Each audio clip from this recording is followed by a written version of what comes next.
All right, let's go find some fucking clips, y'all.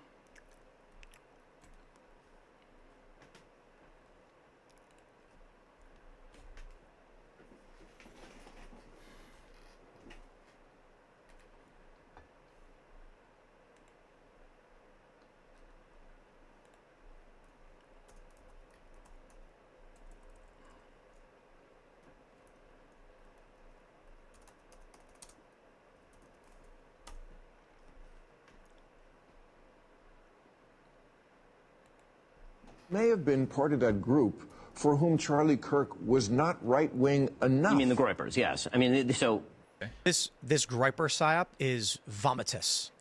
If you see somebody saying that it's a Groyper or had anything to do with Nick Fuentes, you put an end to it immediately. That Groypers do not call each other fascists, and they don't call Charlie Kirk. They've never called Charlie Kirk a fascist. That's literal lies. But people are trying to tie this shooter to the Groypers because... Welcome back to another Base Lore video. I'm the Lore Man, and guys, this is unbelievable. The mainstream media and their echo chambers are already running with the lie that Nick Fuentes and the Groypers are somehow behind the assassination of Charlie Kirk. Total garbage. They're desperate to pin this on us, desperate to smear Nick Fuentes, to paint the America First movement as violent extremists because they're terrified of the truth getting out. And here's the wild part. I've got several clips here for you today of people you'd never expect defending Nick Fuentes. Ben Shapiro, Matt Walsh, Andrew Wilson, Tim Pool, even Dave Smith, all of them calling BS on the smear. I mean, and remember, the shooter has already been proven to be a left-wing lunatic, exposed by his own family. Guys, smash that like button, subscribe. I think it's super important to get Nick Fuentes' message out there on YouTube. Usually drop 3, 4, 5 clips a day. Only about 25% of you guys are subscribed that are watching this right now. It doesn't cost you anything, so please subscribe. All right, let's get into the first clip of Ben Shapiro defending Nick Fuentes. We heard, here's what I was told so far, and I'll tell you what was wrong. First, I heard he's a registered Republican. Not true. Okay, then he was a donor to Trump. Not true. His father works in the sheriff's office. Not true. There was a picture of him wearing a pro-Trump shirt. Not true. Member of the Democratic Socialists of America. Not true. We don't know what he is. well, How are you so sure he's of the left? Now, I agree when you write on a bullet, what did he write on the bullet? catch this fascist, which is also a gamer thing. Okay, but now I'm hearing he may have been part of that group for whom Charlie Kirk was not right-wing enough. You mean the Groypers? Yes. I mean, so that would. That you're sure he's not that? I'm not sure that he's not that. A minute ago you were sure what he was. Hold on, Bill. Hold on. Okay, because I've been. You were. The extreme high likelihood, given the fact that he said to his family that Charlie Kirk was too hateful, is that he was not a Groyper, because the Groypers would have said that Charlie wasn't hateful enough. Okay, let's be very, I know this movement. Yeah, I mean, that's disgusting. And that's the game they always play. Bill Maher has always been like this. You know, people just love to label Groypers as violent extremists, even when the evidence shows the exact opposite. Nick's message was totally out of love last night. But if you think it's just Bill Maher and his panel twisting the story, you're wrong. Let's move over to Tim Pool's coverage, because even he saw through this narrative and called it what it really is, a psyop. This is a Newsweek piece. What is a Groyper? What to know about Nick Fuentes' alt-right movement? Now, the reason that they're talking about this at all is because there are people out there trying to make the argument that this kid wasn't a leftist, that he didn't have any left-leaning ideas, that the kid was actually so far right that he thought that Charlie Kirk was not far right enough. And like Newsweek thinks their audience are idiots. Quite frankly, that's what this article is. They think everyone knew what happened on Wednesday. This Groyper psyop is vomitous. Yeah, I mean, see what I mean? Tim Pool, even Tim Pool, who isn't exactly a fan of Nick Fuentes, is admitting this stinks to high heaven. And guys, I'm editing this part in after this video is filmed, so sorry if the transition isn't smooth. But Nick Fuentes just dropped a tweet as I was recording saying, "My followers and I are currently being framed for the murder of Charlie Kirk by the mainstream media based on literally zero evidence. After the left gunned him down, they celebrated and justified it. They said I was next. Now they're blaming me. These people are pure evil." And then he links to the Google trending page, which shows that what is a Groyper has over 100,000 searches. I mean, this is a complete Disgusting setup. You have to do your part. End this nonsense. If you see somebody saying that it's a groiper or had anything to do with Nick Fuentes, you put an end to it immediately. You put out that fire. I mean, that's the least we can do for Nick. All right, let's get back into the next video. That even Andrew Wilson had to step in to confront leftists head on about this conspiracy theory. Watch this one. You guys are up here and you're literally lying. You're lying through your teeth. It was absolutely the case that this is a deranged leftist, that groypers do not call each other fascists, and they don't call Charlie Kirk. They've never called Charlie Kirk a fascist. That's literal lies. Hey, fascist catch? That's complete left wing. We see the reports. His own family say that he was a left winger. What are you talking about? Why are you guys lying? Why are you lying? His own family said he's a left winger?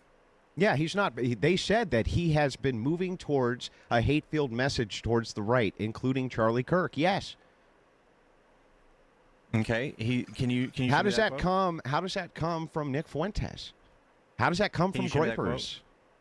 Show that quote for me. Yes. You can find it. It was literally on the front page of Drudge. His family said he's. So now we've got CNN also walking it back and calling the narrative flimsy. I mean, I was surprised to see CNN, especially the host here, defending Nick. Her name is Elle Reeves. I've seen her around. She's written hit pieces. I mean, she's not a fan by any means. So let's check this out. I have to ask you this because a lot of people are asking what this means. A lot of people are talking about this word groiper. What does that even mean? And could this check 1 2 check be 1 one 2. of them? Yeah.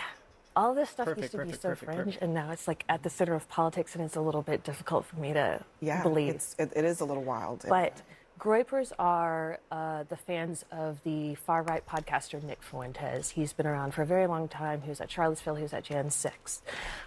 Fuentes has long had a feud with Charlie Kirk, or had. He would show at his events. His fans would show up at their events, and they would ask Kirk leading questions intended to trigger Kirk into moving further to the right, particularly on immigration and gay rights. So Fuentes has totally disavowed this violence. He made a very forceful statement against that last night. But people are trying to tie this shooter to the groypers because, and this is a little obscure, he posed in a squat in an Adidas tracksuit for a Halloween costume. His mom posted that he was being a man in a meme. Yeah, people have seen pictures of Pepe the Frog associated with the alt-right, dressed in that same tracksuit doing the squat. However, that meme itself is a reference to Eastern Europeans posing like that in Adidas tracksuits. So, like, again, like, it's like grasping at... Yeah, I mean, it's all so mixed up. And Yeah, so, I mean, now we've got CNN walking it back, calling the narrative flimsy. We also have Matt Walsh, who decided to defend Nick Fuentes. I did not expect this coming. Ben Shapiro and Matt Walsh. Matt Walsh replies back to a tweet framing the shooter as a potential groyper. Now, Matt Walsh comes in and says, "These idiots are so desperate. Fuentes has never called Charlie a fascist, you dumbass. Nobody on the far right would use that term as a pejorative against someone who they think isn't sufficiently right-wing. That makes no sense." And then he goes on to say in the next tweet, "Unsurprisingly, the left is gearing up to pin this on Nick Fuentes by claiming the killer was a groyper. Unfortunately for them, the claim doesn't fit any of the facts on the ground. Not that they give a damn about that. The killer labeled Kirk a fascist. This is a term only ever used by the left as an insult to the right. The idea that he killed Charlie for not being right-wing enough, but also considered Charlie a fascist is totally incoherent, absolute nonsense." Totally agree. That's a W for Matt Walsh for sticking up for Nick. And then I have two more clips here for you guys. This is Dave Smith, who's giving credit to Nick Fuentes for his reaction to Charlie Kirk's assassination. I'm going to play this clip for you now. And I do have to say, man, that you know, I was really pleasantly I wouldn't say surprised, but I was very happy to see that, like, Nick Fuentes really passed that test with flying colors. I just saw on Twitter that he like you know, he just basically said the exact right thing, and then he canceled his show last night and was like, "I'm just not going to do that in light of these events." And I don't know, I just thought, like, it's weird. Of course, in this world we live in, it's like Nick Fuentes is the one in this moment who, like, actually has the appropriate kind of adult reaction. That's where we're at in the. I don't mean that as a shot at Nick. This is purely a compliment to him. I'm just kind of making fun of the way he's caricatured versus the reality of it.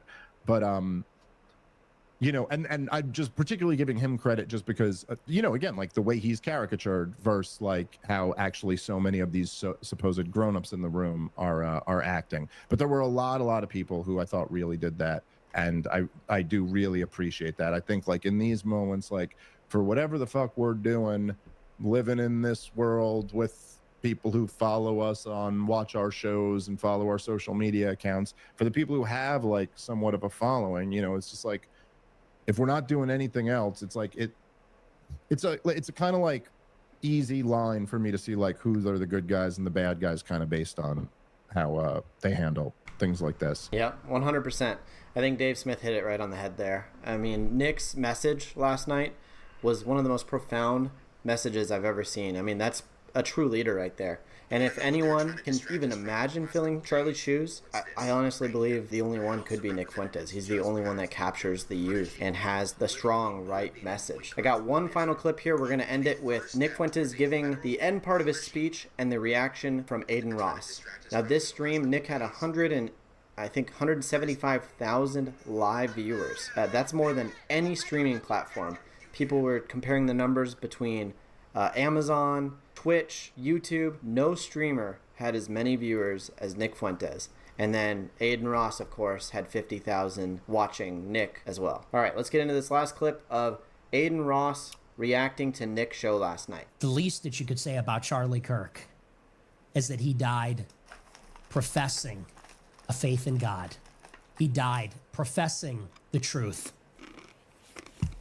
Let us be so lucky, in a way. I don't count him as lucky. It's a horrible tragedy. Years taken. God bless you, Nick. God bless you, bro. People want to portray Nick as this horrible person, but I haven't seen anyone go into detail like this guy. And he did not get along with Charlie. The unborn. That just show you a real human, guys. Just saying. All these diabolical, just saying, bro. Things. Just saying. He will receive a handsome reward in heaven for it. May he rest in peace. God bless Charlie Kirk. 100%. God bless Charlie Kirk. Guys, so what does this prove? I mean, the system is scared. They can't control the narrative anymore. They're inventing villains where they aren't, trying to frame Nick Fuentes and the Groypers for something that we didn't do. But obviously the cracks are showing, guys. The shooter's real motives are out there. Everyone can see it. He was a left-wing radical, exposed by his own family, with evidence at the crime scene leaving no doubt. I mean, when people like Ben Shapiro, Matt Walsh, Tim Pool, Andrew Wilson, Dave Smith, even L. Reeves from CNN, people have spent years trashing Nick Fuentes, suddenly find themselves defending him. That's not an accident. I mean, they're impressed by his message last night. I think everyone realizes that. Guys, the truth is undeniable.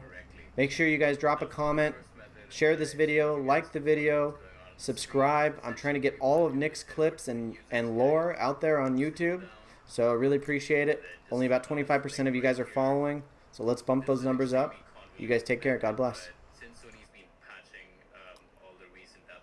And it's time for Lefties Losing It, and tonight's edition of Lefties will feature some of the ugliness, some of the utter depravity that has followed the murder of Charlie Kirk, a thoroughly decent, principled man brutally murdered today, and the soulless ghouls of the left were quick to celebrate. There are a lot of people that are like, no matter what side of politics you're on, you should never celebrate something bad happening to someone. I, on the other hand, do cheer when bad things happen to bad people. Charlie Kirk just got shot. Well, breaking news, folks. Seems somebody just took a shot at one of the Fantafast's favorite 5-mile-wide mouthpieces, Charles Chuckle Kirk.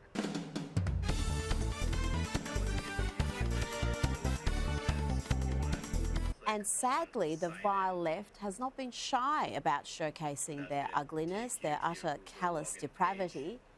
This is what leftism does to your mind and soul. Charlie Kirk got shot and killed. How do you feel? Happy. Goodbye. Wow. Did you see that Charlie Kirk just got shot and killed? That's good. Wow. That's good. That's good that people are getting shot just off a political view? Charlie Kirk gets shot and killed today. We're just getting people's opinions. How do you feel about that? Girl, someone had to do it. And that's how I feel at this point in time. But I appreciate your honesty. I truly do. So you said someone had to do it. Yes. try not to get all pulled up into that, but he was a misogynist. He was a disgusting person with disgusting beliefs. Enough of that trash. Let's look at how the media professionals covered this tragic event, this act of domestic terrorism. Here is MSNBC. In which a shooting like this happens. Yeah, and again, I emphasize what you just emphasized. We don't know any of the full details of this. We don't know if this was a supporter shooting their gun off in celebration, or so we have no idea. Yeah, pretty sure we knew immediately it wasn't that. Charlie Kirk supporters don't go around shooting their guns in celebration like they're attending some wedding in Iraq. And of course, MSNBC had to engage in victim blaming by calling Charlie divisive. Charlie Kirk is a divisive figure, polarizing, lightning rod, whatever term you want to use. Why? Well, he's one of MAGA's Dark Sun, most what's poppin', voices man? online. He hosts a near daily pod. What time is it right now, Dark Sun? Damn, bro. What you doing up right now, bro? You need to go to sleep, B. 2:24? Yeah, dog. I'm just trying to get this the UFC fights going right now. They just started. But yeah, so we're just watching news and trying to watch the fights today. And yeah, that's pretty much what I'm doing. How was your day? I went to sleep, obviously. How was your day? You've been living, I've been dreaming, brother. But that was just stupid. What I'm about to play you is straight out depraved, disgusting commentary. This is Matthew Dowd again on MSNBC, not long after Charlie was shot. He's been one of the most divisive, especially divisive younger figures in this, who is constantly sort of pushing this sort of hate speech or sort of aimed at certain groups. And I always go back to hateful thoughts lead to hateful words, which then lead to hateful actions. And I think that's the environment we're in, that people just, you can't stop with these sort of awful thoughts you have and then saying these awful words and not expect awful actions to take place. Matt. And that's the unfortunate environment we're in. That was so vile, so hateful, and frankly deranged and dangerous that even MSNBC had to take some action, and they've sacked Matthew Dowd, but it's MSNBC. He may be back before the end of the month. And the asinine commentary was Join you on Genshin? Commentators on MSNBC. Right now, I'm doing the news and I'm watching the fight. So like right now, I'm just like distracted by everything on. Like probably Genshin's gonna be tomorrow, brother. If you want to wait, I'll be on tomorrow with Genshin. There's just too much stuff going on right now. Yeah, I want to see. The governors joined in. Here is the rotund governor of Get her for sure. Illinois. She seems like the best Blaming one. President Trump, the man Charlie Kirk worked tirelessly to re-elect. Governor Pritzker blames Donald Trump for fomenting political violence. Political violence, unfortunately, has been ratcheting up in this country. We saw the shootings, the killings in Minnesota. We've seen other political violence occur in other states. And I would just say it's got to stop. And I think there are people who are fomenting it. Ari got her. I think the president's rhetoric. Ari got Luma like on her polls. I'm pretty sure you'll get Luma, however you say her name. Often foments it. Did that nincompoop really? I have faith, brother. Let me know when you get her, though. Let me know once you get her, so I can put a W in chat for you, bro. Let me know.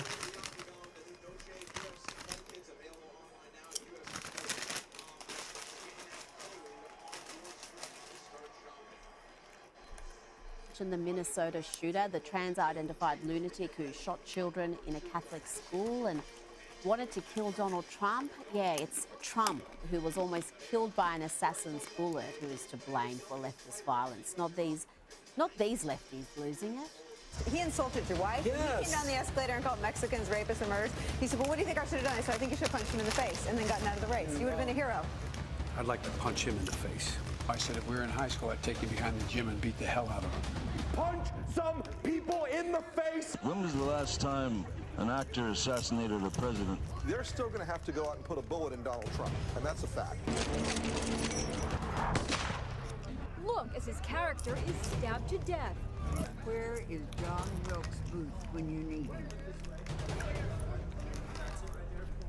I have thought an awful lot about blowing up the White House. I will go and take Trump out tonight. And if you see anybody from that cabinet in a restaurant, in a department store, at a gasoline station, I will say, the right is pretty wild too. So I'm not gonna blame him, but acting upon it, incited violence, and acting upon it is next level.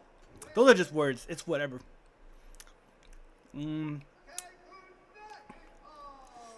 What to do with the left?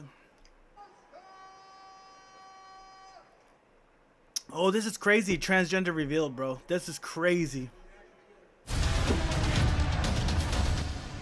Absolute breaking and shocking news about the motive of Charlie Kirk's killer, Tyler Robinson, when he committed an act of political terrorism against Charlie Kirk. Now, up to this point, we knew that Tyler Robinson was a far left-wing activist, this according to The Guardian. Suspect's high school friend says that Robinson was a leftist in the family of very hard Republicans. In a phone interview, one of Tyler Robinson's high school friends, who asked to remain anonymous, said the suspect was pretty left on everything and was the only member of his family that was really a leftist. The rest of his family was very hard Republican, a friend says. Around sophomore year, the friend said that Robinson became more extreme in his political views and always just would be ranting and arguing about them. The friend says that they played video games together a lot in high school and noted that the bullet engraving with the arrows was a reference to Helldivers 2. As we mentioned earlier, he said that the arrows specifically were in reference to calling a bomb. And when the friend saw the news on Friday, he said he was shocked. He knew Robinson had strong political views, but I never thought that he would go that far. So Robinson, confirmed leftist, and now we know confirmed transgender activist in a transgender relationship, ladies and gentlemen. This breaking seconds ago. We knew that there was transgender iconography written into some of the bullets, political messages, along with Antifa messages. And now we know that Tyler Robinson lived with a transgender partner, boyfriend, who is transitioning to girl. Oh, man. And is fully cooperating with the FBI and has turned over all communications to the FBI. Ladies and gentlemen, an absolute and total stunning revelation. Let's read it right now. Or maybe not stunning, given the scourge of transgender violence in our nation. Exclusive Charlie Kirk assassin Tyler Robinson lived with transgender partner. Sources tell me the individual, who's a male transitioning to female, is fully cooperating with the FBI. Sources tell me the FBI had text and other communications between Robinson and the individual that helped the FBI solidify Robinson was indeed the shooter. Wow. The last question that Charlie Kirk answered before his murder was, do you know how many transgender Americans have been mass shooters over the past 10 years? Charlie replied, too many. Do you know how many mass shootings there have been in America over the last 10 years? Charlie replied, counting or not counting gang violence. Boom! Then Charlie was assassinated. Here's the video, of course, without any graphic details.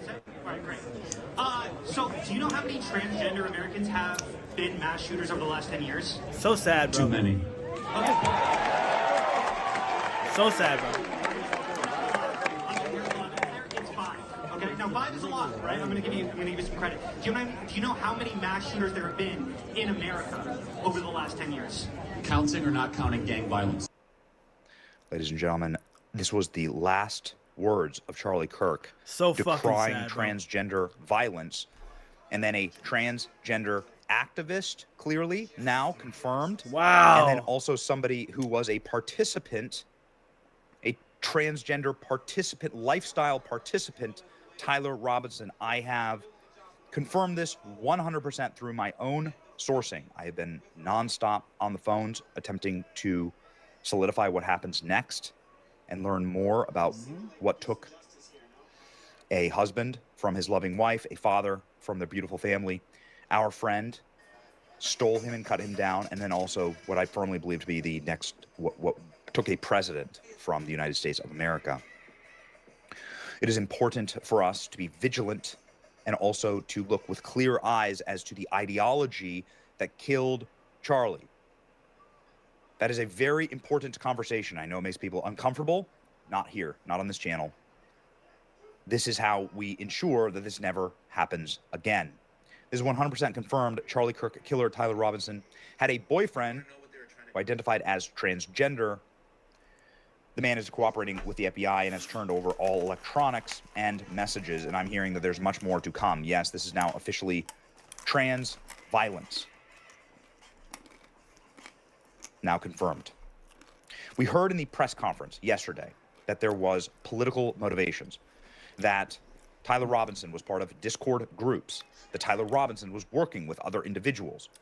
And then, stunningly and bewilderingly, Governor Cox of Utah decided to go out and say that there's no other parties involved here. Well, that's flatly false.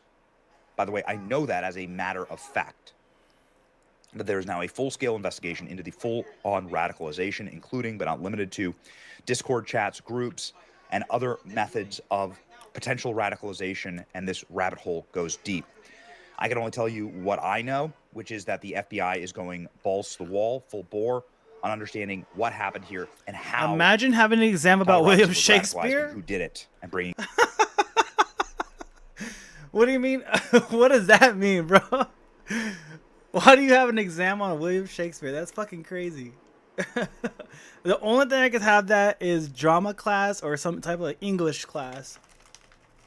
Some type of literature class, bro. I got fucked up because of him. Fuck Shakespeare. I mean, I know he was a gay dude, but there's, I don't know. I don't really care about gay people like that.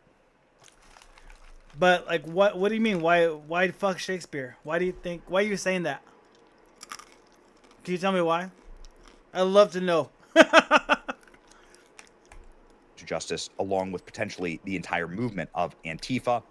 And then also, it's time for the entire country to have a full-scale reckoning over the scourge. Dark Sun, turns out Charlie Kirk's killer was a trans lover. Dude, he had a boyfriend that was transitioning to a girl. That's crazy. And I called it. I said, it sounds like some like liberal transgender type of shooter. Like, it just feels like that because of what Charlie Kirk was talking about. It didn't feel like a fascist that killed him because technically Charlie's a fascist, you know? Like, so why would a fascist kill a fascist? That don't make no sense. So, turns out I was right. Transgender violence. It was no longer than 2 weeks ago. It was 2 weeks ago. Sorry, that is all blending together and running together. Violence against Irina Zastruka. I had an exam about general culture and got fucked up on guessing his right speech.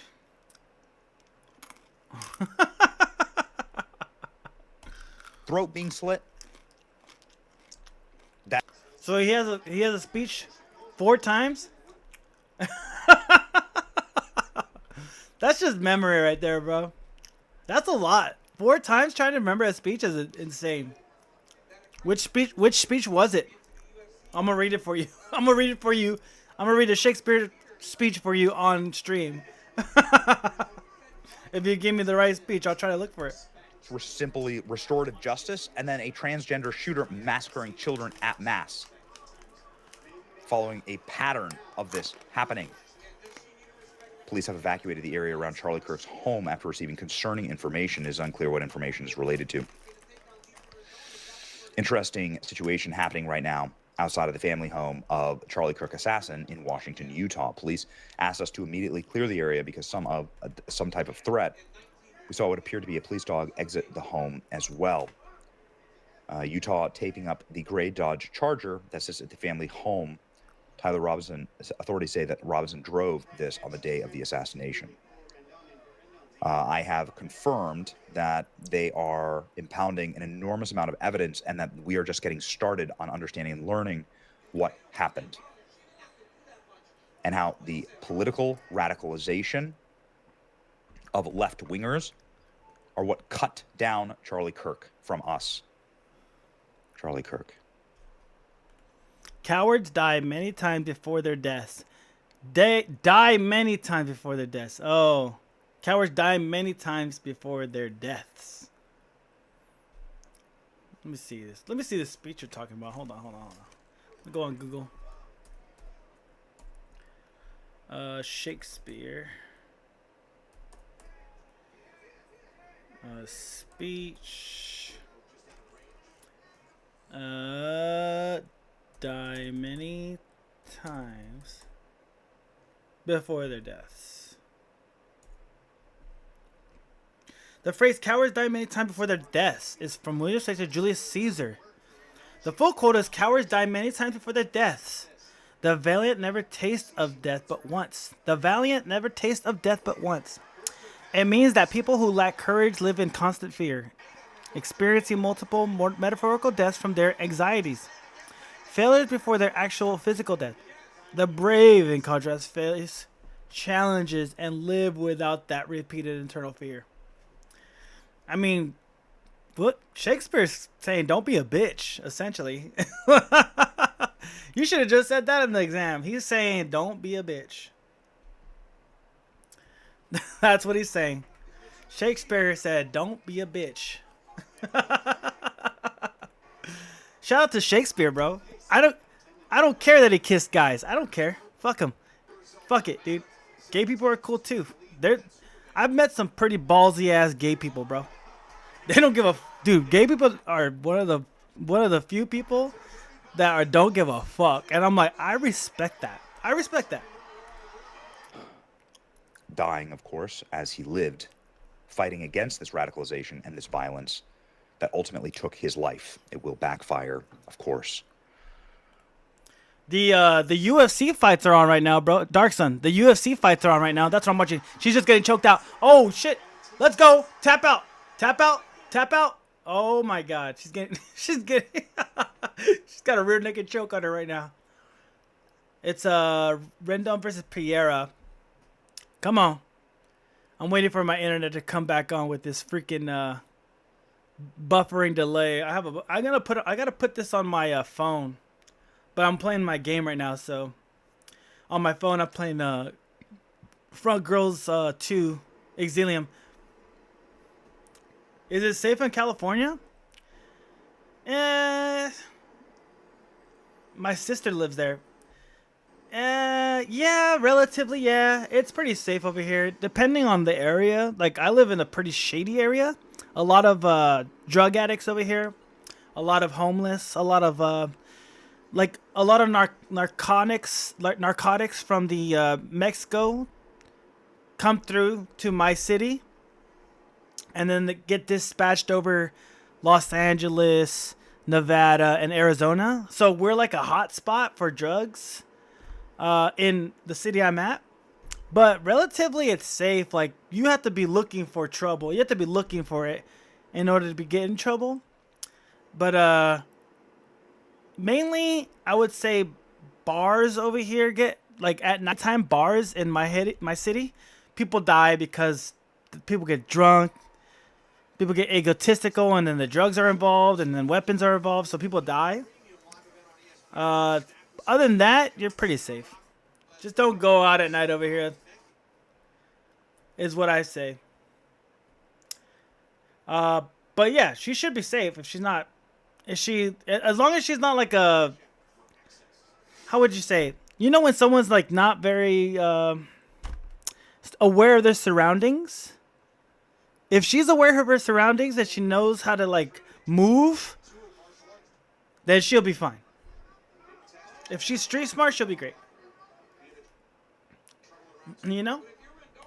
This is the single most viral trend in the entire world right now. It's going to be something that is going to lead to, I believe, a real deep and honest conversation with the American public about the domestic terrorist radical elements that live among us. And how is this to be confronted? These elements that take shots at President Trump, that have stolen Charlie from us, that are constantly engaging in violence against Republicans, the country can't carry on like this. There needs to be a very deep questioning of what happens next and how do we secure our nation. I know that conversation is going on. I am a part of those conversations. And we are going to make sure that we make America safe again. So help us God. Ladies and gentlemen, here's Stephen Miller on this topic last night. And this clip has gone viral, talking about what the Trump administration intends on doing to these radical ideologies that are murdering our country. And let me tell you something I'd not share with anybody, but the last message that Charlie Kirk gave to me before he joined his creator in heaven was... Make America safe again. It's pretty safe. Again. It never was safe, bro.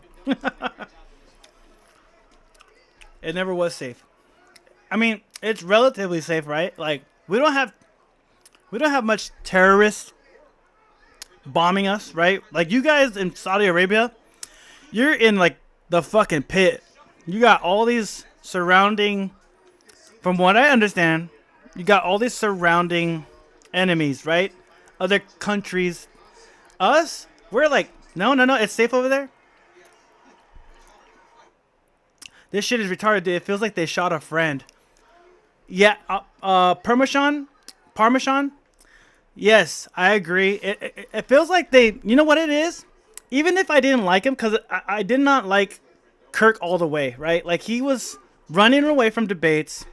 He was only taking the debates that were easy. Like, they weren't ready, right? Like, there's a bunch of kids, liberals, that they just got inaugurated into the woke mindset by going to college, right? They're getting indoctrinated. So they're kind of easy to go after.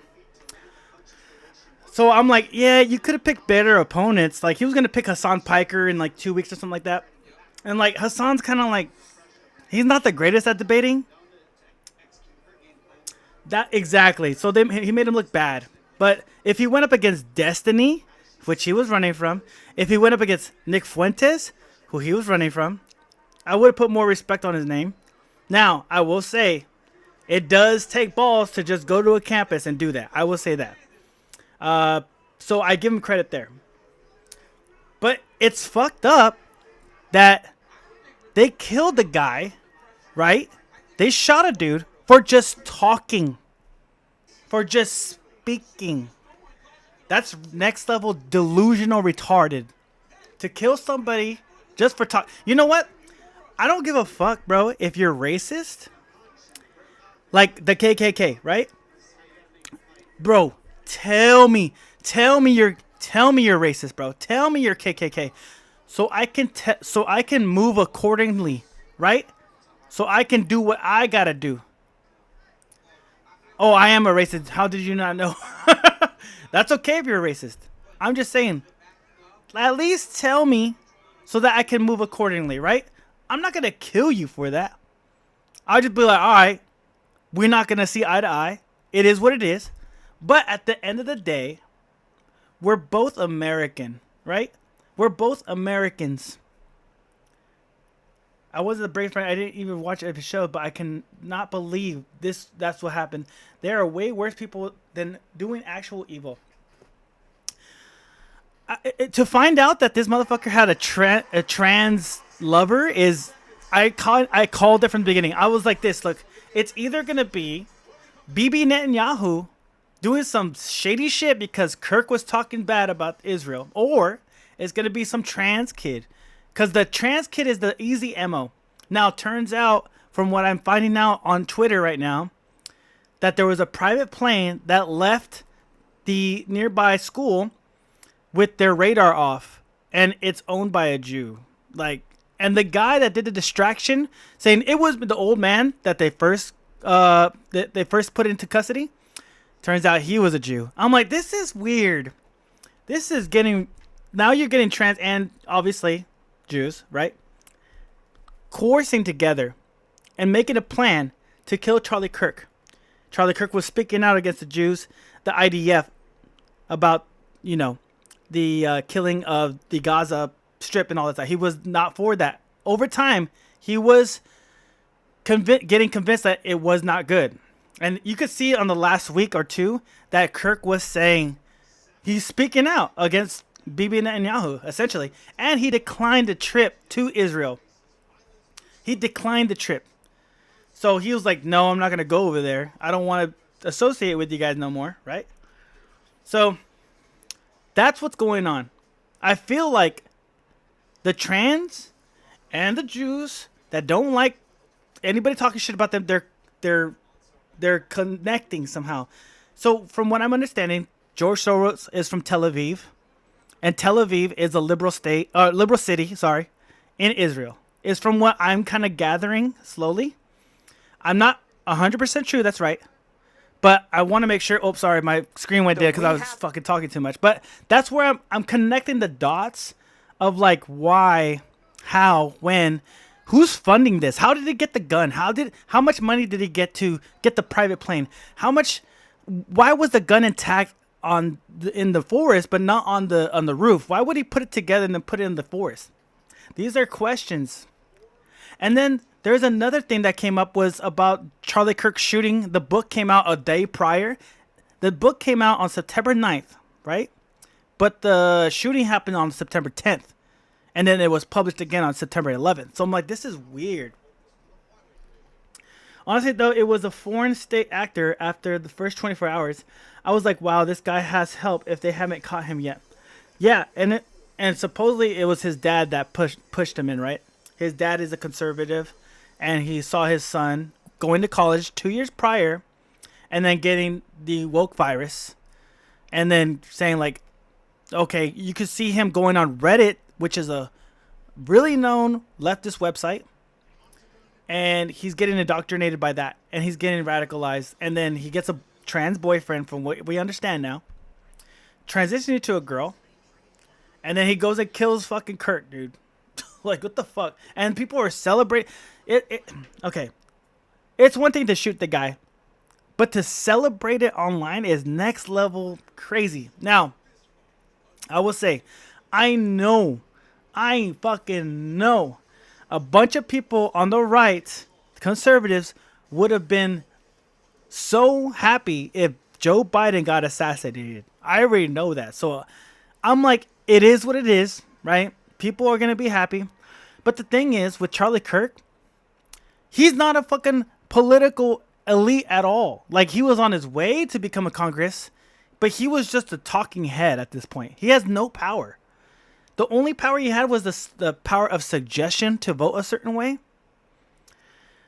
But at the same time, like, he had no power to change anything. Right now. He was just a dude that had a strong opinion. Exactly. 100% of the vote for whatever you want. But if I hear someone celebrating this shit, in real life, I'm slapping the fuck out of them. I understand your pain. I would say this. I wouldn't confront them and like physically. I would just question. I'd be like, well, that's their mindset. You know, I can't change. You can't change someone's mindset then and there. But then you engage in conversation saying, well, these are the facts that we know. It was a trans dude, da-da-da-da-da. And then just start picking apart the layers in conversation. Like, why do you think the trans people are doing this? The next level is civil war. Do you guys want civil war? And then go from there. I know Destiny wants civil war. He's all about it. Nobody agrees with everybody about everything, so I guess we should all just kill each other. See, that's like Destiny's. Destiny was arguing with other leftists about that, and I'm like, yeah, it's not to that point yet, because like, it's not to that point yet over here in America. It's not in my eyes, it's not that hot. It's just like an unfortunate thing happened, right? But there's no call for war against each other. If anything, that's what everybody wants in the rest of the world. They want us to fight each other because when America is divided, we're weak. But when we're together, dude, we're such a superpower. It's not there yet, and I hope it doesn't get there. But what else does this mean? We can't even talk about anything anymore. No. We can talk about everything still. This is the call to action to speak out more. I think you should be able to talk your shit. Walk your shit. Do it. Just talk about it. I'm glad, you know what? I'm glad people are laughing about it because they're talking their shit. I don't agree with them. And it's kind of gross. But at the same time, that's freedom of speech. If you take freedom of speech away from us, it's over. If you take guns away from us, it's over. So as long as we have those two things, bro, I have to stand by it. I have to stand by and let it happen. I don't agree with it, and I can say I don't agree with it. I can say you people are fucking next level retarded. I can say that. So they're laughing, I can call them names. That's the beauty of it. Yeah, it's a protected right, but as a society, what the fuck? How do you fix that? You fix it with, with talking, with learning, with sharing. That's how you get over it. Like, you got to think about this too with the college people.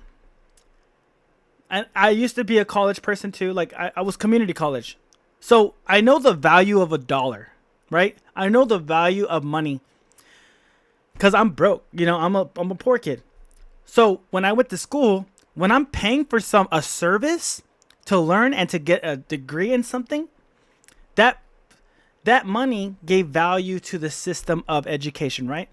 But when the education system is indoctrination and people don't know that, they start thinking that their money is worth their value in their mindset. So then slowly they get turned into more liberal, leftist leaning shit. And I started noticing that. I went to psychology. I was doing psychology. I studied psychology. And I'm noticing that they're pushing federal funding from universities. You can. I mean, why not? Fuck it. They wouldn't last. But there's still the prestigiousness of that school is what gets the people the job. So I understand both. Like, you want to have opportunity. You want the degree. I would just say people just need to learn. Go for the degree. Go, learn what you got to learn. But critically think about what they're giving you. You know what I'm saying? Like, most people don't think too much. They're just spoon-fed everything. And they don't think about it. And especially the younger crowd, like the 20, 22, 20, they're very impressionable. And, yeah, man, that's my take on it. You need to have those ideas out there so that we know what we're dealing with. Say they pull the federal funding, right? Say they pulled it from the universities. Now that idea is less known. And so the people that do know about it are less engaged in it, so that later on, if it does come up again, we don't know about it. So I'd rather them I don't want them to pull anything. Just keep learning what you're learning, but also be a critical thinker about it. They get so much money from federal loans, they price gouge because they know the government will give an 18-year loan for tens of thousands. Fair. Now, you're right about that. I do agree that the pricing of the college should go down. I am so about that. Yes, the price gouging is crazy. I got a loan for my schooling. It was like $60,000. I paid that off by bartending my ass off. I was bartending for like 10 years plus, and I paid half of it off. I owe like $10,000 more to the fucking government. At 18, yeah, at 18, yeah. I was like 20, probably 20 years old. I forget. Been a while, but yeah, they gave me the loan, the easy peasy. What is it, FAFSA, whatever it's called. That's what I got. Yeah, it's not fair. It's not fair. Dismantle and take on the radical left organizations in this country that are fomenting violence. I would never give an 18-year-old that much money. No bank would either. Yeah, you're right. You're right. But when there's opportunity involved, right? If you didn't give that 18-year-old the chance to get the degree, like, you're kind of holding the kid back from learning what he needs to do in order to get the job he needs to get in order to push society forward. So, like, it's just like, the one thing I would say, I would still give the kid the money, but make the tuition lower. Make it so that they actually get themselves out of debt later on. I do agree the schools are overpriced and overgouged. Like I price gouging is crazy. Yes, that's one thing they absolutely need to go down on. Kids that want to be educated need to get educated, but don't want to exactly, bro. Don't want to be a 20-year slave. Exactly. That was the last message that he sent me. Hey, Parmesan, I appreciate you engaging, man. I hope you follow. I hope you subscribe or whatever you got to do to see me again. I've been more on like video games of late. Like when Battlefield 6 comes out, I'm going to play the shit out that game. I fucking love it. But I do like covering the news. I just wasn't sure because I've been covering the news here and there in between games, trying to see if it's like what people want to hear from me or if they just want me to play video games. Like I have other people in here that watch me play Genshin Impact, which is an RPG game. Other people that watch like shooters that I was playing. So like it's a mixed bag of what I do here, but I like to cover the news, and then like other days I like to play video games afterwards. What today's program is just going to be news while watching the Canelo fight, the Terrence Crawford fight, the Deo Lopez fight, and look more into the trans killer. That's what I'm going to do today. Absolutely. I stream all here and there too. I like people who aren't crazy. Let's do it. Oh, you stream too, bro? I'm going to follow you back. Let me look you up right now. Is it Permashawn on Do It? On Twitch? Let me see what you got, bro. Just Twitch TV. Yes, sir. Let's do it. Permashawn. Oh, okay. What I'm gonna do though is How hungry are you? Turn around. There you are. I got you a follow, brother. Yeah. I'm trying to make this. I understand. I'm trying to stream more often. I'm trying to make this the real job because, dude, when Asmongold broke it down that he makes 300,000 on Twitch a month, I was like, what the fuck? Just on one alone? This is honestly, I feel like this is my only way out. And I feel like I have a level headed on my shoulders. Like I can talk both left and right. I'm not like based in either one. So I feel like I have a good head on my shoulders to actually talk. Now, it sucks because I don't have a degree or anything, right? I went to college, did all that crap. I didn't go through with it all the way. But I feel like this is the social media is like where I need to be and stay connected with people in order to grow and in order to like fund my life. So I'm just trying to make it on fucking some type of I'm on Kick, I'm on YouTube, I'm on Twitch, like multi-platform streaming right now. I'm just trying to make it out this fucking gutter, bro. I'm just trying to make it in this world. I need to learn video editing. I need to learn all that stuff for YouTube. I need to learn how to do clips and get all that shit situated. I wish I had that kind of creativity. What do you mean? You're streaming too. What are you talking about? You have creativity. What kind of creativity do I have? My wife edits videos as her whole job. Bro, get your wife on the payroll, bro. Be like, hey, baby girl. Hey, look, baby. I'm gonna need you to catch me saying some wild shit, and I need you to put it on it. Yeah, I just sit there and play. I when I lock into the video games, like when I'm playing the game and I'm locked in, it's hard for me to talk. But if I'm like casually playing, I can actually talk more on what's going on in the game. But sometimes when I'm locked in, I understand. I just play the game and I zone out. I have to tell myself to talk. I'm like, oh yeah. It's been a while since I said anything. Let me talk about it. But it's good to practice that. Like narrate what your thoughts are in your head while you're playing the game. That's how you become better at talking on stream. Just say what you're doing. And that's simple like that too. At least people can see what like your strategy, or be like, oh, he's doing this and he's doing that. I can follow along, kind of like a narrator almost. You don't have to overthink it, but that's how you get better. I'm practicing myself. I'm not the best at it, so yeah. But you got another follower, bro. Before that assassin stole him from all of us, and we are good. Yeah, I've been doing is recording, not streaming, and narrating or talking to Nox. What's Nox? Yeah, what I've been doing is recording, not streaming, and narrating or talking to Nox. I don't know what Knox is. Oh. NPC. Got it. To the chatters. I got you. Do that under President Trump's leadership. I don't care how. It could be a RICO charge, a conspiracy charge, conspiracy against the United States, insurrection. I fucking hate Fox News. Let's keep going. What is this, Today Live? What's going on? Death is not an option. Sound sensor out. So, but it's just a standard. We want to have a good standard. We're building something here, you know, for 150 This years. is live They right wanted now, to ball guys. At the White House, we're doing something at the highest level, using great architects and all. And, you know, it's very exciting. But we have a lot of interesting things happening architecturally in D.C. And D.C. is like a different place. And, you know, even the contractor said, sir, we walked down today, we feel like much safer. It's like a different place.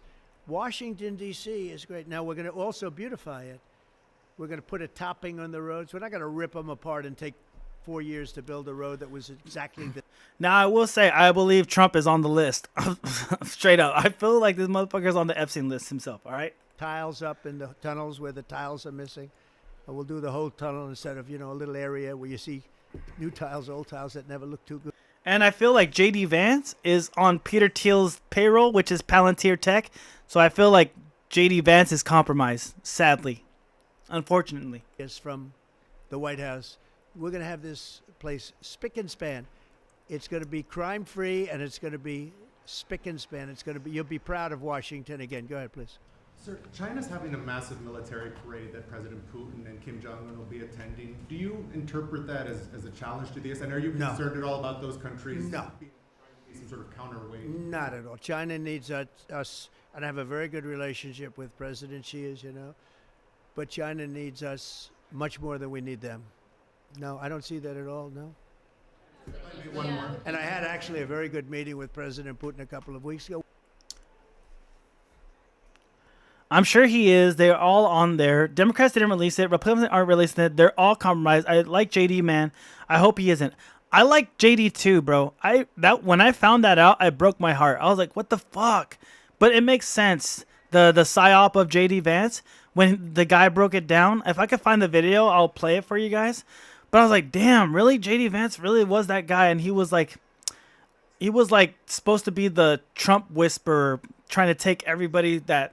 If he lost, if Trump lost, J.D. Vance would have took the flock of the Trumpers and would have steered them towards surveillance states.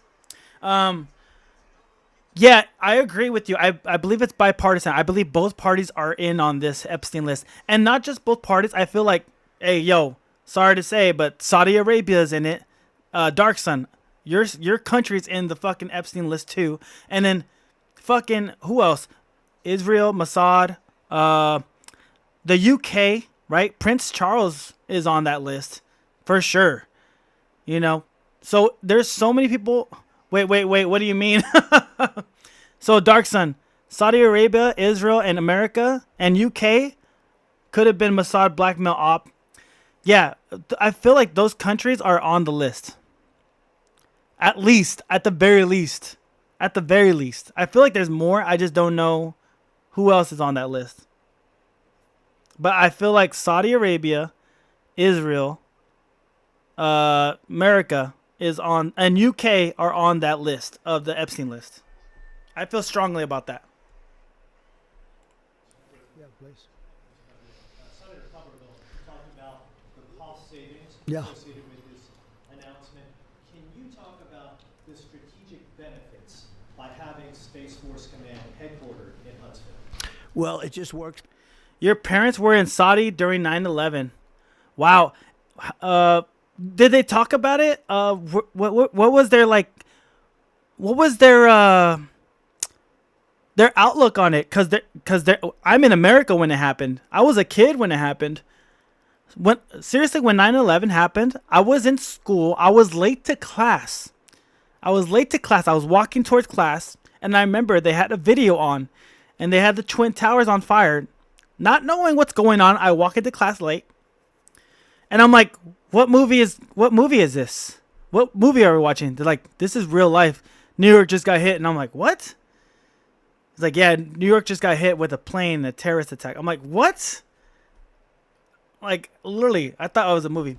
They were scared. They wanted to get home to me so bad, but they couldn't because airports were shut down. U.S. Embassy going crazy. Asked them how hot it was. Damn. Wait. First plane equals idiot. Second plane, whoa, wait. Dude, George Bush, fucking, and Mossad definitely did that and blamed it on Afghanistanis. For sure. I'm for sure about that. You see how the demolition happened? The demolition of the building falling is crazy. The reality that Saudi had nothing to do with 9/11. Patriot Act, big good for Bush. Yes, the Patriot Act was so fucked for us Americans. And Snowden, the whistleblower, risked his life to tell us that. And now he's somewhere in Russia. I don't know where he's at. It's so sad. And that's how they do it, dude. They give these big, stupid fucking tragedies, and they take more rights away from us for protection. That's the playbook all the time. Yeah. Sorry, someone else is texting on Kick, but I think it's a bot. They're talking about more viewers and followers. That's definitely a bot. For the weekend, I didn't hear that one. That's pretty serious stuff. Well, it's fake news. You know, it's just it's so fake. That's why the media has. I like how they want more gun control because of Kirk's death. Yeah, that does not make fucking sense, dude. You guys, that does not make any fucking sense. Like, you guys are using the weapons to make a statement and then you want them taken away. Like, that's the dumbest shit ever. The reason why we're talking about it is because you used the gun. All right? If you didn't use a gun, we wouldn't be talking about it. Hey, are you human or are you left wing?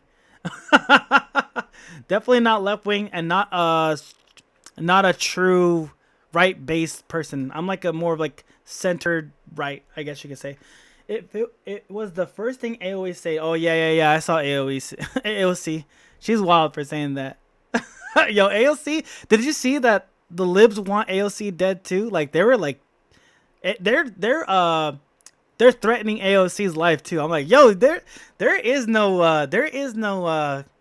what'd you call it? There is no loyalty. There is no loyalty, bro. AOC was for them, and then she said one thing that they disagreed on. They fucking painted all over her office and everything. That's crazy, bro.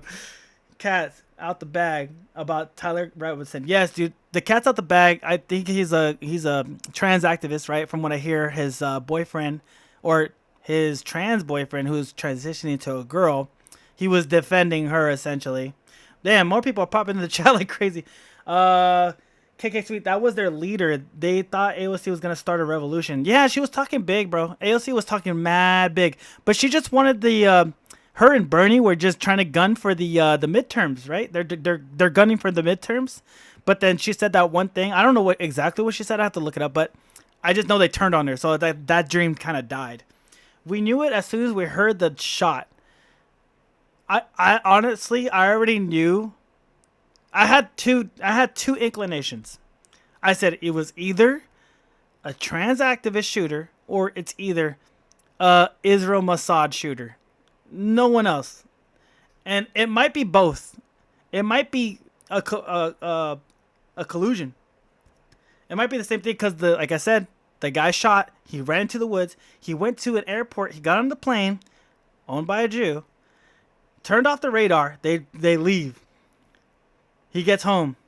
Dad turns him in because he talked about it. Same. I started doubting it about 24 hours. I was thinking maybe it was a state actor, but I feel, yeah, it could have been a collab. I mean, this is we're getting deep into the weeds, right? We're really reaching right now. But with some evidence, right? The plane is the evidence. The state actor in distracting the police is another clue. And then the hand signals before Kirk got shot, it's kind of weird. Like there's a guy behind him, or not behind him, above his head doing this. I'm like, okay, the only gesture I could think of is that if it was hot outside and the guy's trying to cool himself off with his shirt, like, you know, if you try to cool yourself off, you do this. That's the only gesture I can kind of give that out to. That was a weird one, though. He hits it pretty hard. Like, it's fast and hard. And I was like, that's a weird one. It's like, it can be that. I'm not too sure. But I didn't see no t-shirt flickering. It's just a hit on the chest. Now, let me see if I can pull this up. Let's go to YouTube. Well, no, it wouldn't be on YouTube. It would be on Twitter. X.com. Let's sign in. Oh, I don't want to sign in mine because I got a lot of porn on there, bro. My X is just pure brain rot porn, bro. Let me see. Let me see if I can. I'll put it up on here first on my other computer and see if I can set it to myself so it's like, so it's not like I'm giving y'all the scoop on what I jack off to. Hold on. Let me see. Go on Twitter. Go on X. That was the problem. That was the problem on my shit, bro. I'm such a gooner, bro. Let's see. I'm such a horny bastard. All right, so let's go to my Twitter account and then let's go to Charlie Kirk shooter. Charlie Kirk dying. No, Charlie Kirk. Hand signal. Hand signals. Hand signals. Okay. Okay, there's two videos. Not the guy with the hat. It's the guy next to the hat. Above the hat guy. Alright, let's see if I can send this to myself. No, they're all pointing to the guy with the hat. It's not the guy with the hat. Okay, here's a better one. Okay, I'm gonna send this to myself on Instagram. And then on Instagram, I'll open it up. Solder reject. Instagram. Boom, boom, boom. Okay, I'm gonna open it up on the screen now. Instagram. Go to my messages. Open it up right here. There's so many allegations on this. Yep. Let's see. All right, here we go. Here we go. The guy on top. You see the guy on top, above his head, not the guy behind him, above his head. Look. He does the gesture. Bop, bop, bop, bop. Bop, bop, bop, bop. He's going like this.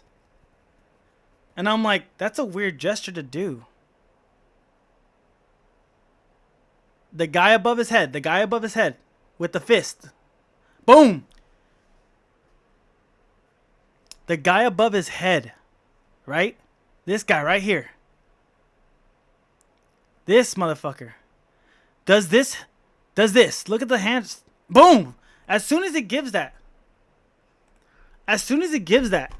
He gets shot. It's weird. I've never gooned in my life. What the fuck? Yo, Darkside, you never gooned your life? Yeah, that's crazy.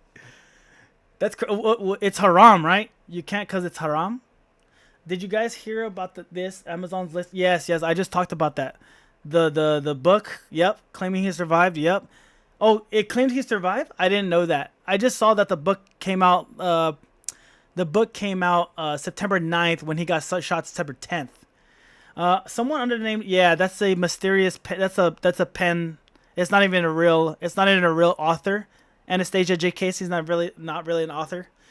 Yeah, Resident, this is crazy. It's like Diddy documentary that came out a day after his arrest. I didn't really follow. Yeah. I saw the Diddy case, but I didn't follow too much. What Facebook share.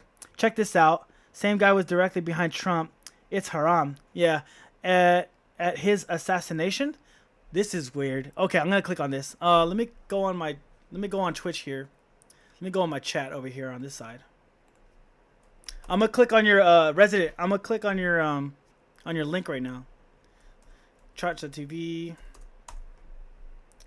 Let's see if it's on here. Go to my channel real quick. There's the handsome guy himself right there on my screen. Oh, hold on. Pause. Okay, let's go to your clip real quick. Same guy. Same guy. Oh, I believe that's his bodyguard. But I thought that was Kirk's bodyguard. Okay, let's check it out. Well, I thought that this dude that was standing next to Charlie during the shooting looked familiar. You know, this guy right here? This guy right here? The exact same glasses, too. Is this the same dude? It looks like the same dude to me, That guys. looks the Could same. just Whoa! be What? Security. Sure. Resident Evil. What the fuck did you just give me, bro? Wow. We gotta look into this guy. Sure. But these hand signals that this guy was doing before Charlie was shot raise a little bit of suspicion with me. This is the first one. Grabs the hat and the ear. This is seconds before, guys. But this isn't the guy that I'm talking about. I'm talking about this guy right here. Puts out his arm and then a tap on the shoulder. Right there. Now, if you were signaling to someone to do something, that's how you would do it. None of this is sitting right with me, guys. None of it at all. And a lot of people are feeling the exact same way. I know it's not just me. But let me know what you guys think. Is this the same dude? Is Same this the exact dude. same guy or what? Are they trying to play us all? I have to let you know that one thing that I've learned throughout my entire journey in knowing these people's playbook is this is 101. We live in a scripted reality. Peace and love. Damn, brother. Damn, bro. You just dropped another little bomb of information that I didn't know about. I don't know, man. I don't think it's that deep. I mean, it is interesting, right? We need further evidence. We need to further investigate this. And I'm not gonna do it myself, right? I'm not gonna look for the dude. I'm not that kind of guy. But if it does come up again, I appreciate Resident Evil for giving me the clip to start this breadcrumb trail. I appreciate that. Governments have done this sort of stuff before. Yeah. Actually, do you guys want to see a PSYOP breakdown? I watched it the other day. I thought it was such a good video. All right, I'll show you guys. This is another viewer sent me this. So good. Here, let me put it up. Go to history. I watched it before, so I'm gonna take a piss while I play it, but I'm gonna come back. Let's see. Go to my history. Go to my history. Where'd it go? Go to history. I need more history. Yesterday. Go. Sorry, I'm like looking through all of it. Where the fuck is it? Come on, where'd it go? I know it's in my messages. Oh, here it is.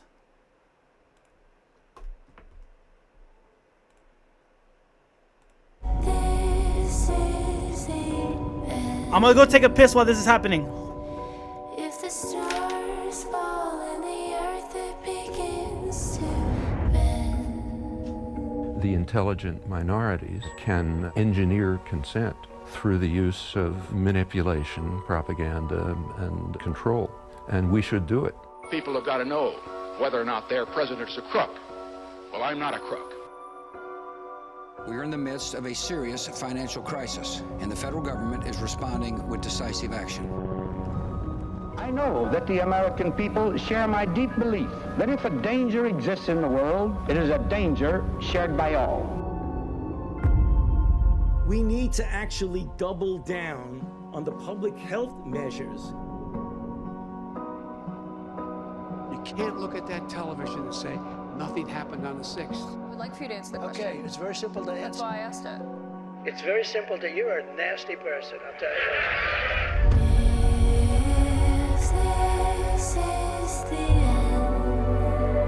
you. Most people have no awareness of how easily our behavior and even our identity can be completely taken over.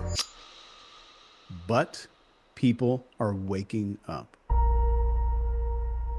I spent 20 years in the U.S. military. I'm a behavior expert. I've trained PSYOPs. I'm the best-selling author in behavioral psychology. I want to show you exactly how to identify what we call engineered reality, or what some people call PSYOPs.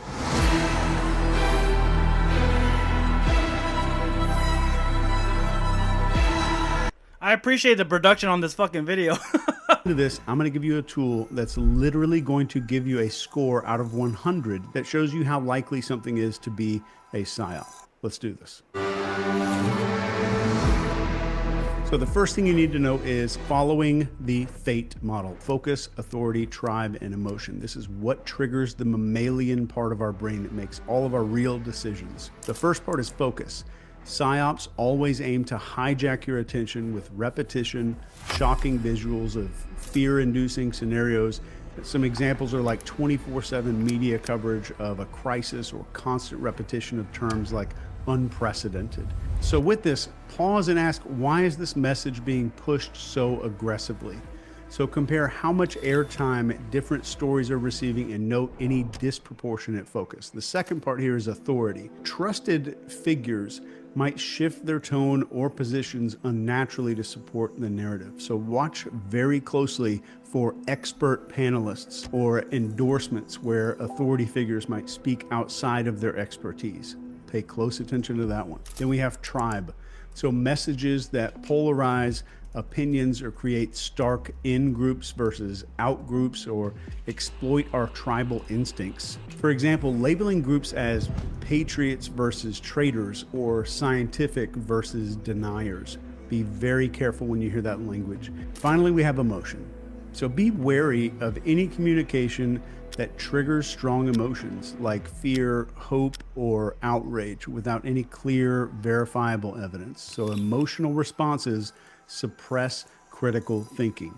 Emotional responses suppress critical thinking. So as a tip here, analyze the evidence that's presented to you. If facts are replaced by appeals to emotion, you need to be very, very cautious. As an example of this, think about like a news channel repeatedly showing images of empty grocery shelves and panicked shoppers during a food supply scare. It dominates every broadcast and it pushes people into fear-driven behavior. Next, question novelty. Our brains are wired to focus on sudden or unusual changes because they signal potential threats or opportunities. And this is an evolutionary survival mechanism. PSYOPs exploit this by creating events that break normal expectations, like unexpected crises or dramatic revelations. So ask yourself, why is this new? So consider if the event or somebody's message has been artificially manufactured or timed. Look for patterns like sudden shifts in public opinion, trending hashtags that are unusual, or viral videos that seem very coincidental. So for this one, just picture a new viral video just claims to expose a government cover-up, but it conveniently comes out the exact same day that there's some damaging evidence against some high-ranking official. The timing shifts public focus. All of this is part of the NCI system I developed for teaching tradecraft and extreme psychological operations. And there's even a gigantic textbook for all of this stuff in the description.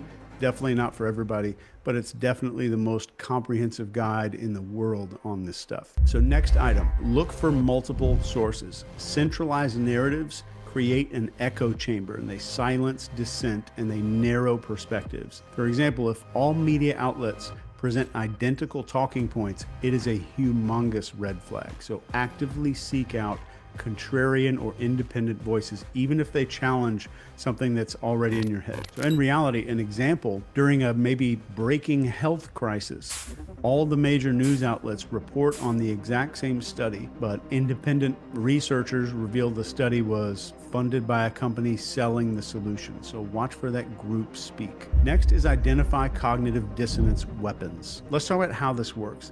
So cognitive dissonance comes up when new information clashes with our identity or our beliefs.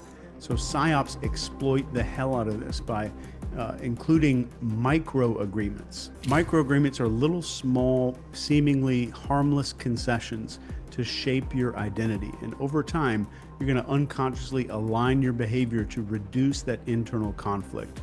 And as a weaponization example of this, a PSYOP might present you as a part of moral or intelligent enlightenment, like only good citizens do XYZ.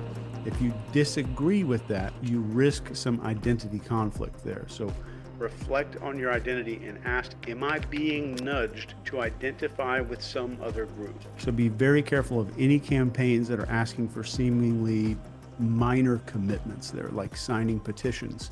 changing your profile picture that evolves into some bigger compliance or demand later. As an example of this, let's say a company launches an ad campaign and they claim real patriots buy local.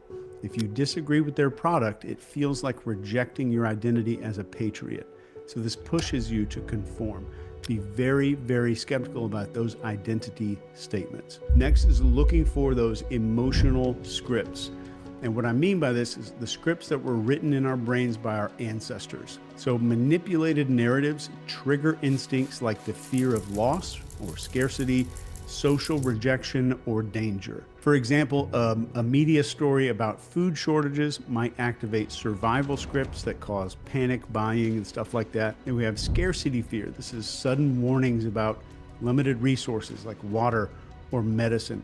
Also sparks that kind of behavior. And then we have tribal rejection. These are threats of being socially outcast, like you're selfish if you don't comply. And those things override logic every time. And as a tip for this, break the script by focusing on the facts. Like, what's the likelihood of this scenario? So compare the claims with other sources. For this, just picture where a politician says something like, if we don't act now, our children will not have a future. This taps into survival instincts, those ancestor scripts in our head, and it's tied to protecting offspring. It creates urgency without any facts. Next is follow the money. That's my big one. Follow the money all the time, bro. So identifying who benefits always is going to reveal the motive.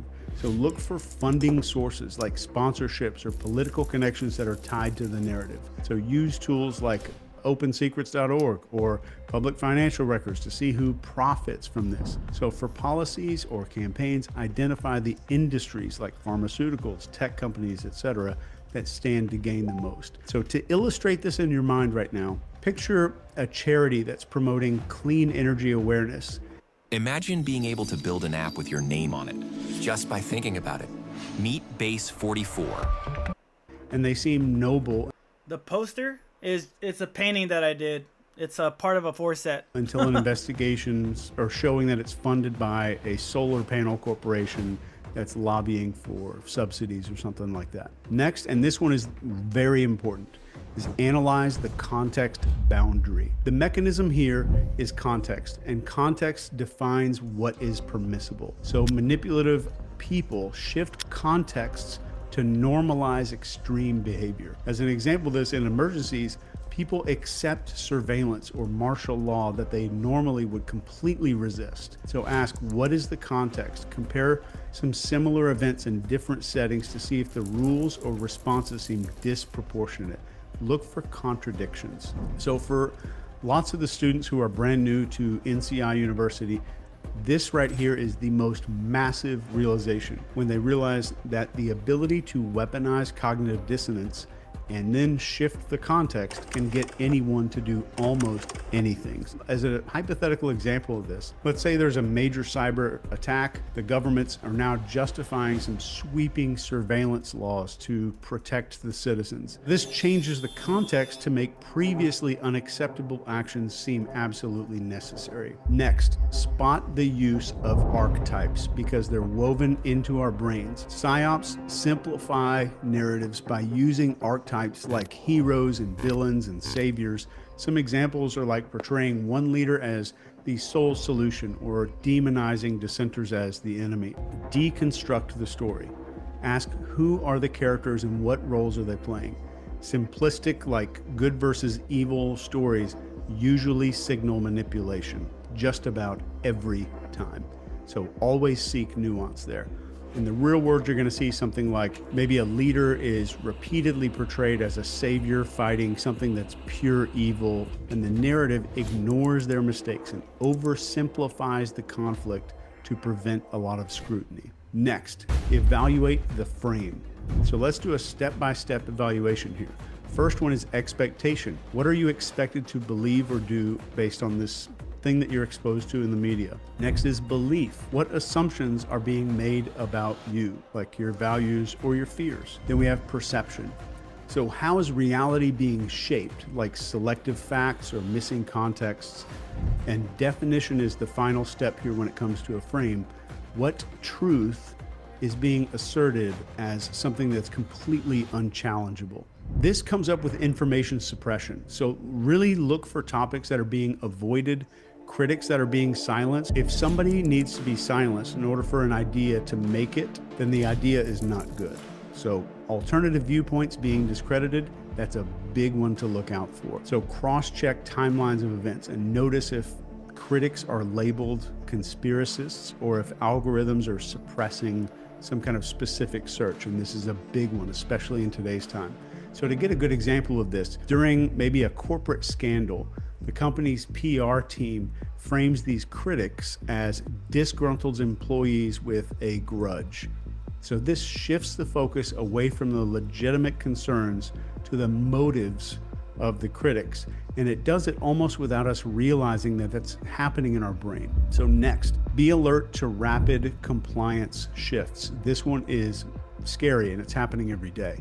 PSYOPs create urgency to drive rapid compliance. And these tactics are stuff like emotional appeals, staged group behaviors, or false consensus. For this, it's really important to slow down and resist the pressure to act, to question the conformity as much as possible, and test. I definitely have a septum piercing. I also have an anchor piercing on my face, for sure. I'm never going to take that out. The message, engaging the skeptics there. So in the real world, this might look like maybe a viral social media challenge urges all these users to adopt this brand new symbol or profile picture or hashtag kind of overnight, and it creates a wave of compliance. So later, this is kind of like a foot in the door technique. It's tied to some divisive political agenda. Next, study the timing of the events, and this one's huge, especially right now. Timing is everything. Ask yourself, why is this happening now? So what other events or scandals might this thing be distracting everybody from? So look for very coincidental timing with unrelated major news stories or political movements. PSYOPs can very often be smoke screens. And in real life, you might see stuff like a huge celebrity breakup floods all of the headlines exactly as some major investigative report about government corruption is about to be released. Coincidence? Probably not. The next thing I want you to do is to sharpen your brain to start hearing and understanding these manipulation tactics. And one of the biggest things that you can do, the most effective way that I could train you right now, just you and me, is to teach your brain to recognize logical fallacies. So let's go through these, because PSYOPs very often use these flawed arguments to convince people. And if you know how to spot them, it makes you a lot harder to manipulate. Let me give you 10 of these so that your brain gets hardwired to start seeing everything a whole lot differently. So the first one that you're going to see all the time, appeal to emotion. So this uses fear and anger and hope to bypass logic. So like, if you don't support this, children are going to suffer. Next is the straw man argument. This misrepresents somebody's argument so they can attack it better. So somebody might say they oppose the lockdowns because they don't care about lives. Think about that one. Number 3 is the bandwagon fallacy. So this claims that something is true because everyone supports it. And this is, you hear this all the time. Millions of people agree with X, Y, and Z. You should agree with it too. Number 4 is the false dilemma. This presents only 2 extreme options and it ignores alternatives. So it's the either you're with us or you're against us fallacy there. Number 5 is the ad hominem attacks. This is the attack of the person and not the argument.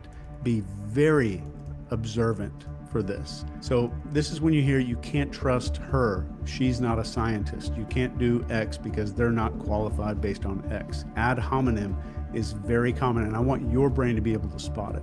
Number 6 is appeal to authority. And this is a claim that something is true because an authority figure said so. So like Dr. X supports it, so it's absolutely right. You have to trust the science. Number 7 is the slippery slope. These are claims that one action is going to lead to some extreme negative outcome.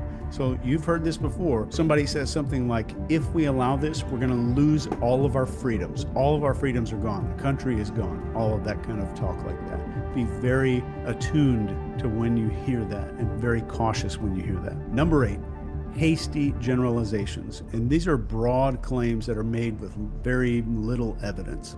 So the example is, 2 politicians lied, so all of them must be corrupt. So giant claim, tiny bit of evidence. 2 politicians might have lied, so they're all corrupt. Number 9 is huge. It's the red herring. So this distracts people with irrelevant information. You've heard this maybe as an example when somebody says, why are we worrying about climate change when we have so much crime going on right now? It's an argument of distraction. Number 10 is false equivalence. This compares 2 things as equals when they're absolutely not equal. So you'll hear somebody say something in the news that's both sides have extremists, so they're exactly. Hey, good night, Dark Sun. I appreciate for staying up late, brother. I know there's a lot of information here, so I want to give you access to the actual tool that we use to identify psyops that even rates the likelihood That's pretty good, bro. on a 1 to 100 scale. And I'm going to add that into the description right below this video. But keep this in mind. Throughout history, the people who stood tallest in the storm were not the ones who knew all the answers. They were the ones who asked the right questions. They weren't the loudest voices. They were the calmest. They were the people that had composure. I'll be on tomorrow, Dark Sun. Same time. One love. Well, a little bit later. You know me, 8 p.m. to 12 a.m. Yeah, I thought that was a really good video. Obviously, it's a psyop, right? I'm not sure if it's a psyop to give the psyop out, but at the same time, take everything with a grain of salt that I show. You know, we don't know exactly everything. We're just fucking people on the internet, but it's cool to know these little kinds of info. That's all good info. Exactly. Let's go back to some other bullshit that I'm finding out. I'm watching the fights on my other TV screen, so I might be distracted here and there. Kirk destroys racist narrative in one exchange. He wasn't working alone. Well, you thought I'd take the day off, but the news is coming fast and furiously, and I think it's being released over the weekend so that people aren't paying attention. So do your part by, you know, if you're watching this live, leaving a like on the video. Or if you're watching it later, liking it, sharing the video.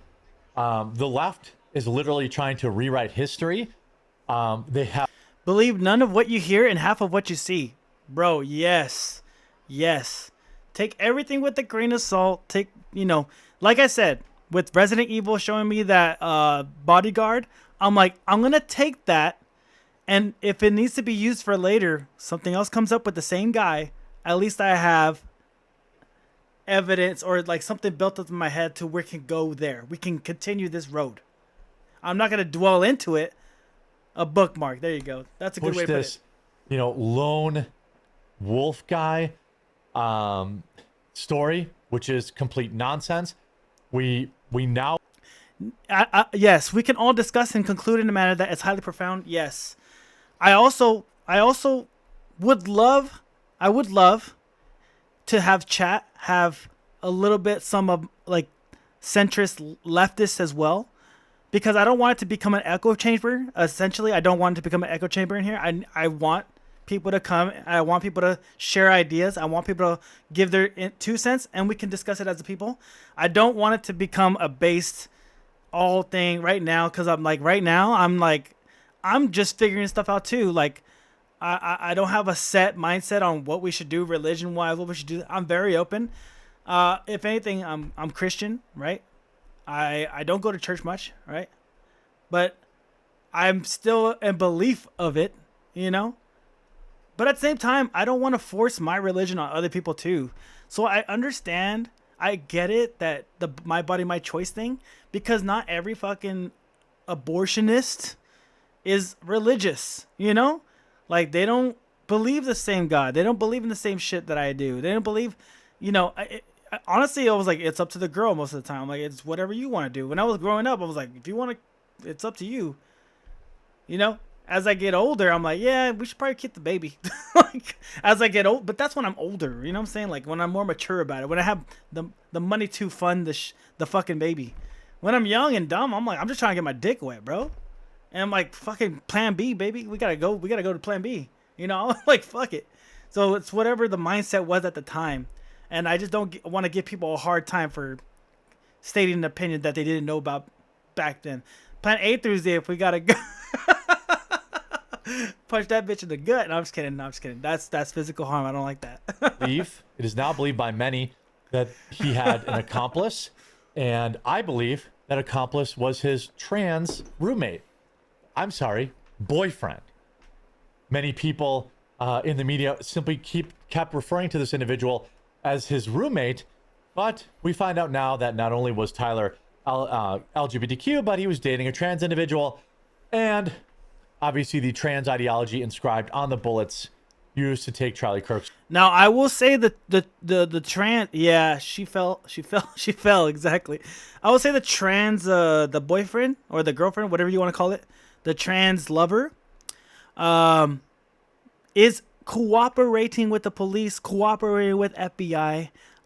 We'll see if it's because of shit they're caught or they believe what they did, their boyfriend was wrong.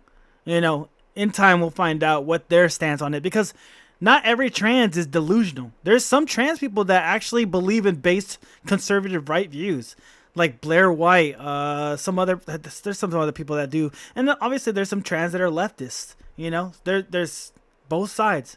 There's trans that don't give a fuck about anything. They're like, why am I talking about government? I don't give a fuck about them. You know, so just to put trans on somebody is not the mindset. Blair White is so based, bro. It's crazy. I'm like, this is interesting to see a trans person based as fuck. It's beautiful to see, because it's like you can't limit someone because of a label, and I like that. We've seen this song and dance before. I learned from this of this story through our members Discord too. So obviously I've been staying away from ad reads while covering this, but the Discord is just too valuable of a tool. Our members Discord. So, you know, thequartering.com/join. Get in there today. News stories are breaking in real time. And we've also got all sorts of other community stuff, everyday carry stuff, everyday, security stuff, church conversations, all sorts of stuff going on there. So please join that community. Some I've met trans I'm cool with. I've also met trans crazy ones, just like with everyone else. Yes, that's what I'm saying. You have to give everybody a chance. Just want people to be happy and healthy. Trans, gay, left, right, up, down, yellow, fucking black, red, white, alien. I don't give a shit. I do want harmony as well. I do want harmony for sure. But I also believe in borders, dude. Like, every country has it. If you're going to be American, be American. You know what I'm saying? Like, rep our shit. We don't want other countries' laws to come in. That don't make no fucking sense. Why'd you come in the first place? If you ran away from your country, why the fuck are you trying to make it your country? That don't make sense. Today, it supports the channel, but more importantly, I want to just grow the community. Accomplice in Charlie Kirk for. We all want the same things. At the end of the day, we just don't agree on how to get there. That makes sense. That's fair. That's a fair take. Charlie Kirk assassin Tyler Robinson probed as new footage emerges of suspicious character after the shooting. Now, let me tell you this. You know what? At the same time, at the very end is the end all be all is, let me do my shit and don't tell me how to fucking do it.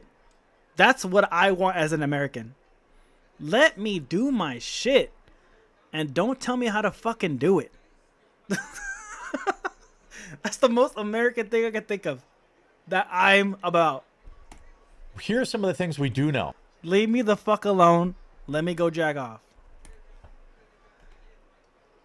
Here are some of the things we do know. He made a phone call. You was seen making a phone call. Am I lying? Right before the assassination. Who was that phone call to? My guess is trans roommate.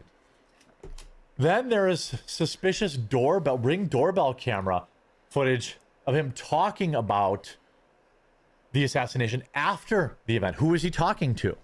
His dad, probably? The FBI is investigating whether assassin Tyler Robinson had an accomplice with him when he fired the shot. Agents are looking into footage showing Robinson talking into a doorbell camera about the murder shortly after he scampered away from the Losey Center at Utah Valley University. Excuse me? What, he just went to a random door? Like, it must have... That's weird. Like, if you're... Like, I have Ring on my fucking door, right?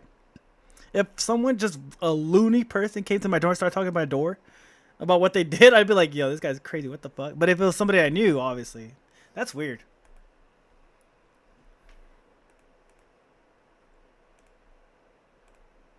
Excuse me?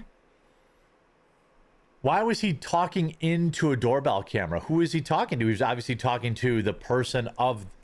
We could blow up a U.S. ship in Guantanamo Bay and blame Cuba. Casualty list in the U.S. newspapers would cause a helpful wave of national indignation. It is possible to create an incident which will demonstrate convincingly that a Cuban aircraft was attacked and shot down a chartered civil airliner en route from the United States. The passengers could be a group of college students off a holiday and a grouping of persons with a common interest. Operation Northwoods, 1962.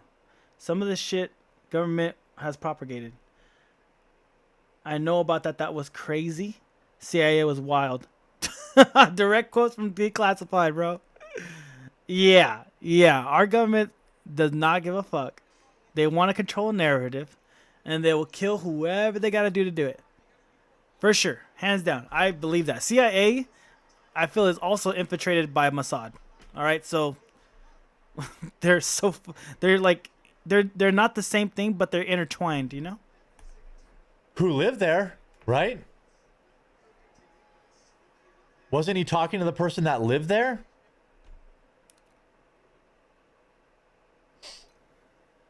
Who lived there? Why was he talking into the camera? Mossad is too good at their job.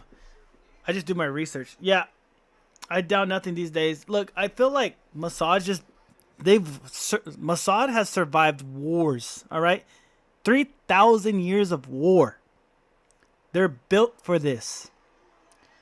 The Bible is all about that, right? From what I've been told. The Bible is all about the constant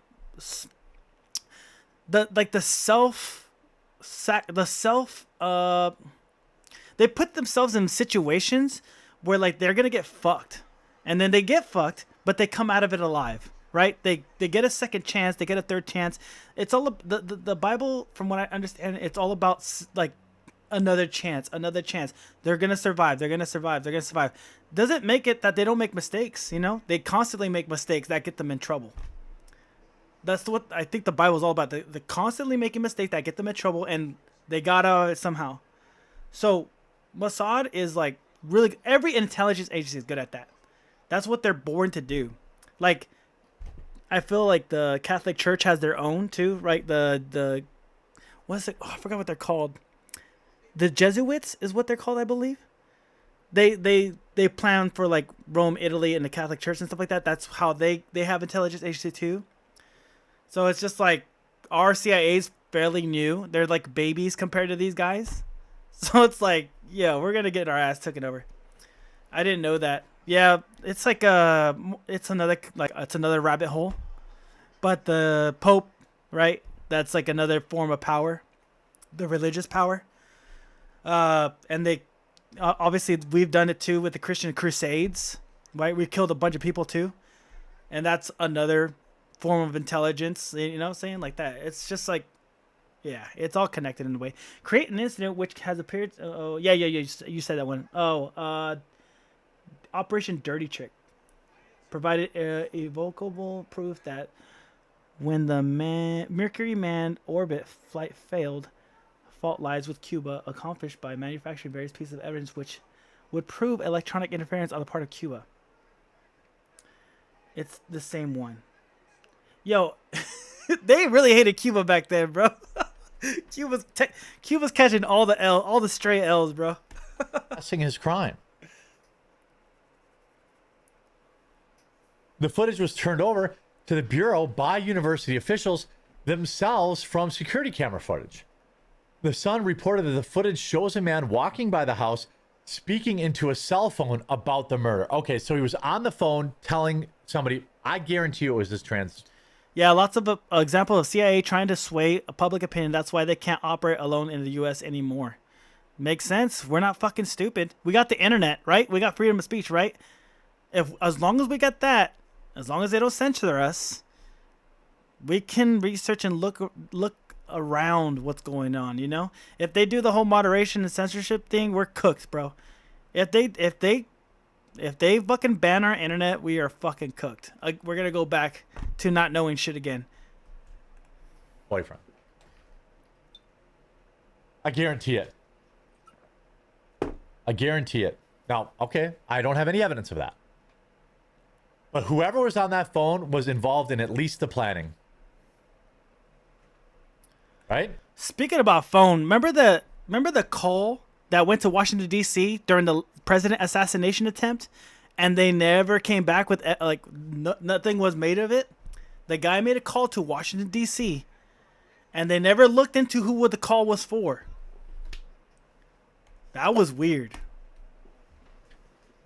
The footage was turned over to the Bureau by university officials themselves from security camera footage. The Sun reported that the footage shows a man walking by the house. Way too sketch indeed, bro. Speaking into his cell phone about the murder. The FBI is not clear whether the man on the video is Robinson or not, and the public statements given by the officials have all said that they believe he acted alone. Again, I ask... Yeah, it was just like in and out. 24-hour news, forgotten 2 days later. I didn't forget, but we couldn't dwell into it, right? We couldn't go further with that. Or they did and said they didn't. The kind of action of lack of is the trait of someone who has something to hide. My informed, educated, smart, good-smelling viewers, do you think an assassin would have sent a text message to somebody that said, hey, yo, can you go pick up the gun, if that person didn't know what they were up to? Do you think there is any world where that's the case? Good smelling. Do you think that there's any world where that's the case?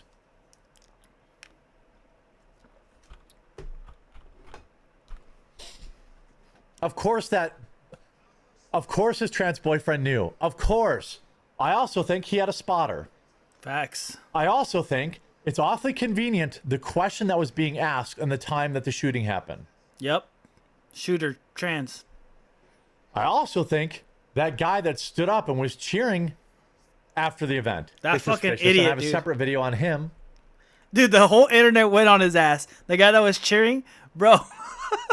He said he was chanting USA for a distraction. I'm like, you look awfully fucking happy cheering USA, distracting a shooter to try to shoot you instead. What are you talking about, bro? My second channel, which is called Jeremy Hambley, coming up. Do you follow Tatiana Truthseeker? No, I don't. I don't know who that is. Is that a YouTuber? What is that? Later today.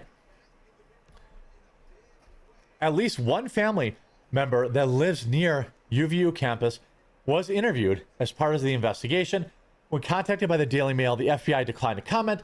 Police have evacuated the area around Tyler Robinson's family's home after receiving, quote, concerning information from the residents. Investigators have not revealed what exactly raised said concern, but said that the information came directly from the front of the residence. A police helicopter is now flying over the neighborhood and reported. Fortune uncovered some wild shit on the Tyler guy. Fortune scares me. It went on there in middle school back in 08 and was like, whoa. Yeah, Fortune was a wild spot. It was just like a meme drop to me. It was just like your place you make memes and shit. That's all I remember Fortune for. What was the wild shit they uncovered for the guy? Like, just quick bullet points if you remember Resident Evil. Told to clear the area. The alleged assassin was named Robinson from Washington, Utah. He is a student in the electrical apprenticeship program at Dixie Technical College in St. George. Why is that what he used a scholarship for? Hey, I mean, I love tech school, but that's not what I expected. The alleged killer confessed to his father, Matt, who owns a construction company. Sources told the Daily Mail he's also a 25-year-old law enforcement veteran, I believe. Yes. He reportedly told his father that he would rather take his own life than turn himself in, but was convinced to speak to a local youth minister. who also worked with the U.S. Marshal Services. We know about all this, we know about this stuff happening. Wow. Wow. What a turn of events. Now, here's the interesting thing. Tyler Robinson's roommate, who is trans, who is dating Tyler Robinson, who is gay, allegedly tipped off the FBI. Do you think that maybe is that person trying to avoid being convicted? Is that at all possible? Yep, it is possible. Is it at all possible? That's Tatiana. Tatiana. She better be a fine ass light skinned black girl, bro. That's all I'm at. Tatiana with the name of Tatiana. You better be fine as fuck. Light skin, caramel, smelling like butter shave, cocoa butter shave. She does a lot of deep investigations. Okay. We'll look into that in a bit. That person was trying to avoid being arrested. I believe you will never convince me otherwise that his trans roommate, whose trans ideology was scrawled on the bullets that took Charlie Kirk's life, wasn't in on it. He's trying to save his own life, his own butt. I think that's the situation. Was that person there that day? We need to know. I saw she was a white girl, so yeah. Better have the tatas. A 22-year-old wannabe professional gamer who lived with Charlie Kirk's alleged assassin gave cops incriminating text messages that led to his arrest. Lance Twiggs turned over Tyler Robinson, who lived with him in a 3-bedroom apartment in St. George, Utah, Daily Mail can reveal. Twiggs showed police texts from Robinson about stashing the weapon linked to Wednesday's incident of the prominent conservative activist at Utah Valley University.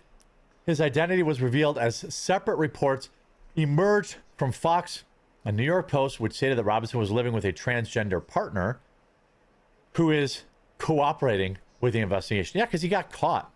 That's what I was thinking too. The reason why he's like giving the information is because they got caught. There's nowhere to run. Time to fucking give the goods, like they're gonna get you eventually. Might as well just fucking cooperate now and lower the sentence or try to get off the hook, Because he got caught, obviously. Right. It's unclear if Twiggs is the same person referenced in the. My wife is Russian, immigrated here in 17. Bro, Russian girls, bro. I'm not gonna lie, dude. Russian girls, they got body. They got body. They're like built like black girls, but light skin, but white.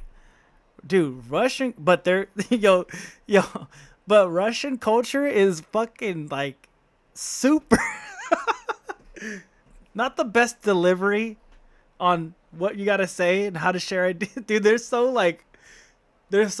blank.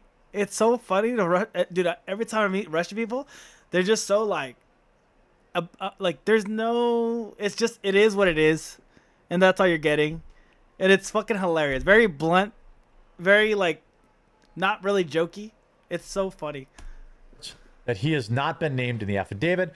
His grandfather, Jerry Twiggs, told the Daily Mail that he was unable to comment on rumors that he is trans and that there was a transgender motive to Kirk's murder. Of course there was. It was on the bullets. He was dating a trans man. Yo, we might have to go to Guttenberg. We might have to make a passport bros trip to Guttenberg. She has a lot of opinions. Yeah. Very strong-willed people. Tyler's first court appearing is on Tuesday. Come on over, dude. Hell yeah. Hey, you're going to all the brothels, brother. Let's go. He was dating a biological man pretending to be a woman. Come back to that sentence. All Breezy. this broke in my Discord too. So hopefully you'll join. They'll pay you $10K to marry them. Shit, I'll take 5.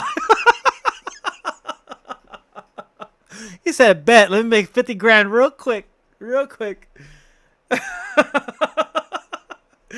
That man's got student loan debt he got to pay off. He's got 5. He needs 5 of them motherfuckers. Cindy just joined and Ben just joined too. I'm watching it in real time. It's awesome. The more people we get in there, the better reporting we can do. According.com/join. I don't want to comment on that. I'm not sure what his situation was. Jerry also confirmed that his grandson had been talking with the police, but had not spoken to him since. After he was with police, he's been at the house. There's no way for us to contact him other than going over there. Where's this boy's parents? Isn't that funny? Probably from a broken home. Guy's a furry. Confirmed. Look at his hoodie. A fucking furry, bro. Probably from a broken home. He's a fucking furry. Authorities are yet to confirm a motive, but Utah Governor Spencer Cox told the Wall Street Journal that Robinson was deeply indoctrinated with leftist ideology. South Utah native Twig studied at Utah Tech University, according to his Facebook page. Robinson, 22, was also taking electrician training at a nearby tech school. Canada is drowning. What? What do you mean by that? Guttenberg TN is a tourist trap with a lot of foreign students that work for the summer. I love how they're trying to depict him as a right-winger. Yeah, I mean, he grew up conservative, right? It was just in 2 years ago when he went to college, he got indoctrinated, right? The value of the money. We talked about that earlier. And then he went radical and changed his ideology. And his family said that, yeah, we're conservative, but he was the only liberal one. He was really strong opinionated on it. So, yeah. And like Robinson, he was also an avid gamer, posting video game videos on TikTok with the account bio, becoming TikTok pros one terrible video at a time. I could see that his super right-wing family really fucking pushed that shit on him, and then he got upset and pissed the fuck off, which I've met other people like this, actually ex-girlfriends or ex-girls that I used to kick it with and fuck around with. They're like newborn atheists. Like, they don't believe in God, and they got so angry every time I bring up religion or some type of God or some type of faith question. They'd get mad. I'm like, it's just a religion. It's just a faith. Why are you getting mad? It's like, because I'm atheist. I'm like, yeah, you're new atheist, and you're so upset every time someone brings up religion. It's kind of crazy. So him being a conservative all his whole life, then fighting himself in his head that liberal is the way, and then his whole family's that way. So of course he's gonna get angry. He's grew up that way, and then he's pissed off. You know, that's anybody. He posted himself as social media playing popular games, including Apex Legends, Valorant, and Rocket League. I believe one of the references on one of the bullets was a reference to Helldiver. He was a young guy trying to rebel against his upbringing, like most teenagers do. He got radicalized, yes. Yep, went through a similar phase. I admit I was brainwashed. Glad I got out. The economy is plummeting, and jobs are being taken by the mass immigration, where corporations are underpaying and exploiting them under threat that they will be deported. We got a huge white-collar criminal, probably. Yep. If I'm wrong about that, please correct me, but at a one-bedroom is $300,000 per month on average. I was seeing how they are fake colleges in Canada, so migrants could get student visas. Wow, I didn't know that. That's wow.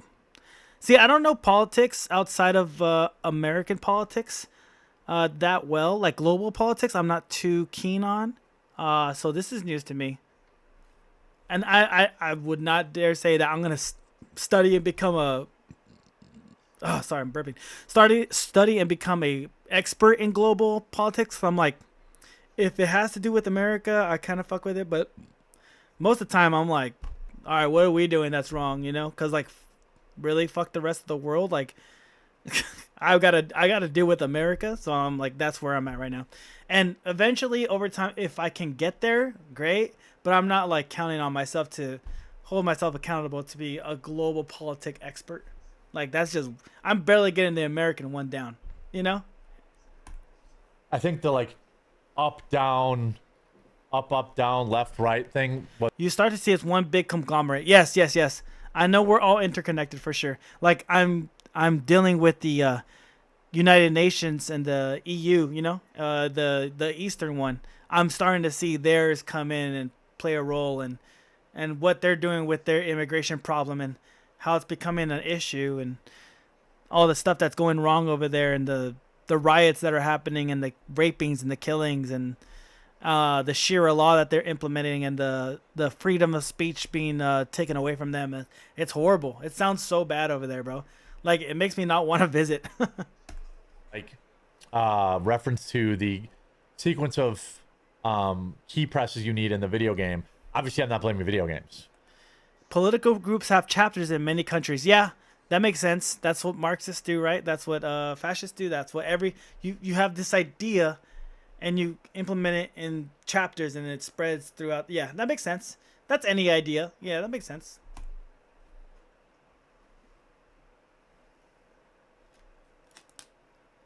Again, Charlie Kirk suspect Tyler Robinson possibly had accomplice, as law enforcement has reportedly discovered footage which allegedly shows. Now, maybe he's just telling his trans boyfriend after the fact. Maybe it was the old man acting as a decoy. Maybe it was the man standing up and, creating a distraction. Who is he on the phone with? I absolutely, positively, 100% believe the roommate knew what he was doing. And at the very minimum, could have stopped this senseless murder and chose not to. Yeah. Yeah, that's fair. And chose not to.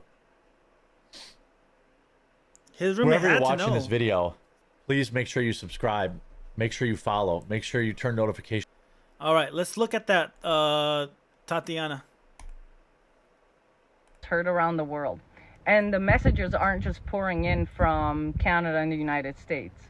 These messages are coming from students and people in China, in South Korea, all over Europe, basically asking what the F is the actual wrong with liberals of the Western world. And I will stand by what I said. Liberals are a virus on this planet. If you think that democracy is at threat with freedom of speech, it's not. Freedom of speech isn't a threat. It's just a threat to their programming of you. And because that kid could not debate him, he killed him. Facts. You don't have the wits or the mind about you, so you use violence. And if you're like, oh, he was not a liberal, let me show you the killer. Oh, look at this good little Fauci rat. What a little lovely lab rat. Oh, I bet you he's vaccinated. There he is again. Wow, definitely not a leftist. That's the mind virus. And 4chan even discovered all of his fake accounts where he's dressing as a woman, where he's in support of Pantifa. Those 3 little arrows he put on the bullet. Yeah, she's kind of bad. I'm not going to lie. She could get it. She could get it for sure. Are from Pantifa's little Pantifa flag. Those pussies. You know, those drug-addicted homeless kids with no guidance, no... Now, if she says the word faggot, I'm going to fall in love. Yo, chill. Future, where you can pay him $50 in crack to go burn down a city for their liberal mind virus. That's what liberalism is. It's a mind virus. And I'm not backing down on that. It was created to literally destroy the West. These aren't the liberals of the 60s, the 70s. You're not progressive. You're just little fascists with low IQ, low informed voting base who are easily programmable, who are threatened by speech because you literally don't have the wits to actually debate somebody in a logical manner. That's all it is. It's a DEI program for fucking the West. And those of you who don't realize that this is a turning point, not just for the United States, but for the entire world, you have no idea the can of worms that you've just opened up. And I know you're out there threatening my lives, other people's lives who speak out about this. You're saying that, you know, this person is next and that person is next. Yeah. We're not the types to burn down cities, but we're the types to actually make huge changes. Because if you look at the voting demographic and who has more money, it's definitely the conservatives. And money speaks loud. And you know what I want? I thought Democrats have more money. I want capitalism on steroids. I don't want my money going towards like hospitals in Canada. You want to know why? Because you wanted to kick me out of it in 2020. A place I paid into for years. You're like, oh, if you don't get vaccinated, you don't use it. Okay, cool. My money's not going to go towards that anymore. I want privatized everything. And we're about to get louder. Charlie Kirk's death. I mean, she's not wrong. Thanks for that information. She's just reacting. Yeah, she was pissed. You could tell she was very emotional right there. I mean, as she should. I mean, anybody right now, I totally get it. The crazies are now coming after Asmongold. don't even know how I'm going to talk about this. After what happened with Charlie Kirk, I'm gonna take a piss real quick. Being senselessly murdered in cold blood, seeing people on the left just do whatever they want to do, say whatever they want to say, and have this insatiable hunger that will never be satisfied. After what transpired, they are now moving forward to another target because they can never be satisfied. They got to move on to someone else. So now we got on Reddit, r/TheDprogram says, do him next, please, in reference to Asmongold. Tectone says, the tolerant left guys, disgusting fucking bastards. And Grum's quote tweets it, says, is anyone surprised? Everyone is on the list, and people are posting this kind of stuff all over Blue Sky. It got so bad that Blue Sky had to finally step in and start cracking down because it was everywhere. By the way, you know it's bad if Blue Sky is like, guys, we can't do this here. This is too much for us. And here's my concern, that it may, obviously, hopefully not, for all things that are holy, nothing happens to Asmongold.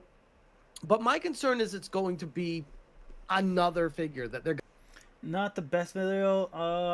Wait. I'd love to see exactly what they want. They choose a stance. I just hear that they don't shit just because Trump's doing it. She's just reacting. First stream I've found that does not talk terrible about Charlie. Kind of crazy, but man, I've been looking for 15 minutes. What the fuck? Really, Tater Tot?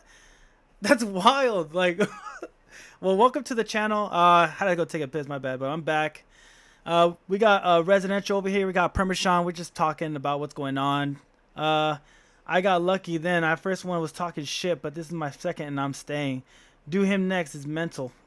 He needs to go get up his security. He isn't safe, but just because he streams from his house, that P.O. box needs to be secured. Welcome in, Tater.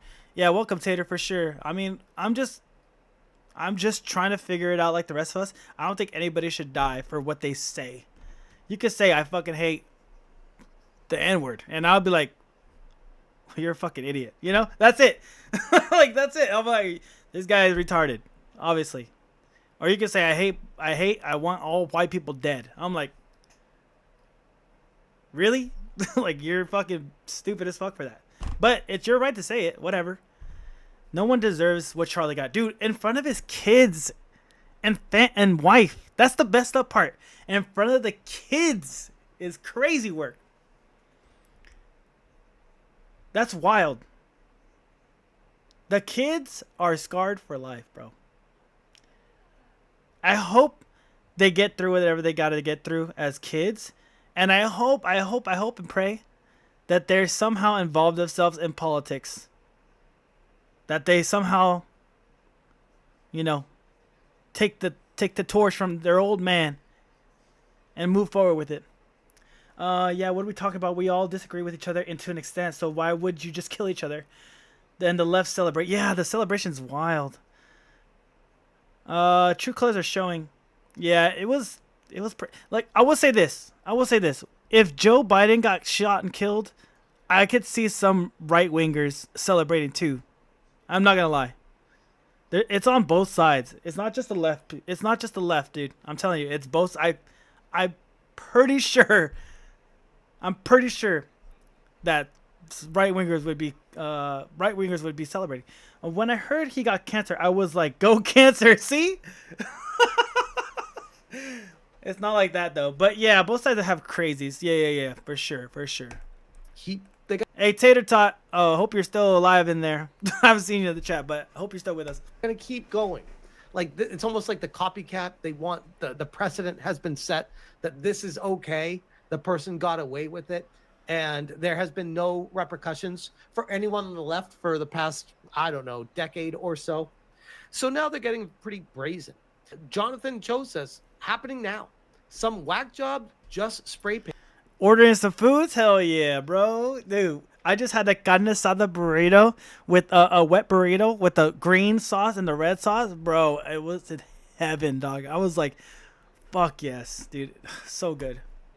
Kill all Charlie Kirks. on the Seattle Central College sign. This is obviously a threat, but what the far left doesn't realize is that this madness is actually catalyzing reasonable Americans to now say, we are all Charlie Kirk. Courage is contagious, and the movement... So many people on the left are getting fired for publicating their celebration. Yeah. I thought that was hilarious, dude. You work for a company that's publicly owned. You don't own the company. You're probably in the public, right? You're in a service industry. And then you put that online. And you don't think that's going to deter customers away from your service?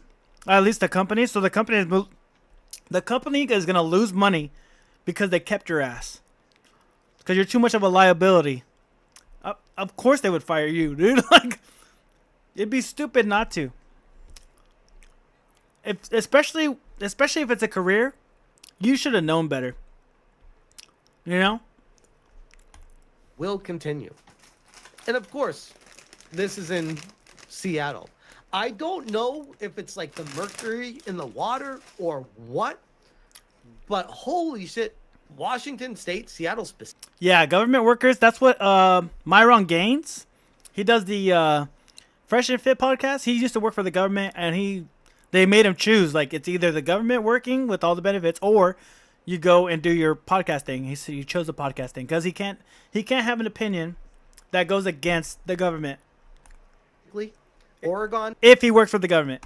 While we're up there too. And even NorCal, San Francisco. I don't know what's going on with the Pacific Northwest, but my goodness. I wouldn't mind working for the government if nothing else panned out, like working for the county. Because the benefits are great, dude. Like, you get to fucking live a 9 to 5, essentially. You know, you have security, essentially. And then you just kind of do your life. And you go to work, and you clock in, clock out. It depends on what you do. I hated what I did. I get you.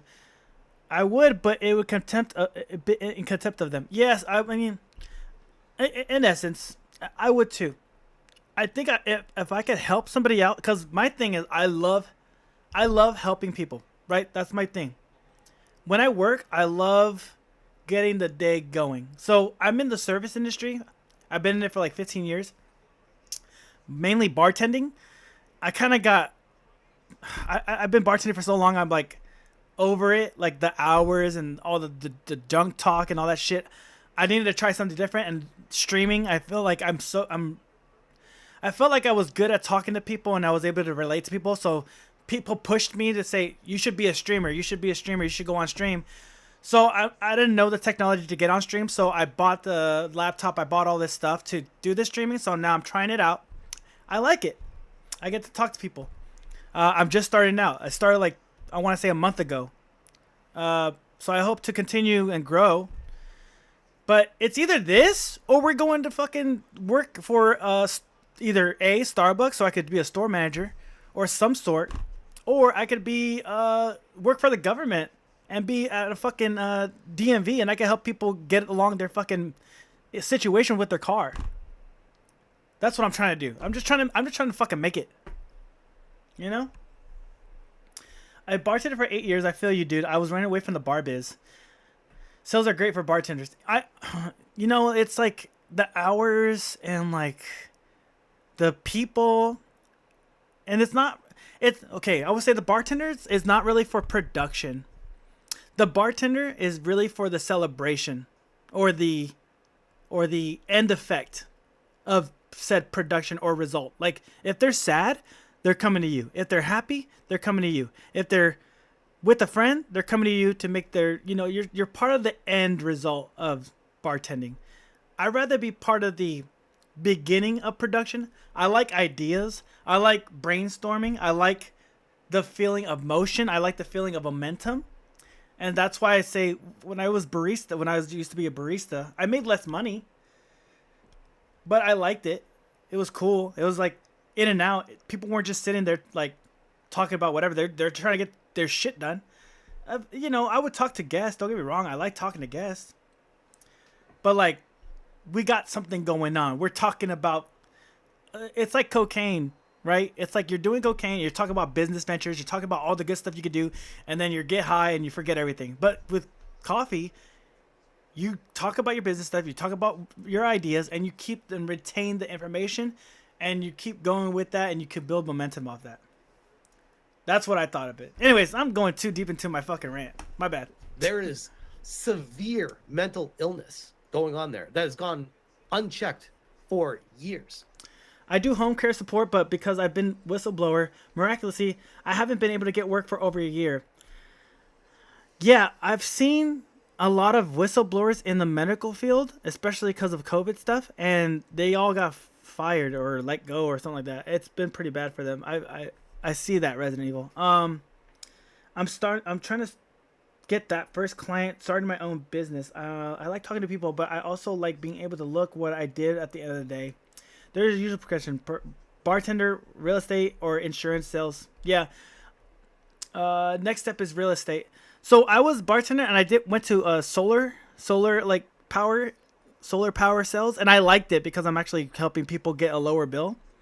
It's just like you have to do a lot of traveling and all that stuff, and I'm like, I hate traveling. Like, if it's not for a DJ gig that I'm doing, if it's not for like something I like doing, like music videos that I do, like I want to get out the house to be creative. I don't want to be out the house and be working, you know, like because I get too distracted, bro. I want to do something else if I'm outside, bro. That's why it's like hard for me to stay on track with the sales stuff. But when I do make a sale and like I'm helping people, I'm all for it. Just trying to push something. Yeah, essentially, bartenders are salesmen. At the end of the day, you're a salesman, and that's how the real estate works, how insurance sales works. It's just a salesman. Yeah, I'm really good at salesman. You could talk. It's because you could talk, bro. That's what it is. And this is what happens when there is no control of this kind of stuff. People start going around and saying some crazy things. And it's not just the Pacific Northwest. We also have students at UT Austin are asked about their feelings about Charlie Kirk. Oh, that's another bot. I'm fucking dude. What's up with Kick today? There's so many bots. Kick chat is all bots. There's no real people on Kick right now. What's at late night MK? Kick has the most bots, dude. They're so unregulated right now. It's crazy. My chat right now in Kick looks the same on Twitch, but it's all bots. It's weird. I'm gonna keep them though because I need the engagement. Getting killed. The answers are horrid. One says they're happy. Another says it's good. One that someone had to do it. These students are lost. So yeah, let's listen to what Charlie Kirk got shot and killed. How do you feel? Happy. Goodbye. Wow. Did you see that Charlie Kirk just got shot and killed? That's good. Wow. Look. I know it's not an answer that we like to hear from these people, right? What do you think about Charlie Kirk getting shot? Oh, I fucking love it. It's the greatest thing ever. I know we don't like hearing that, but this is freedom of speech we're talking about, and we have to be okay with hearing that, guys. All right? I'm being real right now. You got to be okay with hearing that. You can disagree, yes, but you got to be okay with it because that's freedom of speech, bro. Why would we limit them saying what they got to say? All right? Honestly, that's one thing, but going and making a video encouraging is another. Yeah, but that's freedom of speech too. Like, us doing the same thing, us saying that's fucking evil that you're saying that, is us doing the same thing that they're doing, right? We're sharing ideas. And I think that's what needs to be. As long as we leave it like that, no one dies. But obviously there's the weirdos that can't fucking deal with it and they want to get a gun, right? I'm not against the freedom of speech part, but I'm also absolutely repulsive and disgusting behavior. It's going to catalyze big problems. Yeah, I mean, I feel like the younger generation shouldn't be on the internet like we are, right? To share these ideas. I mean, where do we cut this off at, guys? Where do we cut this off at?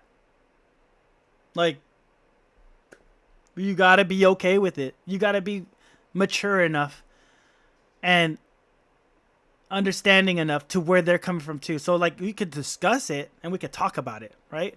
Why do you feel so happy about it? I would ask, oh, why are you happy though? Oh, because da da da da da da da.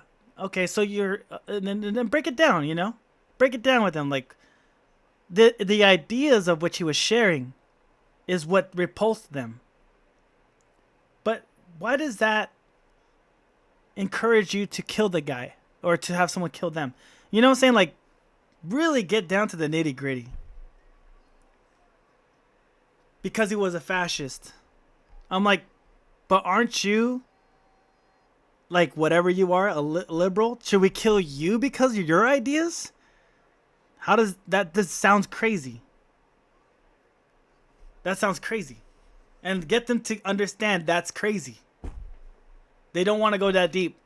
That's why we take them to the deep end, bro. That's why we keep put pressure on them to do that. Because once they go deep, they're going to break down. All of them are tried to talk to at their level. They just get mad. That's fine. That's fine. Emotion, whatever, that's fine. Get mad. It's fine. You know what it is? It's the breakdown of a conversation. Like, if you're really good at talking, you can get past the madness. And you can understand. Like, you be like, I understand you're mad. I get it. But, like, let's drive deeper into this. Like, why is your emotion coming out so much? Like, get to an understanding of, like, them as a person, not just them as a label. I think we'd be in a better place. And I'm pretty good at that with my people because I have, in my family, I have a bunch of leftists and a bunch of trans activists and stuff like that. But I do talk to them in certain ways so that I get them to understand my thing, right? But I have a way to do it. Like, I have a way to, like, joke about it, lightheartedness, sternness, come back to lightheartedness. Like, I feel like conversation is an art form, and you can get to where you need to get to. You just gotta learn how to, like, you ever see a painting canvas and you have so much canvas to fill? That's the conversation. A conversation is an art form, and you gotta fill in the gaps, right? With your ways of illustrating. Your illustration is your words, and your emotion and your pivots are your strokes. Same. I just hear them and I try to poke holes in things and I don't agree with them, but the response goes, yeah, because you're antagonizing them. Like, you're poking holes probably without giving them an out. You know what I'm saying? Probably like making a statement. I'm not sure how you talk. I don't know how you're saying things, so I can't really say, but like, yeah, I get it. It's tough to talk to people. I'm not gonna lie. Why do you think psychologists get paid? You know what I'm saying? Why do you think doctors get paid to talk to them? The people that are like really messed up. I was gonna train to do that, but knowing my ass, I take so much home from my work that I would constantly be too involved with my patients that I wouldn't be able to live. I'm too, like, I'd be too invested. P.F. Chang's went with the flank steak and white rice. Oh, sorry, tater tots. I was like, wait, what?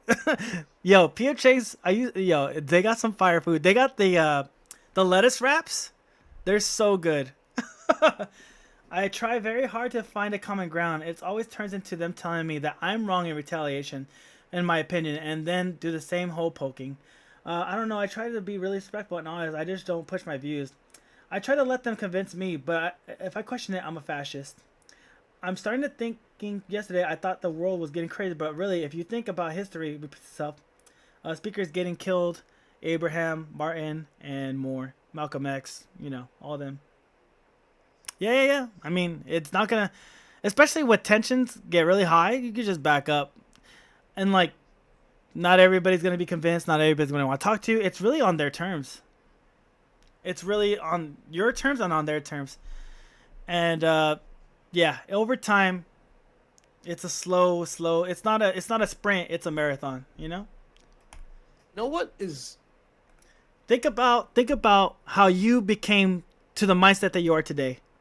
How much experience you had to go through. How much learning and rebranding you had to go to in your own mind to get to this point where you are right now. You got to give that time for them to do the same thing. Maybe it wasn't your time. Maybe it wasn't you to give them the full download, but you're giving bits and like we call it bookmarks. You're giving them ideas in their heads so that they can think about later. And that's how they change later on. Really just makes you realize what's going on right now is the youth. I'm going to sound like Let me such get some an more old man water. when I I'm say fucking this. dying. The youth is Talking so too much. impressionable.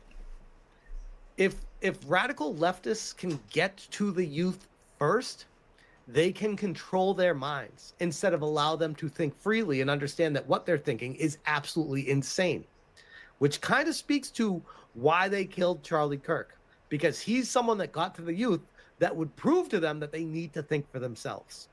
And the radical leftists are like, we can't control people when you do that. We need to stop this guy. And we see it in the eyes. These students are zombies to the world, just spitting out what they're told to say from their professors. Oh, that's good. That's good that people are getting shot just off a political view. Good that people are dying in America. Did you see that Charlie Kirk got shot and killed today? Yes, I did. How do you feel about that? I don't really have any feelings about it. Who are you? So there you go. That's another one where they're like, are you on my side, or are you somebody that's going to make me look crazy? Charlie Kirk got shot and killed today. We're just getting people's opinions. How do you feel about that? Girl, someone had to do it.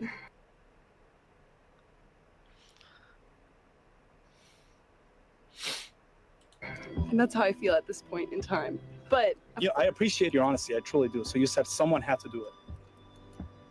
yes. Try not to get all pulled up into that, but he was a misogynist.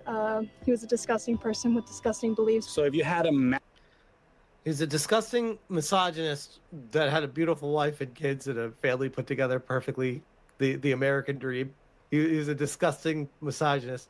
You thought that's bad. Listen to the follow-up here. This is going to piss you off. you had a magical wand, a magical button that you could press and keep him from being assassinated, would you press that? No, I think that's to me, that's like as bad as being the person murdering him. We're like, oh, you have the chance to save him. You can actually not have this happen if you choose. That's crazy. things happen for a purpose, and if that's how his life was ended, then that's how it was ended. Imagine someone just grabbed, I'm assuming this is a girl, grab this chick with a knife and put it next to her throat, and you stand there and be like, I have the chance to save you right after you said that, but you know what? Things happen for a reason. Let it go. Like, that's literally the same thing. That's crazy. This is from Sir Dam. They said, stop letting these people run their mouths, and it stops pretty quickly. They need to know what it's like to be afraid for their lives. This is from End Wokeness. I would have killed Charlie myself. 33-second clip. Let's hear these guys. What these definitely totally not low T people, what they have to say. Read it. Do you support his death? I do. You support his death? Fuck Charlie Kirk. You support Charlie Kirk being killed? Yes, I do. On the day he died, you're here at a vigil for Charlie Kirk, and you... They're at a vigil for him dying. What a piece of shit. He's wearing a pink T-Mobile hat, by the way, which tells you quite a bit about this character. ATB says they all have crazy eyes. They really do. Support his death. Do you support a Nazi? No, I don't support a Nazi. Charlie Kirk wasn't a Nazi. Yes, You support his shooter? Yep, sure do. Free him. He's calling the interviewer a Nazi. He's like, you support the shooter? He's like, sure do. Support Charlie Kirk's shooter. Sure do. He did us all a favor. He did us all a favor. Man, look at that freeze frame, by the way. What a piece of shit. Would you shoot somebody like Charlie Kirk? I would have killed him myself. You would have killed him? I would have killed him myself. Man, I wonder, when I hear stuff like this. By the way, this is like everywhere. These people, this guy is not alone. This is insane how many people are coming out of the woodwork right now talking like this, where they have these thoughts in their brain. There's so much anger they're filled with that they just want to see people die and suffer. It's fucked. It makes you wonder, like, what happened 40 years ago or 35 years ago, however old this guy is, when his mom was pregnant with him? Was she getting drunk? Was she smoking cigarettes? Was she doing drugs? Does this have something to do with that? Because this is not normal to have a brain function like this. There's got to be an explanation. And maybe it's just as simple as indoctrination. Maybe that's all it is. I'm just searching for reasons as to how people can be this soulless. This is crazy. Yourself. Okay. Do you have a job here in Seattle? Nope, I take that for a living. Nope, I do what for a living? I take that for a living. I didn't even know what he said. This guy looks fucking crazy too. He said, do you have a job in Seattle? He goes, nope, I have something for a living. So he lives off the government, it sounds like, and he doesn't even work. These are the people that are threatening to off people like Asmongold. And I know Grums has gotten plenty of these threats in the past as well. And these people are feeling very emboldened from what's happened. This is Emerald Apple, who says, some people are calling for unity in these times. And I wonder, unity with that crowd? How do you befriend demons who want to kill you for your ideas? Charlie Kirk invited the conversation with faith, family, borders, the works. And they answered with lead. FBI's dangling $100,000 for tips, but the real manhunt is for any scrap of sanity left in the discourse. The leftists have absolutely lost it, and they are still celebrating. The moderates, the normies, and people who aren't even political are echoing the same message. This isn't politics. It's predation on your own blood and soil. They want to kill us, and our loyalty to the living trumps olive branches to the bloodthirsty. And I guess I'll leave it with this, because these people, they are communist. My bad. I got caught downstairs talking about my family was talking about MK Ultra and how like they get the, you know, vulnerable mindsets and then they get them to kill people. And so I got strung into that, so that took a lot longer for me to get my water. But my family downstairs is like talking about MK Ultra, so I was like, oh, they're asking my opinion, so I got kind of caught up on that one. My bad, y'all. They are Marxists. They are ideologically broken people that are just angry at society for their own shortcomings, filled to the brim with projection and hatred. And there was a clip from Geeks and Gamers that I saw earlier that I really wanted to leave this off with. This is from Dan Vask. I said, how did he squeeze that much truth into a single clip? And I can't think there was ever a time where I wanted someone to get assassinated in front of millions of people, though. So I never started from that point. Yeah. That's a really fair point. Did I ever hate so much that I wanted them killed in my life? You know what? You grow up hating Hitler, but then you start hearing stuff about Hitler, and it's like, okay, he was based as fuck, and he, you know, it's like, he did kill a bunch of people, and Stalin killed a bunch of people too. So like, that's where I'm like, okay, the dude's killing his own population. I feel like that's worthy of being assassinated for. You know, say like the guy's actively killing people. I think that's where I'm like, yeah, they probably need to get assassinated. But you know, that's not neither here nor there. It's just like a woulda coulda. I think this is important. Hitler rose to power by exploiting economic crisis, fear, and nationalism. He built a dictatorship by discovering democracy, silencing opposition, and controlling media. He indoctrinated youth from the earliest ages. Hitler youth, so they grew up loyal to him without question. He used re-education, terror, and mass rallies to mold minds. This indoctrination fed into genocide, war, and totalitarism control, just in relation to how these leftists are so emotionless to the killing of opposition. I mean, yeah. I mean, the mindset is there, right? they wouldn't kill them themselves though.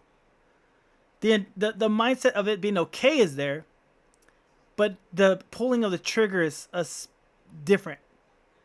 Not I would say a lot of them, the leftists, would not pull the trigger. They'd be like, this is too far. But someone else did it, so they're like, oh, it's already done now, right?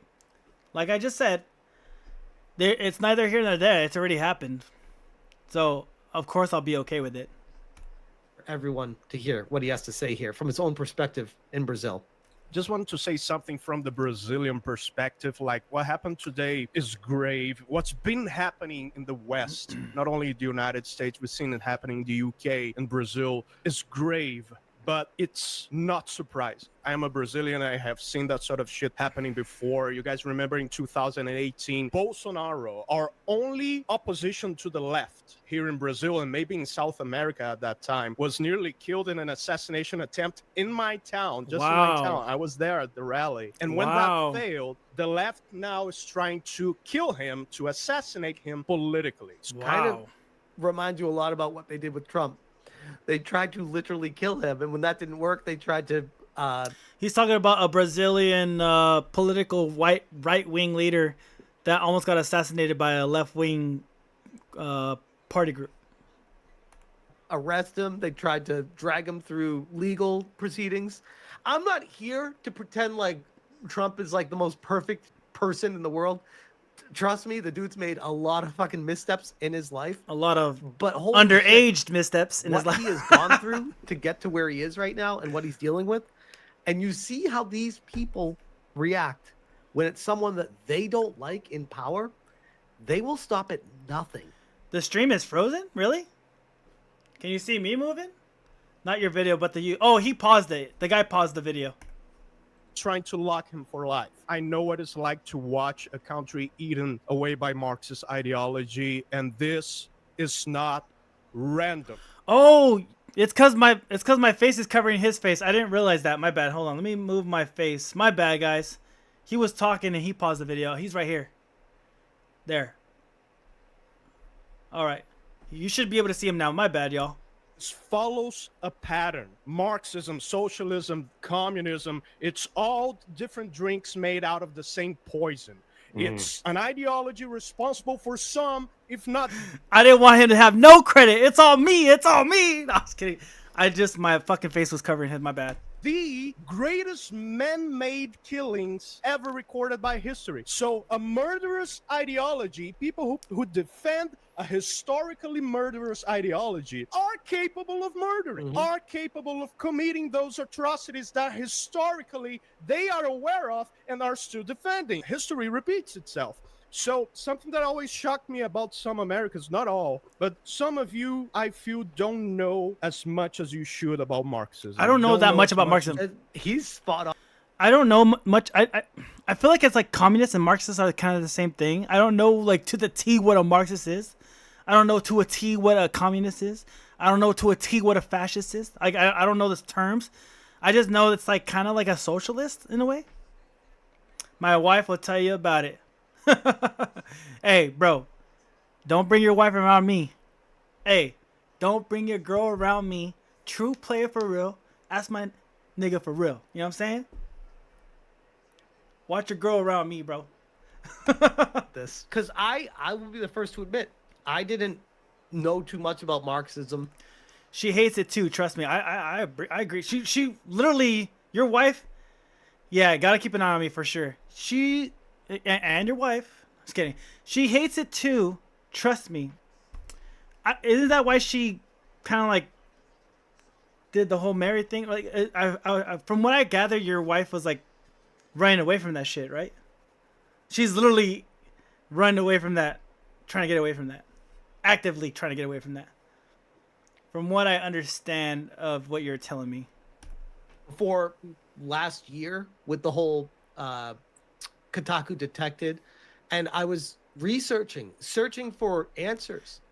Everybody in chat, keep your eye on me. I am just a simple man with simple needs.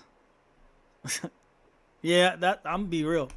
I'm like, why does this feel like a cult? Why are all these people of the same mentality? Why do they all back each other? They have this crazy perspective on life that makes no sense at all. And then I start diving down and researching it and finding out, oh, it's a mentality of Well, communism was done in Russia in 1991. She was born in 97, but her parents and all that tell us all about it constantly. Yeah, they were affected for sure by what's up? What's going on? See, it's another fucking chatbot and Kick. Mustafa. Hey, Mustafa, are you the real Kick chat person? No, it's not. What? Yo, there's a real person in Kick chat? Yo, hey, Twitch chat, for the first time, there's people that are real in the Kick chat. It's not bots for once. Wow. Now we made it to the big leagues, guys. We got real people in the Kick chat for once. There's so many. Yes, I am a user bot. I believe it, bro. I believe it. Well, welcome to the chat, bro. communism. These people are injected with ideologies, most likely from the colleges, but who knows? Maybe they just got. Twitch chat said, we made contact. Oh man, this guy is bot. Yeah, that for sure guy is a bot for sure. A young age, and pushing this propaganda and using their pen to try to push it to the masses. And using video. It's like I'm talking to I made contact with somebody on Mars. Like, yo, you're real? This is real shit? Like, hey, Mustafa, welcome to the chat, brother. As the fucking vehicle to do that. And when I called that out, I became target number one for them. Now I'm being sued by one of them. And to the extreme where it's such a laughable lawsuit.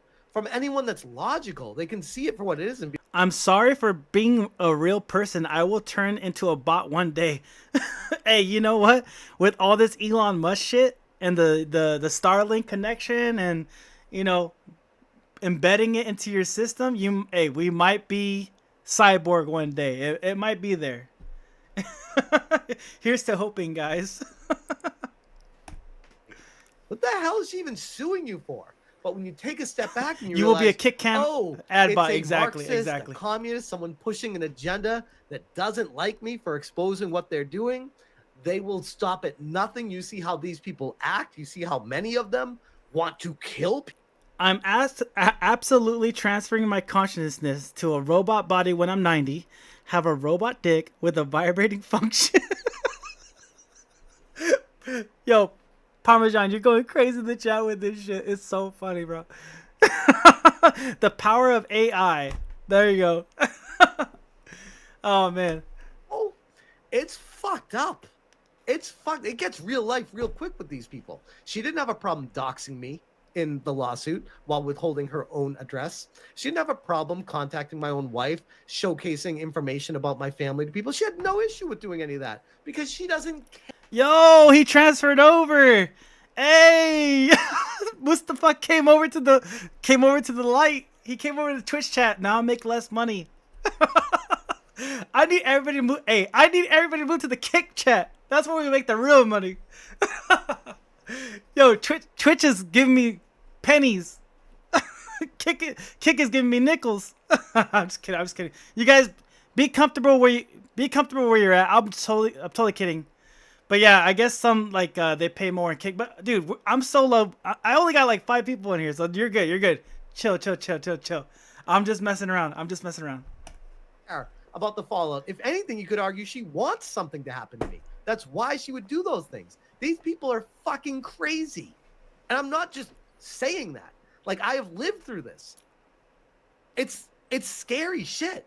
So I'd like to think I'm caught up on it now. But I agree with Dan. Most people don't know what I know. Yeah, we haven't lived through what he lived through. through. Believe me or research on your own. And I'm gonna watch you on both. Double Solar Reject is wild. I got a twin. And realize that this is some scary shit we're dealing with right now. This is nothing to be joked with.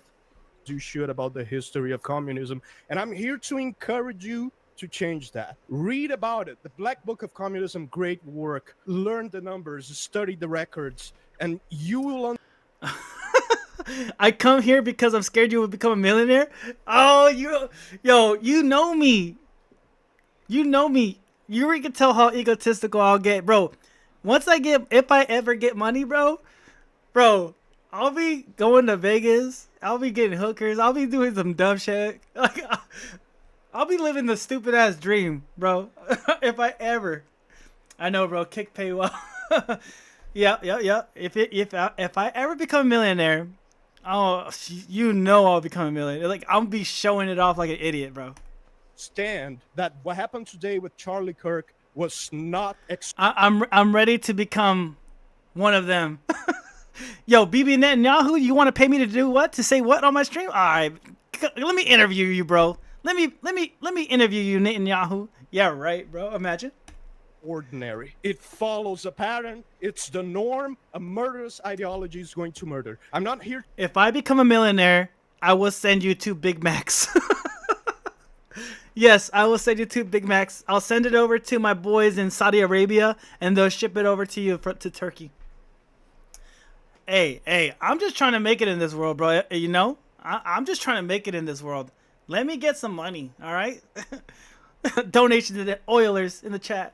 Let's go. Encourage you to do anything stupid. I want to encourage you to stay firm, to stay vigilant, be rational in this moment, but also don't be naive.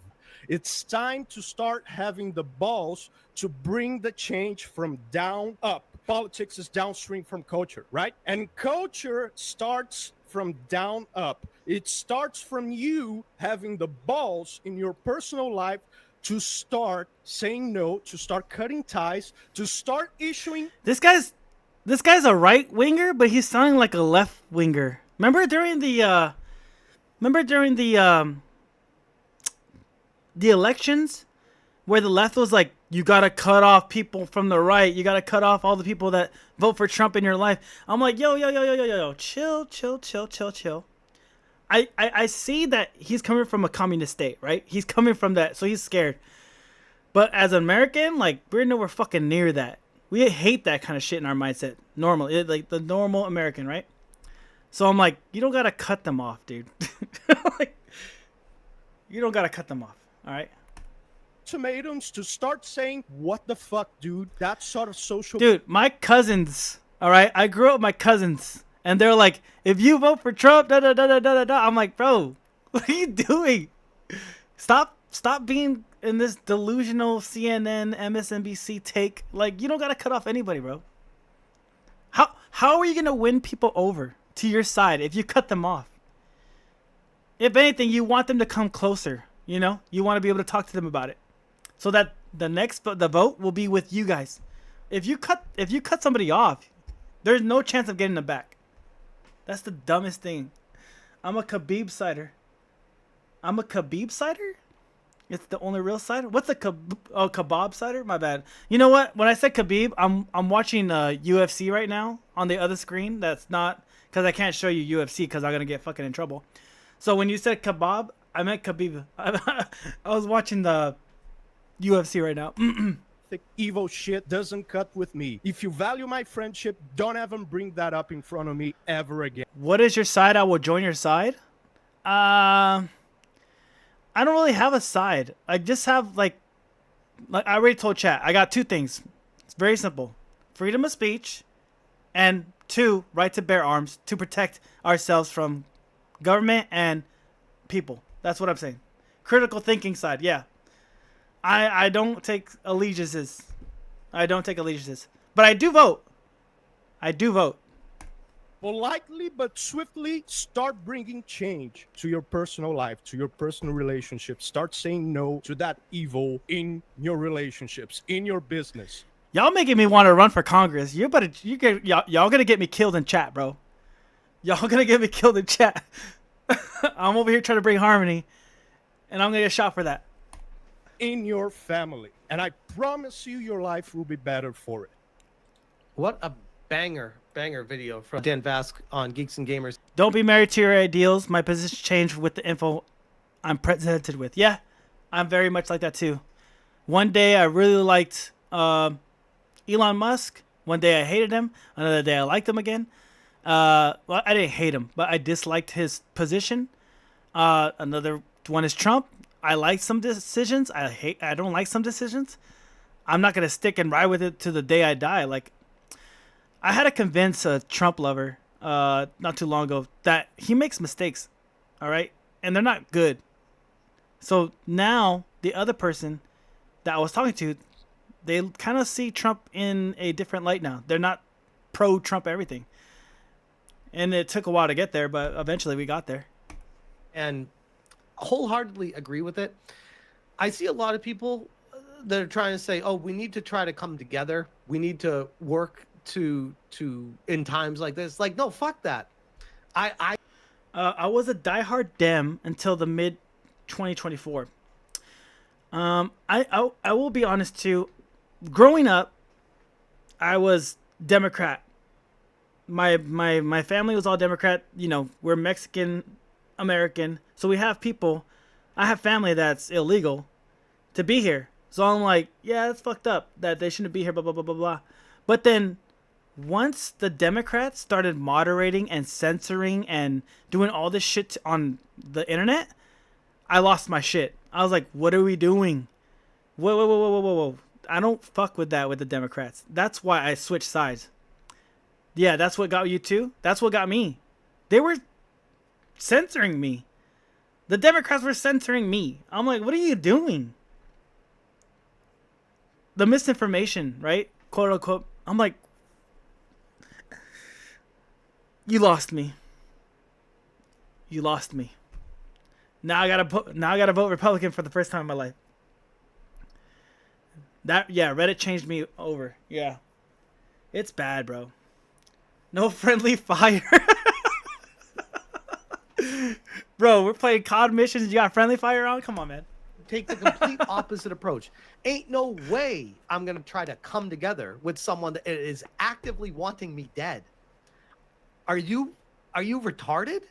Like, who would want to be like, yeah, sure. That's like, sure. I'm a sheep. Let me go and hang out with these wolves. They said that they want to hang out. They're just animals, just like I am. What could possibly go wrong? Hey, quick question. Sorry, not political related. Canelo versus Crawford analysis. Who do you guys got? I'm excited for this boxing match today. I'm not a big boxing guy. Unsure of the names. So Canelo is like the #1 Mexican boxer. Crawford is the #1 black boxer. Oh, okay. I don't know much of these days. Would it be okay if I watched a analysis of each fighter? Because I'm really down to watch it. Would you guys be interested in that? I don't have to, but I am interested before the fight starts. All right, let's do it. Let's try this one out. I've never seen this guy, Rummy's Corner. Let's check it out. This is Rummy's Corner. So the light skinned looking guy, Resident, is Canelo. The black dude is Crawford. They're both the best in their divisions. I'm saying they're the best, bro. They're the best in their divisions. This is why this boxing match is different. Most boxing matches are kind of like already, you know who the winner's gonna be. We don't know who the winner's gonna be. Now I think Canelo's gonna take it because of the weight advantage, but you just never know. All right, bro, pitting us against one another. Habibis, Mexican Carloses, and Tyrones all fighting each other.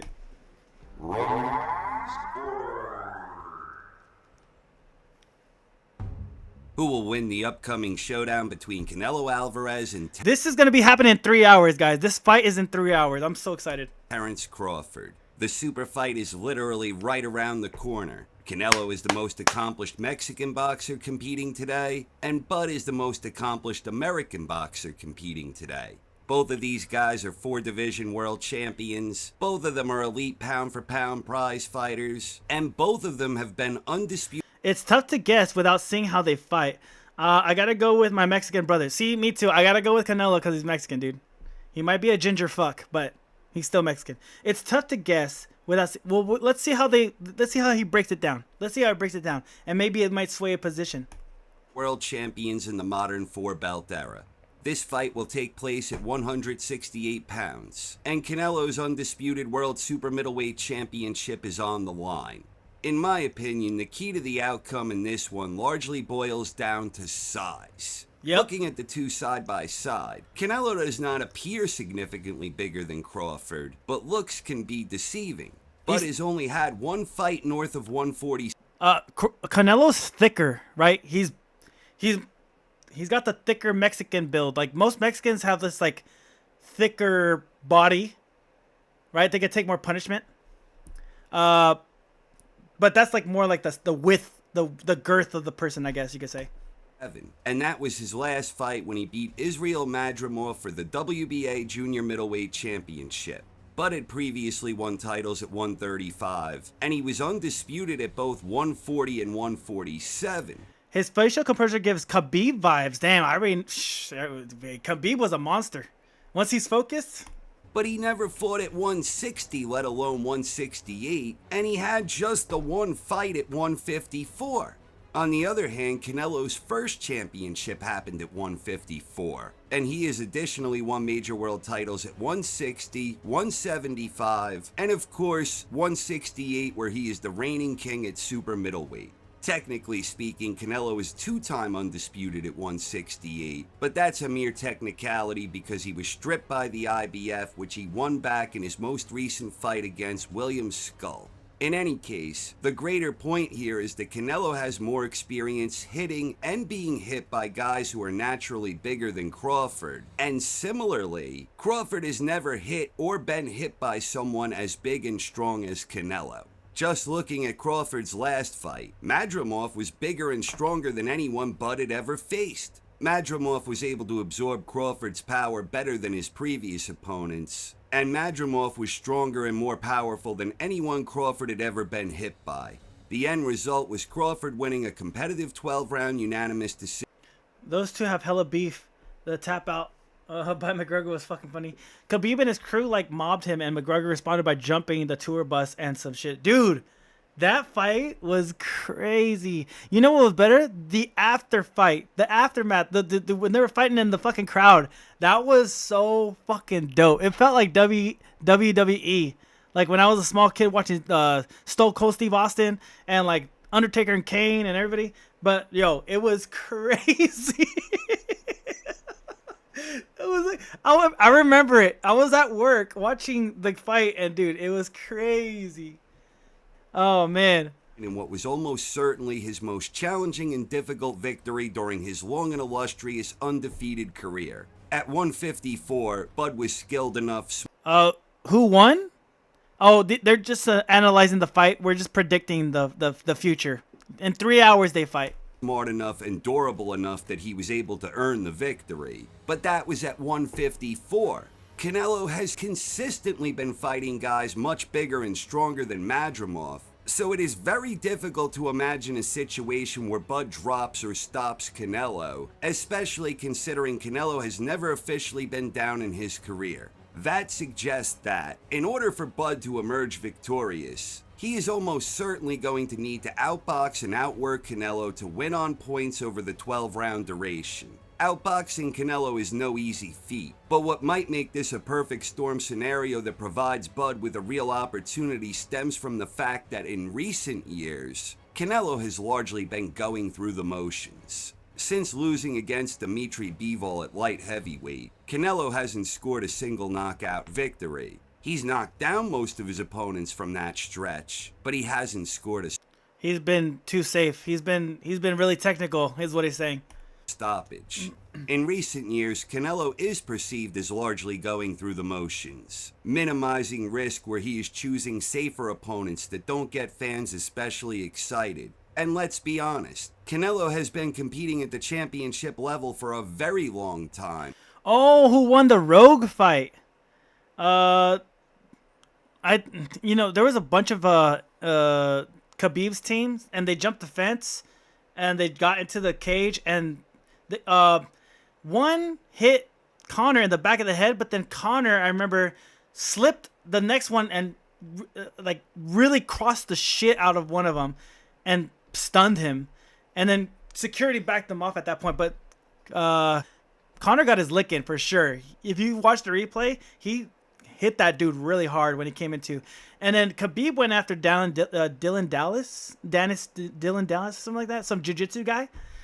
The guy is a jiu-jitsu artist. I'm like, they didn't really get into it. The security guard broke it up, but it was just like everybody was trying to hit Conor. I remember at one point.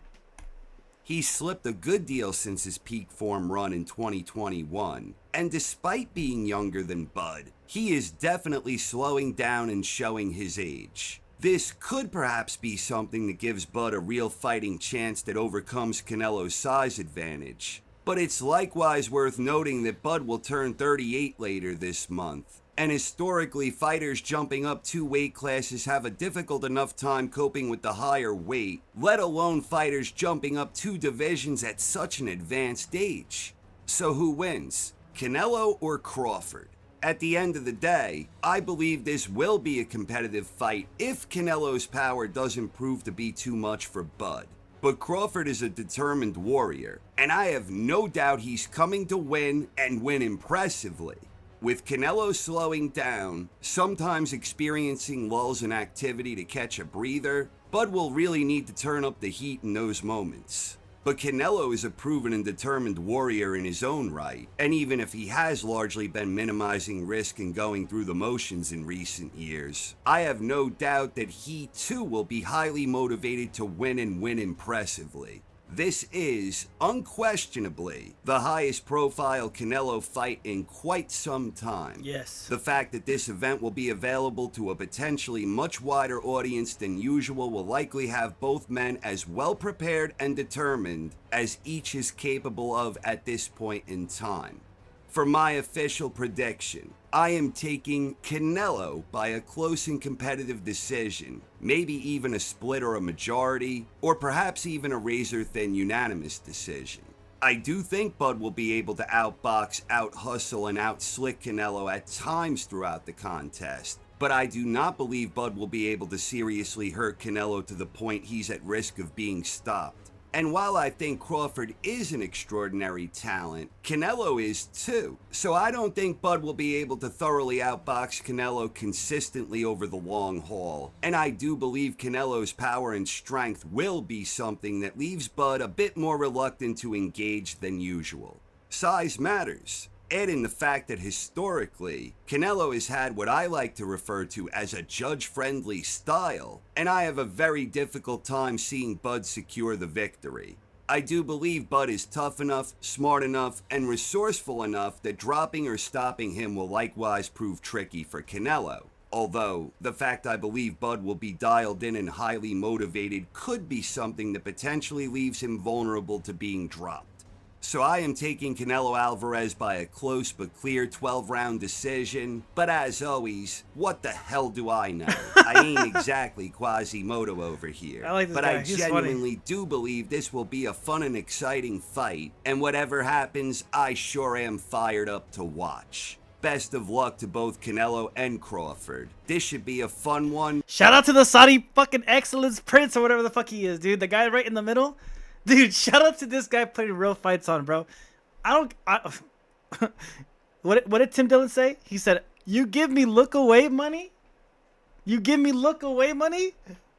I'm gonna go to Saudi Arabia." But I don't give a fuck if he's fucking kids right now, bro. I need this fight to happen, bro. I'm just kidding right now, bro. But this motherfucker is giving us the craziest fights. Dude, thank you, man. That's so cool. And it could be a great one. This Saturday, September 13th in Las Vegas, Canelo versus Crawford live on the streaming app service known as Netflix. Dude, I gotta show you that clip with Tim Dillon saying "look away, money." That's so funny, dude. I was dying because he's gonna go to. I think he's gonna go to not Saudi Arabia. What's that place? Shit. There's another place he's gonna go to that's over in that way. Let me see. Tim Dillon. Look away money. He's giving me look away money. It's so funny. Paid to look away, dude. This shit is so funny. Let's see if I can find the clip. I was dying when he said this shit. Where is it at? Where's it at? Come on. Just give me the clip. I don't need all this fluff shit. Come on. Where is it at? Damn. I don't know where it's at. I guess this one? For weeks, a who's who of comedy will board international flights bound for Riyadh for Saudi Arabia's massive. You know, if they're chopping it, I might look down.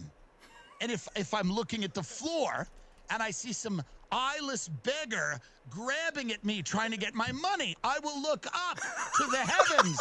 And if in the heavens I see a drone flying over, I will look the other way. It's so because fucking I'm good. being paid enough money 300K. to look the other way. What don't you understand? 300K for one night. Best believe my ass is looking the other way, bro. For 1 days of work, 300K. They're gonna pay Tim Dillon. Easy paycheck right there. What is so complicated? I'm the only honest person just going to do it. Everyone else is going to have $1 million. They're going to go, well, actually, the Middle East is more progressive now. And I can't see shit in here. He's trying to make some change. No. All I see is green dead presidents in my face. What the fuck is going on here? I'm being paid a lot of money to not care about what they do in their country. There you go. The Saudi Comedy Festival, of course, just the kingdom's latest effort in a long list of sports and cultural events where they have doled out tens or hundreds of millions of dollars so that people will do exactly what Tim suggests and look the other way. Probably their most discussed gambit from a U.S. perspective. I don't give a fuck, bro. If you pay me $100,000 or $300,000 to go to Saudi Arabia to say whatever bullshit I gotta commentate on, right? Something I like, which is fights. Dude, if they paid me to go to UFC event in Saudi Arabia for like, I don't know, Alex Pereira versus whoever the fuck, I'm like, I'm going, bro. I'm going. And I'm getting paid for that. That'd be so sick. That'd be so cool. Exactly. That's how I turn into one of them, bro. Dude, get me famous. I'll get there, bro. Get me famous and I'll get there. Let's see what Destiny has to say. Struggling to complete your challenge? Don't worry. Logging in now gives you powerful support. Left either, so it's not like you take a losing position here. You kill two birds with one stone. Literally, you get the Hassan pikers out, and you can take away accountability. Like I don't know what you're advising me to. I already agree with this. I already think that I don't know. But that's what I'm saying. Your thing about disavowing Trump rhetoric, that's all right, but that should be something you do in phase 2. Like phase 1 should be about getting the radical left out, getting control back of the Democratic you can do both Party, unifying. You can do both at the same time, and you have to be able to. Money talks, dude. As long as I'm not hurting no one, I'd get killed if I snitched anyways. Yeah. I agree. Fuck that Destiny guy. He's so annoying. But he does, for a leftist guy, he says a lot of truth too. Like, he's pretty good at what he's saying. Like, I respect it, you know? He is annoying, but he's an asshole for sure. He's bold, yes. He says some wild shit, but I still like to learn. It's like a Nick Fuentes. Like, the unhingedness is that crazy, you know? And I like to hear it. Sure. No, you just cut down on the memery, cut down on the edginess, but you can still remain the same in terms of Trump I'm needs to good. do this. I'll keep memeing and edging myself and my whole audience when fucking Matt Walsh is out here literally saying it's impossible to unify with the left. But they control the media. That's the problem. Good. They Then let them dominate it. fucking So they will use you as an example. You're just hurting your own cause because this isn't a prison dilemma. I'm not hurting it's my own cause. asymmetric. You think I'm hurting my own cause because you think that the worst outcome is mutual. Him and Jordan Peterson is fucking hilarious. You're so good. You're right. Then you're not. I would rather kill myself than optics cuck for the rest of my life. When we have to treat everybody like a retard. When the other side gets to literally play games like crazy. I would rather jump off my building. I'll go flying. Agree. Okay, then if you agree, then what you're telling me is you're telling me to jump. Okay, I don't want to do this. No, it's retarded. I'm not saying jump, but in terms of mutual violence, it's not just the Dems versus the Republicans. It's the Dems versus the Republicans and the radical left. You will lose in mutual violence because you have two sides you're against. The right only has one side. He is the definition of a literal crash out, bro. Hell yeah. I love it for entertainment purposes, and I love it for like a little nugget of what their mindset is like, you know? We've been doing yours. I've been doing what you've been saying in particular for at least the last year. I've been fighting against tankies for a long fucking time. But just because you have to disavow the left doesn't mean that you can't also say, yo, we're not going to be the ones that are constantly on our knees begging to turn down the temperature when Donald Trump himself won't do it. You can do both of these things at the same time. You don't have to be on your knees. Yes. If you are calling to turn down the temperature while Fox News is calling for civil war, that is you on your knees. If you're trying to say that again?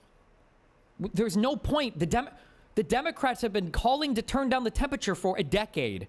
And the Republicans think it's epic and base to keep platforming Trump. Yeah, but that, as I said, that's because they are able to play the victim card because they point to the radical left as an example to the Dems when but they're not really the victims. That's the point. I don't want to sit here and keep playing. Then I don't want to play with that. Then go talk to another streamer, go do something else. I don't want to fake it anymore. It's fucking so stupid.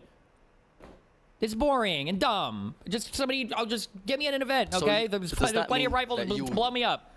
Okay, so does that mean you do it even if it's to your detriment? It's not as much a detriment as it is to my psychology to have to play this other retarded game. The reality is I don't believe that your strategy would be effective. You will never reach the level of disavowal that is necessary for Republicans to stop playing in Fantasyland. The reality is this didn't just happen in the last year. It didn't even happen with Trump 1. The Republicans have been building on this strategy. Radical left has two enemies: an unsecured firearm. So a lefty is in a non-left state.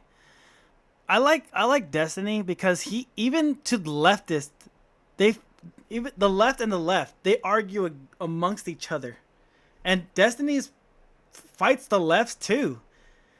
He doesn't like Hassan Piker, and they're both lefties. It's so interesting to see.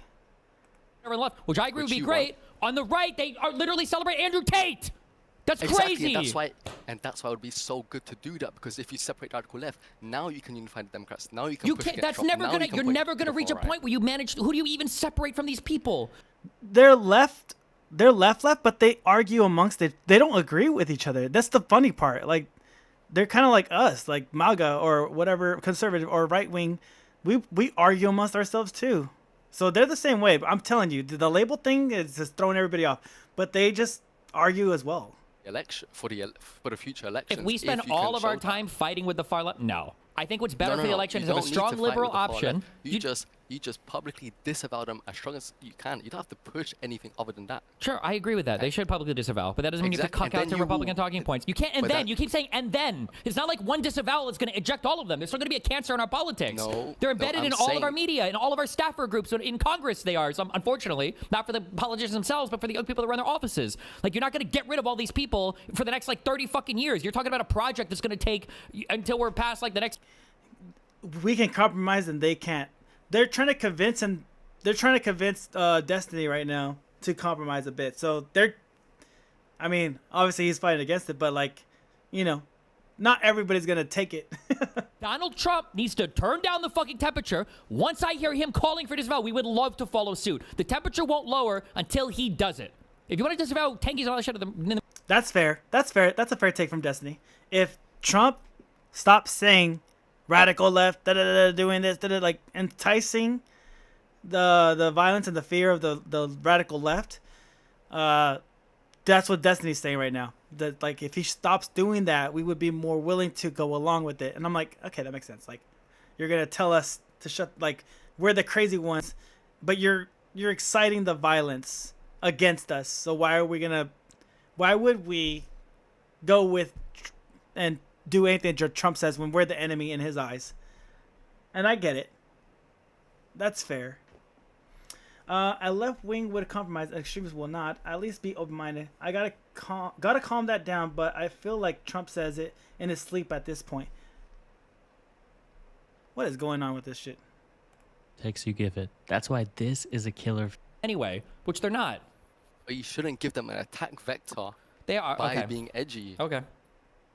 I mean, you're wrong. You're just wrong. I don't you're saying don't give them an attack vector. Well, they've got fucking 14-year-old kitty fucker Roy Moore that they're pushing for Congress in special elections at the behest of Steve Bannon, who founded the fucking alt-right Breitbart, like it's so fucking retarded. I don't understand I don't know how to make you people understand. I can't at this. There's nothing else I can say. No, I understand. You're on a left. You're a guy in the Coliseum. You're fighting a dude who's ass fucking naked, who's a diabetic, who's dying on the field with a sword, trying to stab you and kill you. And meanwhile, you're a dude with 2 tower shields and full plate mail, and you've got like a little patch on the back of your neck, and you're like, oh, we can't fight yet until we patch this thing up. And the guy in front of you is like barely breathing. It's so stupid. This strategy.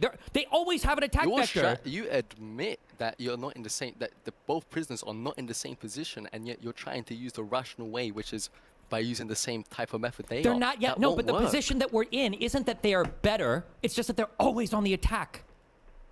Exactly.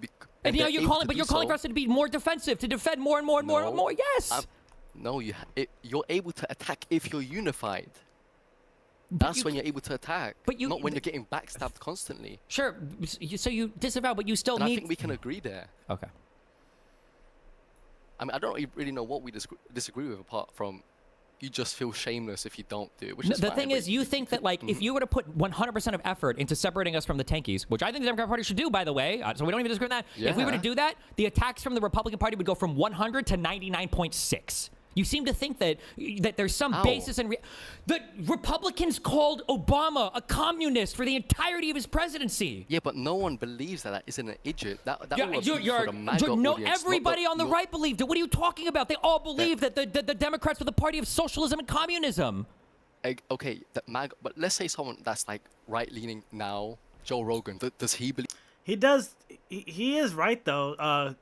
A lot of us think Obama is a communist, right? Like, the positions he was taking is a communist thing. He's not wrong in the assessment. They get worked up, and yelling is such a lefty move. Their positions are positions of emotion, not pragmatism. I mean, we're talking about Destiny. It's a leftist talking to a leftist right now. The other guy's pretty chill. Destiny is just known for his... He farms the clicks, right? He's doing this on purpose. He needs to amp it up so that we stay, I guess, entertained enough to listen to him, you know? You know, they're still attacking the crazy trans people. Oh, and the socialist communists? We gotta disavow them next. Okay. Oh, now who are they attacking? Oh, shit. No. That's what you're saying. Yes, you're letting them... How can you have values if you do not disavow the radical left? How can you build values? Because the disavowal because the disavowal is a byproduct of the movement that you build. It's not a focus. You don't build a movement to reject tankies. You build a strong liberal movement that is a byproduct of what it believes in, rejects tankies. It just happens. I mean, you should also like verbally affirm this and everything as well and draw distinctions. Again, I agree with this. Again, I've been doing this for the past fucking year, right? But it can't. Yeah. But it can't. You can't live in the criticisms of your opponent. That's what they've done that's why they've been so successful. And again, if you want a successful movement, I would argue to some extent, MAGA's been incredibly successful. They're not doing any of the things that you suggest. They never disavow. Hey guys, I was just thinking about the fights, how I'm gonna watch it and stay with you guys. I was thinking of putting all the chats in our view, right? Like how we're watching stuff right now, but just with the chats. And then on my off computer, going on the, the fight websites, the legal ones, and stream them off there, and we could talk about it together. I'm going to be using streameast.sk. I'm not sure if you guys are going to watch the fights or not, but that's how I'm going to watch it later on. I'm trying to piece it together, but because the fights is like the fights for the UFC is on right now, so I'm watching those on my phone. But I want to watch the Crawford and Canelo fight on the bigger screen when we get there. They started just slowly putting in more radical information. It wasn't like this before. It wasn't like this before, I agree, but part of their strategy has been attack. It's never been disavowing. I don't know where this disavowal thing comes from. Well, if they didn't believe in it at first, then they would have disavowed it, and they did disavow it. I mean, Nick Fuentes was disavowed. I mean, he's becoming crazy popular on the right now. That would never happen 10 years ago. That would never happen 15 years ago. Never. And I think we can agree on that. I don't know if I would agree on that. Al Gore literally had his election... How can you not agree with that? Al Gore literally had his election fucking forfeited to him. Donald Trump could barely disavow. I don't even know if he did. Disavow the fucking Ku Klux Klan leader. Meanwhile, the left has to disavow every single fucking... I remember when they talked about the fucking Weather Underground. It was... Diego Lopez just got to the UFC event right now. He's walking in. Diego Lopez, the main event. On Obama was fucking, it wasn't Farrakhan. What was the name of it? Was like it was his preacher in his church. They started listening to his sermons. And I remember that whole God bless America, God damn America, the chickens have come home to roost. And then you would be on here on my stream saying next, oh well, we should be disavowing crazy pastors. It's like the Ukraine war. We all don't want the war. When Trump tries to get a peace deal, the left is mad because he is working with Putin. When in reality, you can't make a peace deal by telling one side how evil they are, especially if they are winning. Yeah, very true. I mean, I don't think Putin's a terrible guy to myself, but I'm also like, he is winning the war. Why the fuck would he give anything back? You know, like we're kind of negotiating with at a losing strategy. We got to give them what they need in order to protect the rest of Ukraine. You know, there's so many people dying. I mean, I'm not there, right? I can't see, but supposedly there's so many people dying on the war front, so we got to get that stopped ASAP. But a media platform being filled with it's all the trans, it's the left, the Dems. Yeah, that's gonna radicalize them, or at least gonna push them. Yeah, but that has nothing. They live in Disneyland where they think as long as they just believe in Ukraine hard enough, they will win. It's an emotional conclusion, not a rational one. Yeah. We can back them up with money and weapons so much, but there's only so many people of Ukraine. And I think some European armies are backing them up now, I think. I'm not sure if it's France or something like that. I'm not too sure, but they're getting bodies, you know. But yeah, you're right. Always point to examples. The examples they point to is always the radical left, and they try What and are point. what's the first example that they pointed to? The first example they pointed to was that it was a trans shooter. That was incorrect. Then they tried to make it sound like it was some fucking terrorist-trained super soldier guy. That was incorrect. Yeah, you just proved my point. They're trying to always point it to someone on the radical left and Yes, then blame it but on it's the Dems. working Exactly. even when the reality isn't there to support it. It still worked. That first day or two of huge media was still really effective, even though they were literally talking about nothing. Donald Trump came out the same day and blamed the radical left before we even know who the shooter was. Yeah, so if you completely erase the Democrat Party from that position, you won't be scathed. You won't be harmed. But there is no Democratic Party supporting trans radical shooters. I know, but they try and point it as if you make it super open. The issue is that the left media is so fractured. The left media is, a lot of it is dominated, unfortunately, by the radical left, by the Hassan Pikers. It's the left media is fractured, and I agree, but it's fractured because they're so cucked. So wait, was the killer fucking a trans? Yes, it was. Yeah. Yes, they were fucking a trans. Well, they're in relations with a trans, from what I understand. I think it's a trans man transitioning to a female. This just got more wild. Yeah, for sure. And now that that's caught, the trans person is currently cooperating with FBI. They're cooperating with FBI, giving all the details up. Remember the time that Tatiana said he was a transgender to some degree online? He had a separate profile that he dressed as a woman. I didn't know that. I didn't know he had a separate profile that dressed like a woman. Resident Evil. That's interesting. I didn't know that. Dude was a rad left. I wonder how they ever look back on this and see their bullshit. Yeah. I mean, I don't know.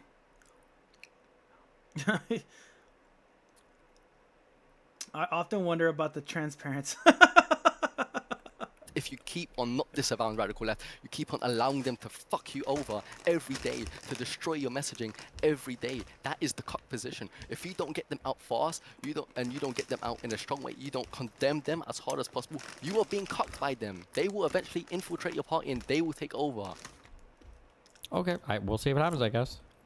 All right, thanks, man. See ya. He's so pissed off. Okay. And clothing with those surveillance images. Investigators interviewed a family member of Robinson who stated that Robinson had become more political in recent years. The family member referenced a recent incident in which Robinson came to dinner. So we have two people in one. From what I understand, essentially yes. I'm just kidding, but from what I understand, is that the guy is transitioning to a girl with operations and drugs, whatever they got to do to transform. And the guy was transferring him to a guy. It's like the guy was dating a guy that's transforming into a girl, is what I understand. Yeah, he's almost mad enough to go murder that guy. I don't think Destiny's gonna murder anybody, to be honest. The family member also confirmed Robinson had a gray Dodge Challenger. Investigators identified an individual as the roommate of Robinson. Investigators interviewed that roommate, who stated that his roommate, referring to Robinson, made a joke on Discord. Investigators asked if he would show them the messages on Discord. He opened it and showed several messages to investigators. He might. I'm not gonna put it off the table. Destiny might, but he might. I don't think he would. Transformer is gonna be held liable as well. Put money on that. Yeah, because she knew or he knew. Like, there was a build up to this, right? It wasn't just one day I'm gonna wake up and fucking kill Charlie Kirk. I need to get a gun right away. It was planned for sure. So whatever they find, we'll see. We'll see. Robots in disguise. So what's the reason of the killing someone who is a politician? So what's the reason of the killing someone who is a politician? No, it was heavily premeditated. I think it was just the ideas, right? Like he's owning a bunch of like kids that don't know how to argue and making them look bad. So it's making the movement look bad. So therefore, if they kill the op, that's gone. But I'm like, you just made it worse because you just fucking proved his point. You proved Charlie Kirk's point by killing him, bro. Like, you proved the point, bro. It's crazy. Consisted of a grassy area with trees on the edge of the UVU campus. Investigators discovered a bolt-action rifle wrapped in a dark-colored towel. The rifle was determined to be a Mauser Model 98 30-06 caliber bolt-action rifle. The rifle had a scope mounted on top of it. Investigators noted inscriptions that had been engraved on casings found with... If the shooter went to the mic instead of the roof. Yeah. Yeah. Yeah. I agree. That's what should have happened. That's what should have happened. That's exactly what should have happened. A second unfired casing read, "Oh, Bella Chow, Bella Chow, Bella Chow, Chow Chow." And a third unfired casing read, "If you read this, you are gay, LMAO." We are indebted to law enforcement across the state. He would have found that guy's wrong and Charlie must die. Sorry, that was supposed to say he would have found out that he was wrong and therefore, in his opinion, Charlie must die. That's true. He proved the point. Yeah, I mean, you can't. That Charlie is wrong, right? That's it. You don't have to kill the guy. He doesn't have to die. That's some other shit. Delusion, exactly. Delusion is a hell of a drug. He doesn't agree with me, so I have to kill him. Not everybody, dude. Rarely people think that, so I don't want to pin it all on trans people that do that. You know, that'd be bad. But yeah, that guy's crazy for thinking that. He was gonna do something weird regardless, right? Yeah, my mom was wrong when she said I couldn't be a dinosaur. I don't want to kill her. Exactly. Our chapter in our nation's history. With that, I'll now turn the microphone over to the director of the FBI, Kash Patel. The shooting 4 blocks away from me was a transformer. It's becoming a trend. I blame the meds personally. Yeah, I mean, you're right. You just made me think of the medication that they sell on the television ads. They list all the things that's gonna go wrong with the medication that possibly could get a side effect. One of them is thoughts of suicide and thoughts of hurting yourself. If you have those issues, go ahead and hit a doctor up. Who's to say those drugs don't do the same thing? But they don't tell you that. Because it's like against legislation to tell you. Just like the COVID thing, they didn't tell you what the side effects were. They just said take the vaccine and you'll be good. But they didn't tell you the side effects. It might be the same thing with the drugs that they're using to transform the kids. And most likely is that.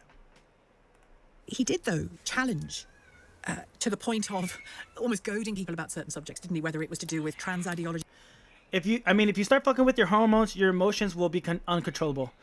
Just the same thing with the people that guys that take steroids and TRT and testosterones. They get more like emotional. They get like angrier faster. You're right. You're completely right. Really pushing very hard against a very large sector of the world's population, let alone the US's population. Was that wise? Was that wise? It's emblematic that on the 24th anniversary of September 11th, an event that changed the world and changed my country, changed my life before I was even born. I've never lived in a world without the Twin Towers gone, without the 3,000 people that were killed in those attacks. I've never even lived in the same world as them. It was events like that. But even beyond that, the numerous mass shootings that have taken place, the rise and fall of ISIS, thankfully the fall at the hands of President Donald Trump, that we saw radical Islam and numerous... Roid rage! Yeah, exactly. If he wanted to come, that he should have announced that he wants to kill someone, and we send him to Uganda and kill their president. Send to Uganda and forget, brother. That's crazy to think about. The reason that they are so aggressive and extreme is the combination between being a male and capable of acting of violence while simultaneously pumping their hormones up and getting very emotional simultaneously. Yeah. Yeah, that's a great way to break it down. I didn't even think about that till we said it on stream. Like, that's crazy. That's next level stuff. Who's prescribing drugs that mess with the hormones is like, yo, you're dealing with some real shit. I want to mutilate my genitals for clout. Hey, I mutilated my genitals for clout. I got circumcised, so same shit. No, I was kidding. Completely different. We should not allow doctors to mutilate your body. And that's a perspective. Oh, mutilate your body. There it is. You know what America is? And you know what America has just found out they are? America is that annoying fucking drunk white girl who thinks that she can walk up to and not only talk shit to any guy she wants, but start slapping and hitting and smacking around any guy she wants. And then at some point, she pushes some dude too far and then he smacks back. And it's like, hey, you can't act unhinged like this. At some point, someone's gonna smack you. And I feel like America has gotten away with this. Every time I hear some fucking retard on the left or the right say, guys, it's just speech, it's just politics, it's just speech. The saddest part should be that Charlie died. But honestly, the more depressing thing is watching the left trying to justify and even celebrate. Even some of my friends. Yeah, we talked about that early on chat, Jocks. We talked about that we talked about that earlier on chat. And, but the thing is, you have to be okay with them doing that. It's a freedom of speech thing. And we talked about that prior. It is sad, though. You're right. It is sad. But you know these people. They're your friends. You're able to talk to them. You know, you're able to understand where they're coming from. But at the same time, show and express that getting satisfaction from someone else's death is not the way to go. Now, I will say this, Jocks. It's not just the lefts. I already told the chat this. They already know this. It's the rights, too. Imagine if Joe Biden got shot and assassinated during his presidential reign. How many right-wing conservatives would have been so happy and celebrating? It's the same thing. I know they would have been celebrating. I know some of them would have. All of a sudden came home and said, I'm a boy. I said, what? And the whole assembly line, the conveyor. I have friends that I'm honest. I have friends that made fun of the Charlie Kirk shooting. I'm like, yeah, I mean, it is what it is. I'm not so like, I'm not gonna shun them. I'm like, that's what they're saying. But I tell them like, it's fucked up. I'm like, damn, that's pretty dark. A little too soon. But they feel strongly about it. I'm like, what are we gonna do?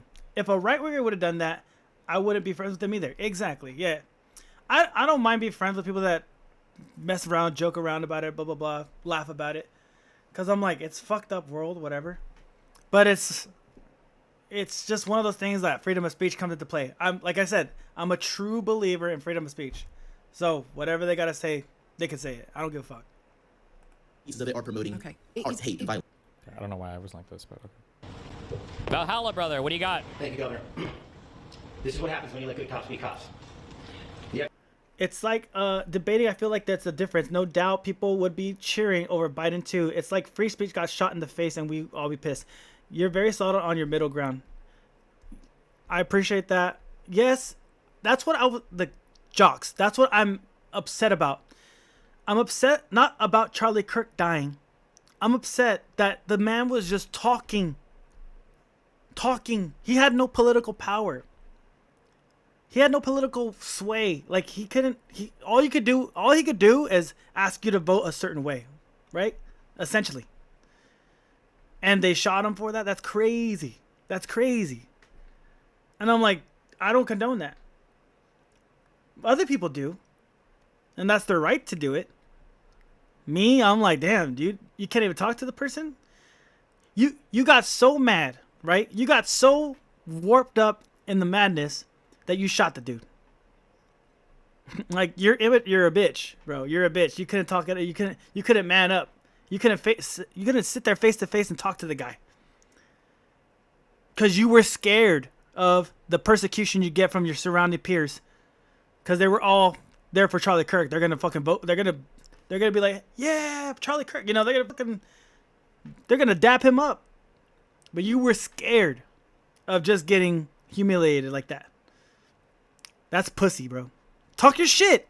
Even if you're wrong. Even if you're dead shit wrong. If you really were about it, you stand 10 toes down on that fucking mic telling your shit. New images to the public of the suspect. And just last night, the suspect was taken into custody at 10 p.m. local time. In less than 36 hours, 33 to be precise. Wow. Thanks to the full weight of the federal government and leading out with the partners here in the state of Utah and Governor Cox, the suspect was The thing is, we need the left and the right. That's what makes our country work. We just out here killing our own kind. See, exactly. We're Americans killing Americans. That's crazy talk. That's crazy. Process that crime scene quickly, and I even had the ability to walk through that crime scene and walk through the steps the suspect took to learn more about what was needed and what resources we needed to prepare to create a full picture for the FBI and leadership back in Washington. Furthermore, thankfully to state and local partners, forensic evidence has been seized and continues to be garnered. Forensic evidence has already been evaluated at FBI laboratories in Quantico and state and local authorities here. We will continue to process evidence as we see it, as we collect it, and we will continue to deliver to Governor Cox and his team. Last night we had a total of approximately 7,000 leads. As of this morning, thanks to your great work, we have over 11,000 leads that were called in to the FBI. And we are running out every single lead that we can. Every one of those leads will be run out. The arrest is a testament to the dedication of good law enforcement being great and partnership. I do think it's funny that Kash Patel went up and said that this is what happens when you have a good policing doing a job. Not that they aren't good police or anything like that. And I do like Kash Patel, but the guy turned himself in, though I'm not sure that they're good at police or not. I mean, yes and no, right? His team put out those images. His team secured the images. His team got the videos, and they put it out in the public display for this to happen. So the dad wouldn't have seen the photos. He wouldn't have known to turn his son in. So I give him some credit, but I also give the dad the credit. I give the son, the killer, the credit to be turned in and not kill his own dad. You know, it's like a lot of different things. Like, but yeah, to take the full credit is Kash Patel's nuts for that. You need to stop focusing on this attack of Paul Pelosi. It's terrible that he was attacked. I condemn all violence, political violence, and things of that nature, unless it's something in self-defense. But it doesn't appear that that's the case. We have no idea what the actual details of the story is. It seems strange and things like that. It's fine to talk about that. But let's be honest. The central point that the Democrats are making, including people like Biden, Obama, and others like that. Well, he didn't turn himself in. It was the dad that convinced to turn the son in, you know, so it's a little bit different. I think Kash is a career politician, not a career LEO. What's a LEO? Sorry, I don't know. But I think Kash Patel is in over his head a little bit, to be honest. To be honest, he's a podcaster essentially, right? Or he's like a social media guy. Oh, law enforcement officer. Yeah, that's true. The kid had said he would rather kill himself than turn himself in, but somehow he turned himself in. Yeah, that was the dad. The dad's work, saying just be a man, or not be a man, but you know, trans stuff. But be the person that I don't kill yourself and just turn yourself in and deal with the consequence. Be accountable. The dad's essentially saying, stand on your 10 toes. You didn't go up on the mic. At least go up against what you did and face the consequences. Is what the dad's saying, and that's good parenting right there. Good morning. I would just like to take a few minutes as the sheriff to express my gratitude for everybody who has played a part in this investigation. As you know, it's been a vast, complicated, and a very, very fast-paced investigation. You're looking at people standing up here who are running on, if they got an hour's sleep in the last couple of days, they're probably lucky. It has been very taxing. It has been so impressive, speaking on behalf of the local law enforcement, to see the cooperation that we've seen in this type of case. Across the state, He took the kid to the youth pastor and they talked it through. Apparently, that was a really good idea. You know, they really trust the pastor. The pastor was there, and they put religion. You know, they put it in God's hands, and that's what they came up with the plan. I think they did a great job. Now he's got to wait for his own demise. Utah has a capital state punishment, and so therefore there's a good chance that he will be the death penalty. Yeah, really good chance, and that's what people want, right? That's the people are after blood right now. Are you gonna go to stream up the fight? I can't stream the fight because that's illegal. Cash. I can't stream the fight itself, but I'm gonna watch the fight on the stream and talk about it. What a decision to make, though, man. Especially when the governor said earlier that whenever they catch the guy, they're pursuing the death penalty. Look, if you do something and you man up to the consequences of it, I mean, yeah, it is what it is. I don't condone what he did. I'm so grateful that the youth pastor and the dad were able to get to this kid to not kill himself and at least show a chance to show the motives, right? A chance to say his piece. A chance for the left to take this in as what they're doing to their population. How far how far people are going with that mindset. And maybe they can shift or pivot to a better leftist mindset. What a decision. The only shot is him turning himself in that he might get off with the life in prison. So I can access on Netflix only. I don't know where you can access it. I'm just gonna do the illegal stream, Cash. I'm gonna be getting on a streameast.sk, and you could get the fights that way too. The only thing the killer can offer the public are the motives, and those motives will be more clear if he is alive. Yes, exactly. The motives are very important, because then you can dissect it as a leftist and be like, damn, he really went there, or you know, whatever it may be that they do, right? Yeah, but in the first press conference, the governor said they were absolutely pursuing the death penalty. Yeah, they are. They are. You made Utah look bad. So bad, bro. They made the state of Utah look crazy. They're going to put that down, you know, because Utah's not known for that kind of shit. I'll just say, Please, Donald Trump, please save me. Please save me, Donald Trump. Please. I'm asking you. Please save me. Please save me. Please get these people away from me. People are watching all of these videos and cheering. Some people are cheering that Charlie was Some? killed. How do we fix this country? How do we come back together? I'll tell you something that's going to get me in trouble, but I couldn't care less. The radicals on the right oftentimes are radical because they don't want to see. See, this is also a problem. You know, this is the whole problem. So he just listened to the. Yeah. To hear that and learn it was your kid and turn him in, I feel for the dad. Yeah, I feel for the dad too. The dad made the best decision he could. Take him to the youth pastor where they both trust the youth pastor, and the youth pastor was able to persuade the dad and the kid. You know, they did the perfect. God definitely intervened on that one. You know, God definitely pulled the heartstrings and whatever decision making in their heads. We do need people to calm down, right? Imagine if he just like started going off on like random Twitter accounts though. The radicals on the right oftentimes are radical because they don't want to see. See, this is also a problem. You know what also is a problem? This tweet is a problem. This guy, this he can do this shit. Right, left, these guys don't do this shit. They don't tweet better. This tweet is shit.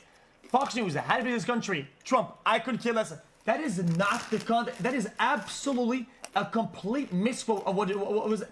He said, what? He doesn't say he doesn't care less. Trouble, but I couldn't care less. Fix. I'm not gonna lie. I have a hard time listening to QXC because he's like the stuttering or something like that. It's really hard to understand him. I have to like really pay attention to him.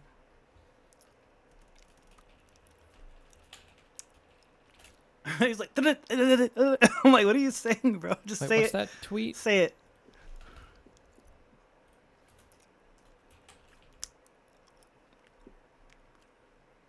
Oh wait. He's getting too excited about what he wants to say. Fuck, I think it was just That's there. fair, yeah. Breathe, brother. Fuck.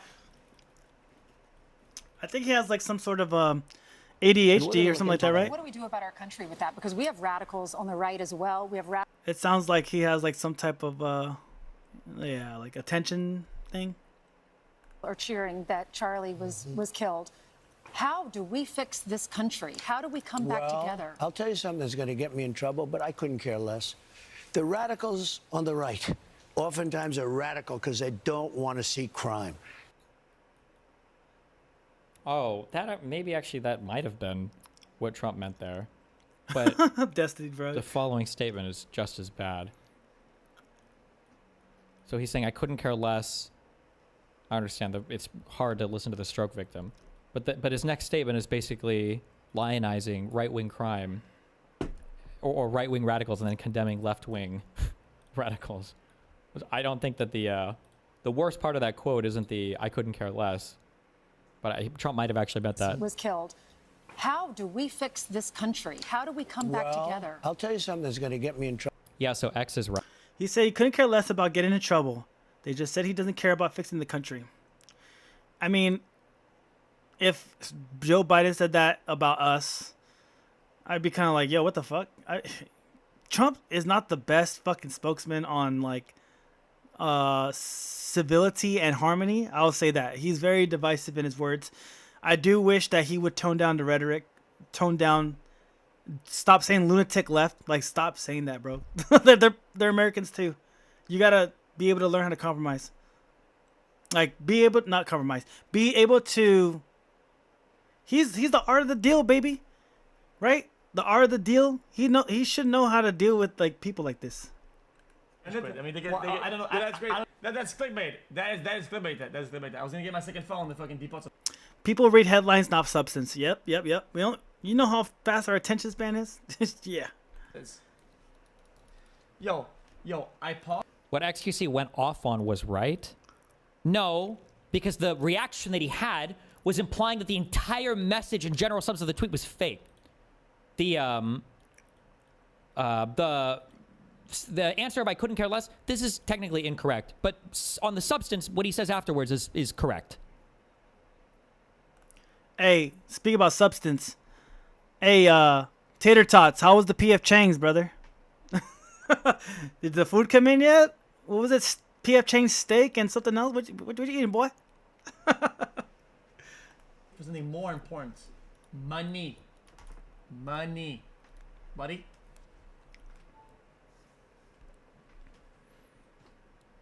What? Is that not a valid reason? He posts libs of TikTok, and then one of the biggest accounts on Twitter, question mark. So, some value the White House and how Epstein files in hand. Maybe one of the biggest, last most influential public. Yeah, on the right, as I mentioned, one of those examples and social media influencers. Oh, that's a good term. We need to start using that more. Cuck lighting. Cuck lighting is crazy. It's more cuck lighting if you think they actually care about the tweet. Don't take the bait. That's true. Cuck lighting is this nuts. This is cuck lighting. Cuck lighting. Will you pretend that you give a fuck about the? It's funny too that the guy could be technically incorrect on the sentence inaccuracy, but he's still correct in what he's saying on the substance, because Trump is saying that the right is essentially righteous in their anger and the left isn't. Which is the Renee Ware or the Worm? Both are pretty good. Bro, I didn't think dumb shit. I made some valid points that were never addressed. Yep, this thing has some good points, but a lot of the arguments are just mostly based off of just personal opinion and personal worldviews. I don't believe in the cycle. Whatever some guy does, whatever something do bad, I don't believe in the cycle of doing because somebody is doing something. I don't believe in it. It's a world. It is a world view. He's talking about a reaction world. It's a world view. World view. Also, I gotta keep it a buck. Okay. Why can't you just say that in the optic of what X said, he was right? The message in Twitter was misleading and rewriting the context. Not really. The message was incorrect, but it encapsulates essentially what Trump was saying. The reason why I'm not going to sit here and optics cuck is because you're doing you're cucklighting, is because you're taking a sentence and you're trying to find the minor inaccuracy, and then the response is, well, the response should be, was the response that I just had. Oh, I think that actually is inaccurate. I don't think you read the sentence right. And then you listen to the rest, and then if it's completely 180ing the statement, then you say, oh, this is fucked up. Not good. This is a fucked up tweet. But if you listen to the rest, you go like, oof, it's actually even worse than the tweet implied. To sit here and act like you should have a huge blowout over, oh, I can't believe they got the phrase on Twitter, is fucking, that makes you a retarded fucking tool. Okay, that's it. Money good, poor bad me like money. That was a hard sentence to read. I feel like the kind of conversation is what goes on in the meetings. Like that right winger would say something so absurd. Oh, that's a good one. Cuck lighting. We need to start using that more. The left does get it way more than the right, though. I think that should be noted. Talk to these people. They're deeply unserious, and they all fucking voted for Trump anyway. These are like your tally clones in real life, right? When you look to the right and you see every single person being like Civil War, and then you look to the left and there's one guy who like misquotes like, the left does it way more than the right, though. I think that should be noted. Okay, now it's my bad. I don't know why I read it the other way, but yeah, I see what you're saying. They're making the playbook, is what you're saying. Personal perspective of the world is, hold on, is that it is an alternate world entirely. What people do, what people say, what they post, and what officials, elected officials, influencers say. If you combine all the influencers and all the big people of it. Do you think he's aware of his cucklighting? I used to be more a centrist, but in the back of my mind, I knew that I was stretching to find a good faith interpretation. No, he doesn't think so, because he thinks it generally is the same on both sides. But this guy is a slave to his Twitter algorithm. Well, like this guy was arguing with me that that Gavin Newsom never condemned the violence in LA, right? I think there was another point where he was arguing as well that there were two different things that he was trying to argue that just factually weren't true. They never happened. Or something did happen that he said it didn't happen. I don't remember the second thing. But it's like, this just wasn't the case. But it's because he's only seen what right-wing people, what asshole operator and what professional gaslighters to the core into his fucking Twitter feed, or programming right into his brain, or what Roachman Gold are putting right into his fucking brain. Either side, you have maybe a few millions likes on their posts made overall, right? A few million likes, right? I'm not kidding. You compare all the biggest posts of all them on Twitter, the biggest posts about the event that happened, you're talking about hundreds of millions of likes, and you're gonna say that these accounts direct all the masses? Dude, that is crazy. The culture is in a parallel world to the world of influencers or whatever. They do whatever they want. The culture is self-shaping, self-leading, and that's the problem. What's up, yo? This is also the weak cucked argument. Streamers make this. I feel like I've heard XCC make the opposite argument in the past, but maybe not. Because every streamer knows this is bullshit, because they talk to their streamer friends and they know when their audiences are blowing them up. The idea that you have no control over your audience, that you have no control over how people act, you have no control how people react to things that you say, and you can't help it. Who knows? Like, it's the culture just, feeds itself, is fucking bullshit. It's the biggest abdication. People like that just shouldn't be allowed to make money online. Like, if you're gonna get paid all the money for being an influencer, then you have to recognize you're getting paid money because you are influential, and you have to take the pros and cons of that. So you should limit the negativity, or look at how your followers act. Oh yeah, can you get some photos, please? Do you want me to limit you guys as an influencer? Yo, nah, just do your thing, guys. I told my dad. What the fuck are you talking about? I did know. Anything good, please.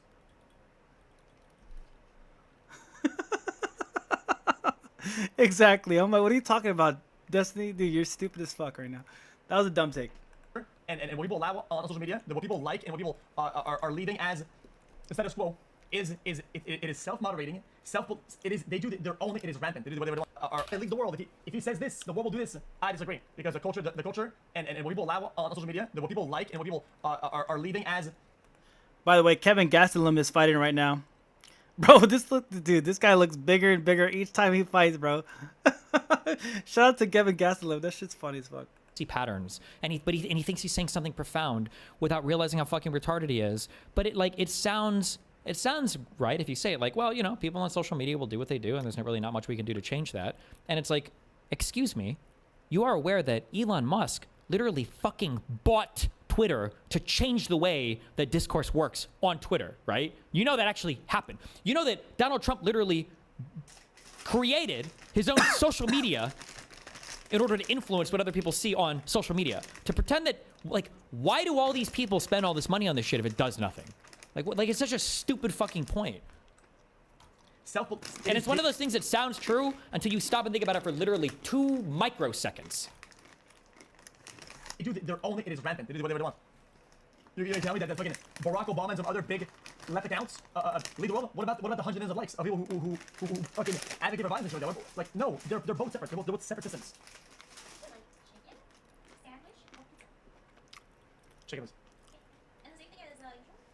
Yeah, please. You side with the rhetoric that benefits you the most? Play the cop videos? Nah. That's not even true though. Bro, you know that you understand that. Parmesan, you're talking to bots in the fucking kick chat, bro. You can't reason with these bots, Parmesan. What are you talking about? I don't do that shit. I don't do that shit. I call them out for being all the time. He bought it and then allowed people to have a platform where they weren't being censored. Oh, I think he's just talking about like the algorithm that he builds for people to view.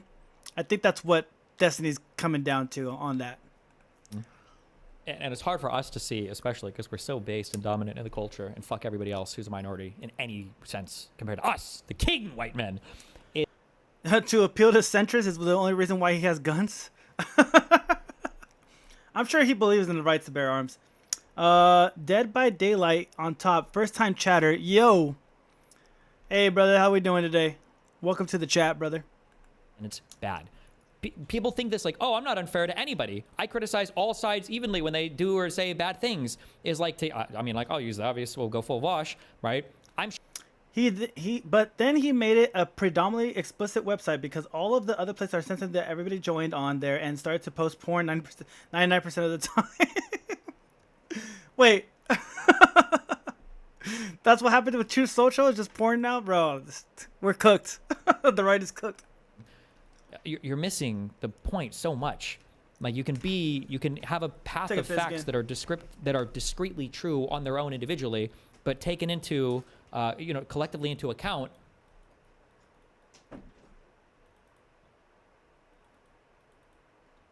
Not just significantly. 90 to 10%. 90 to 10%. It is what it is. The problem is that people want people to be not on the left. People don't do this thing like, oh, to be on the left. They want people to be on the radical left. That's a different ideology. That's why I don't abide by it. I think it's stupid. I think you can put a stop to only both extreme radicalized arguments while still maintaining an ideology. That's why the problem is that people want people to be not on the left. People don't do this thing like, oh, to be on the left. They want people to be on the radical left. That's a different ideology. That's why I don't abide by it. I think it's stupid.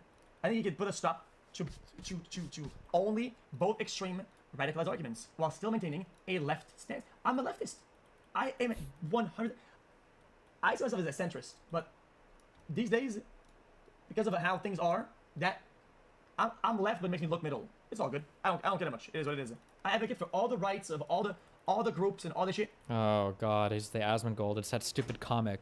I used to be a leftist, but now I'm a centrist because of how far left the left has gone. I don't see a problem with it whatsoever. I'm a big ally all the time. What about it? Partially though, this isn't just XQC's fault, okay? Because Canadian. What are you gonna do?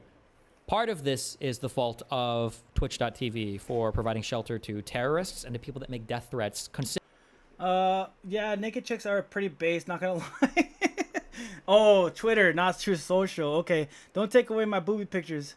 First my guns, now they want my boobs. Naked chick convince me of anything in the world, but she's gotta be at least a 7. I think a hot chick could convince me to go trans. As long as she's an actual chick, though. You know, me, I'll play the role. Bro, I'll act like a liberal if it's some fine ass goth chick and I'm trying to smash. I'm gonna be liberal for a bit. I'll play the role for a second, but then once I get what I want, I'm like, all right, I'm usually dipping out anyways. Been shitting on fucking AOC and Bernie Sanders, so. You tell me that I'm a right wing Andy? Come on, bro. What else?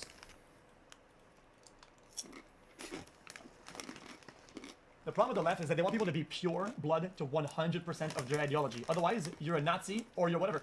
And that's also a component. That's also a problem with how they portray themselves. See, like he's talking about Hassan. This is who he's talking about right now. So you're like, this is what he thinks like all the left is. So you're fucked. It also reflects it in the voting booth. It's unfortunate, but it's the way that they do. It's not reflected in the voting booth. These people don't win elections. They're losers electorally, constantly. They alienate their own allies because they're not pure enough or radical enough. And people say, well, dude, then I'm done with this shit then. Fuck you then. And it makes people leave the spot and swap sides and get radicalized on the other side because they alienate everybody. Why? Why?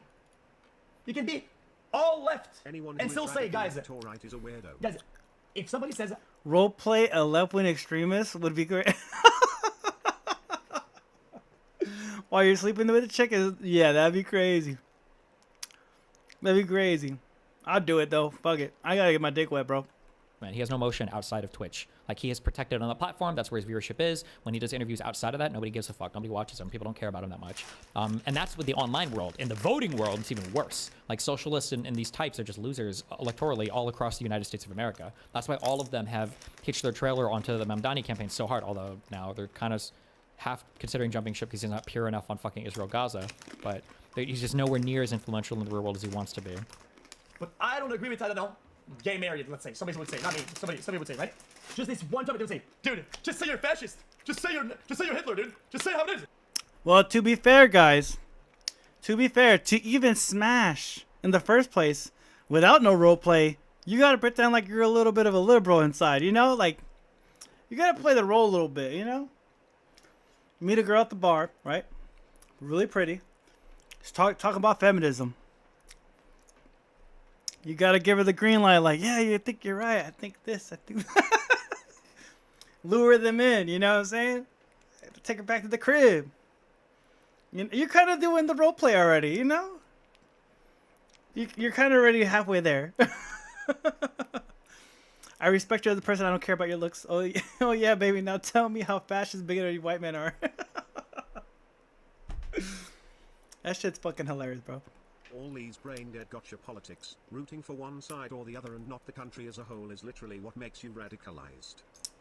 What was the beginning of that? Of all these Socialist. talk to someone She's who not really actually a might for socialist. change. She's gone past that. Your personality was just so much better than your chubby friend.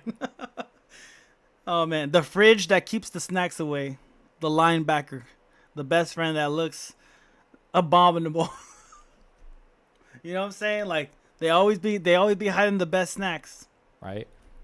When they're kicking out candidates from presidential elections based on some bullshit, like with Gore, when they're stealing Supreme Court picks from you for bullshit reasons, like this is not, you're not on the same team at this point. Like the Republicans, they don't even do anything in Congress anymore.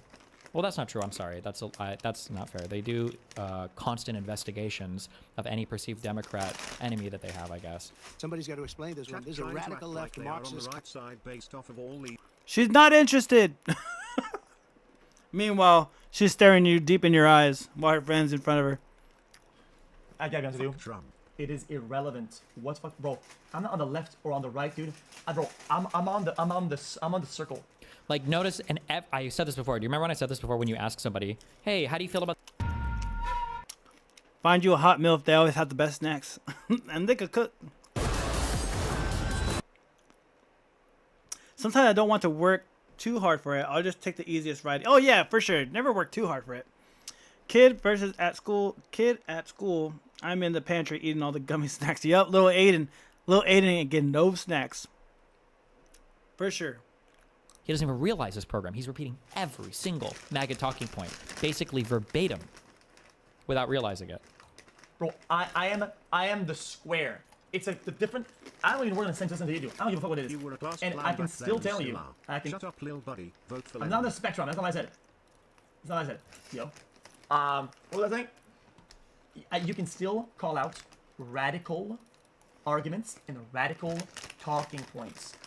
It is under my problem is that a hold on. It is my understanding of the. It is in my worldviews, and so you can say I'm wrong all you want to. All you want to, okay? When you make this fucking Manjian dumb fuck a hero, you are by. Everybody did that because young people online, especially, are fucking retarded. But everybody was cheering on this fucking Luigi dude. Like, do you remember Ben Shapiro? I'm not on the spectrum.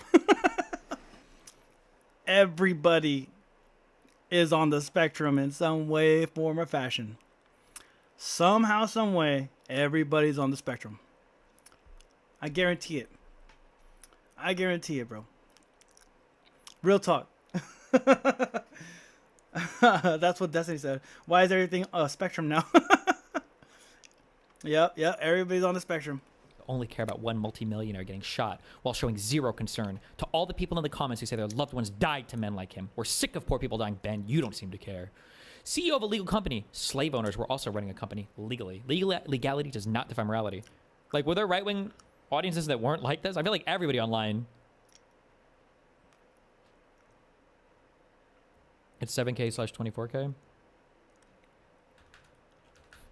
Default. It's my whole deal. You know. I am the motherfucking spectrum. That's the most base take. I love it. Celebrating it.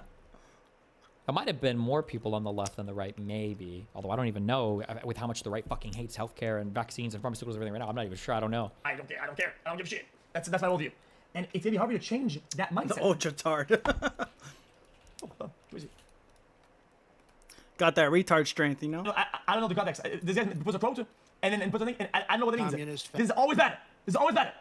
This is dog shit. It's always bad. It's always irresponsible. The problem with Trump is that he does this shit where he makes his fucking code words into his shit, knowing what it is.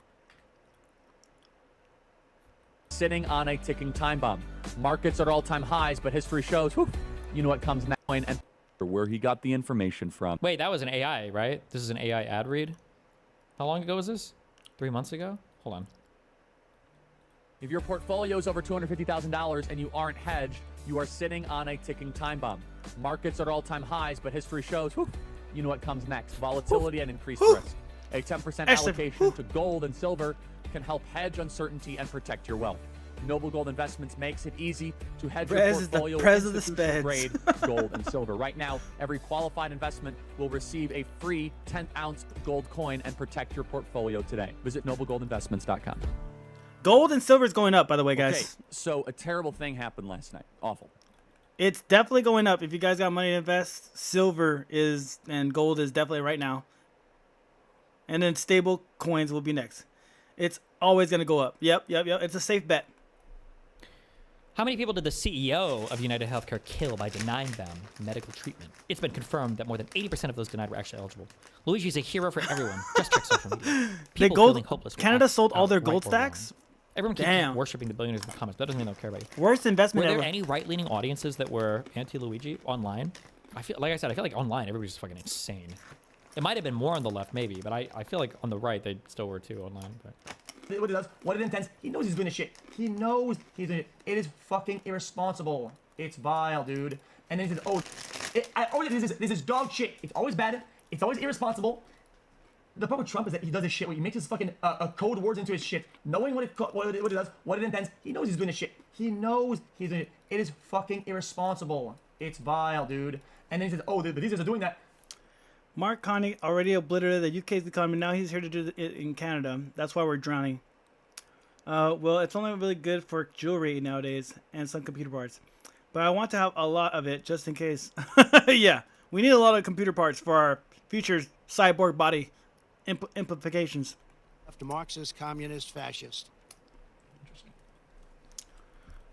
Stop getting rage. We are the future trans. Don't criticize anybody. Move on. I can criticize them. I think it's unfortunate that it's like that. But you need to like politics. Because we have radicals on the right as well. We have radicals on the left. People are watching all of. Wait, what is this? First, I want you to know I'm fine, not because my body is fine, but because my soul is secure in Christ. Death is not the end. It's a promotion. Don't waste 1 second mourning me. I knew the risks of standing up in this cultural moment, and I'd do it all over again. Second, do not let this violence divide us further. The enemy wants chaos, fear, and retaliation. Don't give it to them. Instead, double down on truth. Double down on courage. Double down on your faith and on your families. That is how you honor me. Third, remember this. America is worth it. Free speech is worth it. Fighting for the unborn, for families, for sanity in a culture gone mad, it is all worth it. So dry your tears, pick up your cross, and get back in the fight. Do it with joy, do it with strength, and never ever let evil think it won. First, please don't do this with me, guys. I hate you all. Love you guys. Well, these videos and cheering. Some people are cheering that Charlie was killed. Some? How do we fix this country? How do we come back together? I'll tell you something that's going to get me in trouble, but I couldn't care less. The radicals on the right oftentimes are radical because they don't want to see. See, this is also a problem. You know what also is a problem? This tweet is a problem. This guy, this can do this shit. Right, left. These guys don't do this shit. They don't tweet better. This tweet is shit. Fox News, half of this country. Trump, I couldn't care less. That is not the country. They made him talk with Post Malone and Milton Ennis. That's crazy. I didn't see that. My bad. I was talking to my family right now. They're talking. They're like, "You're never here." I'm like, "I'm trying to make money on fucking streaming. I gotta be on the stream. I gotta make money for us. I gotta make money for the family. I gotta provide. I'm a provider now." I'm sure he'll find the video after this. What? He doesn't say he doesn't care less. Trouble, but I couldn't care less. Fix He says, I couldn't care less that this will land me in trouble. No, I couldn't care less. Yeah, but what does he say would land him in trouble? About fixing the country. Like, hey, Resident Evil wants to talk to you guys. Come over here. and mixing fucking up in temperature. It's shit. It's trash. I'll tell you something that's going to get me in trouble, but I couldn't care less. The radicals on the right oftentimes are radical because they don't want to. It's because I usually stream at nighttime when there's like from 8 p.m. to midnight. That's my usual time. But on the weekends, I figure on Saturday, I figure I give it a little bit more oomph, you know, a little bit more time, especially because of the fights. Cut comments. As common day thing. It's not. I don't give a fuck. The funny thing is that if you watch this, the guy who cut this wasn't even trying to mislead you. He just misheard it as well. Because if he was trying to mislead you, they'll never bother me again. Yo, chill. I like them bugging me, bro. oh, I went and watched the original interview, and I also misheard it. But the reason why I misheard it is because it doesn't really contradict what he says afterwards, right? It fits in line. You could theoretically hear it either way, and it fits either way. It's perfectly explanatory. In listening to what got here, I think that Trump probably did mean it, and that, like, I couldn't care less that I'm getting in trouble for saying this. But then he goes on to say that left-wing violence is bad, right-wing violence is justified. So, like, it makes sense technically. I stream for them, all right? Potentially mislead you, because if he was, he would have just cut it at the end of that statement. Why? You're radical. You are radical. I don't give a shit. This is also, I don't even, I'm not sure who this account is. Maybe he's a media guy, but. If you're, oh, guys, I'm a radical. You make me sound like a left extremist. Perception is always key, right? In anything. You're right. This guy, you're right. Not you, not this guy. You're right. Like, no, radical equals bad. And sorry, I don't give a fuck what anybody says about this shit. It's not a topic. It's not even a topic of discussion. Radical equals bad. I don't give a shit. I don't care. That's my view. That's how I see the world. Next. God damn, that feels talking a lot fast, dude. And he's drinking Red Bull. That's crazy. He's sick, dude. This guy's drinking Red Bull and he's talking that fast already. That's wild. Of any side are with the measurements: ugly, chopped, loser, poor, bitchless, moneyless, poor, mega chopped, and poor. By the way, all those together, boom. That's it. That's how I think about it. Based.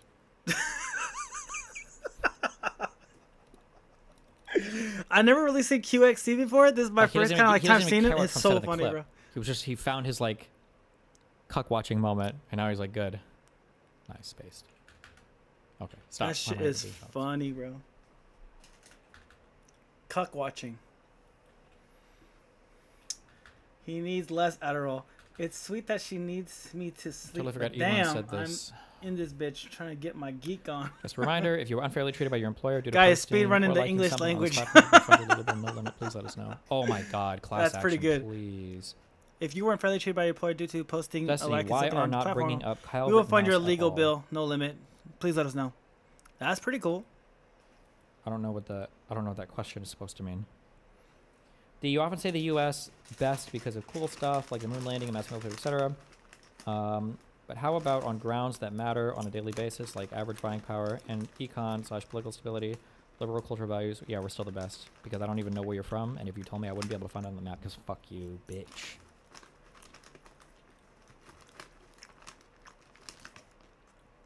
I mean, it's not like a. I mean, if I had a dispute with DoorDash and Kash Patel was investigating it, would I get the credit? Would I get the DoorDash credit if Kash Patel was tasked with an investigation would I get the DoorDash credit or would I not? I imagine I would not. I imagine if there was a discrepancy on a DoorDash order, Stevie Wonder got the fat. head of the Federal Bureau of Investigation, Kash Patel, would not be able to secure my credit of $11.90. What is this guy doing? I mean, the guy that did this to Charlie's, his parents turned him in. I mean, Call me Stevie Wonder, bitch. What could Kash Patel run? This is kind of an interesting question.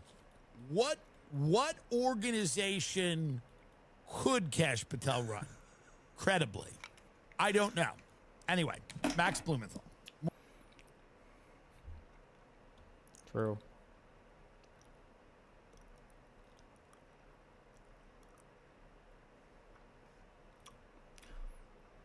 That's something I'm gonna have to learn how to do. How they're going from like platform to platform, like getting different clips of whatever they're doing for the day. I need to learn how to do that too, because I'm like so bad at that. I like stay on topic too much. Saw this yesterday, I think. Oh, never mind. June 14th. And then June 14th, these Minnesota legislatures were knocked out, were killed. Something to do with what's going on locally. They didn't like what Tim Walz was doing, or a former staffer of Tim Walz. Regardless, deranged actions. That's Trump's. We'll take over the political industry. But I like playing video games too, bro. Good. I like doing shit on my own time. Good one. What you mean? Like it's just going from Twitch to Kick? Yeah. You're right. He is just going on Twitch, really. I just meant like the different topics. I feel like it's Whoever his. survives in our office the I feel like it's his audience, right? His chat feeds him different videos, and he'll just like go through and click whichever one is like the most upvoted. I think that's what Asmongold does. Asmongold has a channel on Twitch, and people can upload whatever video that they think they'd like to watch, and then the other people will upload it, download it, upload it, download it, upload down like point, and then he'll pick the best ones for the day. But he has like millions of subscribers, so it's like only the best of the best gets through. I'm like, that's a really cool system.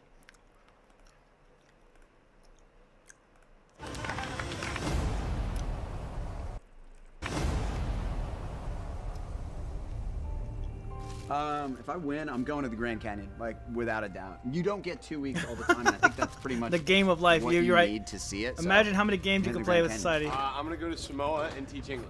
Yeah, they're keeping them on talking. I actually have no idea. I might go hiking. I don't know. I will be going to some sort of coastal region to be swimming with sea turtles and hopefully make some sort of a connection with them without damaging any of the reefs, because I know that that's important. What would I do with the PTO? Sheets is sponsoring this? Cool. I'd probably go that house from A Christmas Story in Ohio then. I feel like that'd be pretty relaxing. Yeah, I don't really care about this, but I'm being forced to do it for the unscripted team. So I don't really care about PTO. I don't know about you, but I really want that PTO. Yeah, no, same. So here's what I'm thinking. This should come as no surprise. I've known you the longest. I say we team up. I see you as my number one in this game. Emily, I see you as my number one in this game. All right, losing my interest. Let's go move on. Watch lefties get fired after mocking Charlie tragedy. I got fired! I got fired with my job! I woke up and told myself the shit from the Charlie Day shit from yesterday. What the f? I'm not paying my rent! What the f? I thought y'all was getting out of me. Shh. Can you hear it? That's karma. That's karma. Do not cheer on a man being assassinated in front of the whole world. Fired from my job. I was just fired from my job. I was just fired from my job. I was just fired from my job. Oh. I was just fired from my job. Now I have nothing but this. I have nothing but this website. I have nothing anymore. I have nothing. I have nothing anymore. I have nothing anymore. I have nothing anymore. I have nothing anymore. That's me on the inside, bro. I got nothing but this Twitch stream, bro.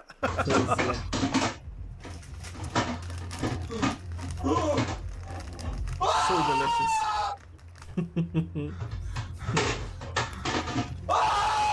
Yeah, do it.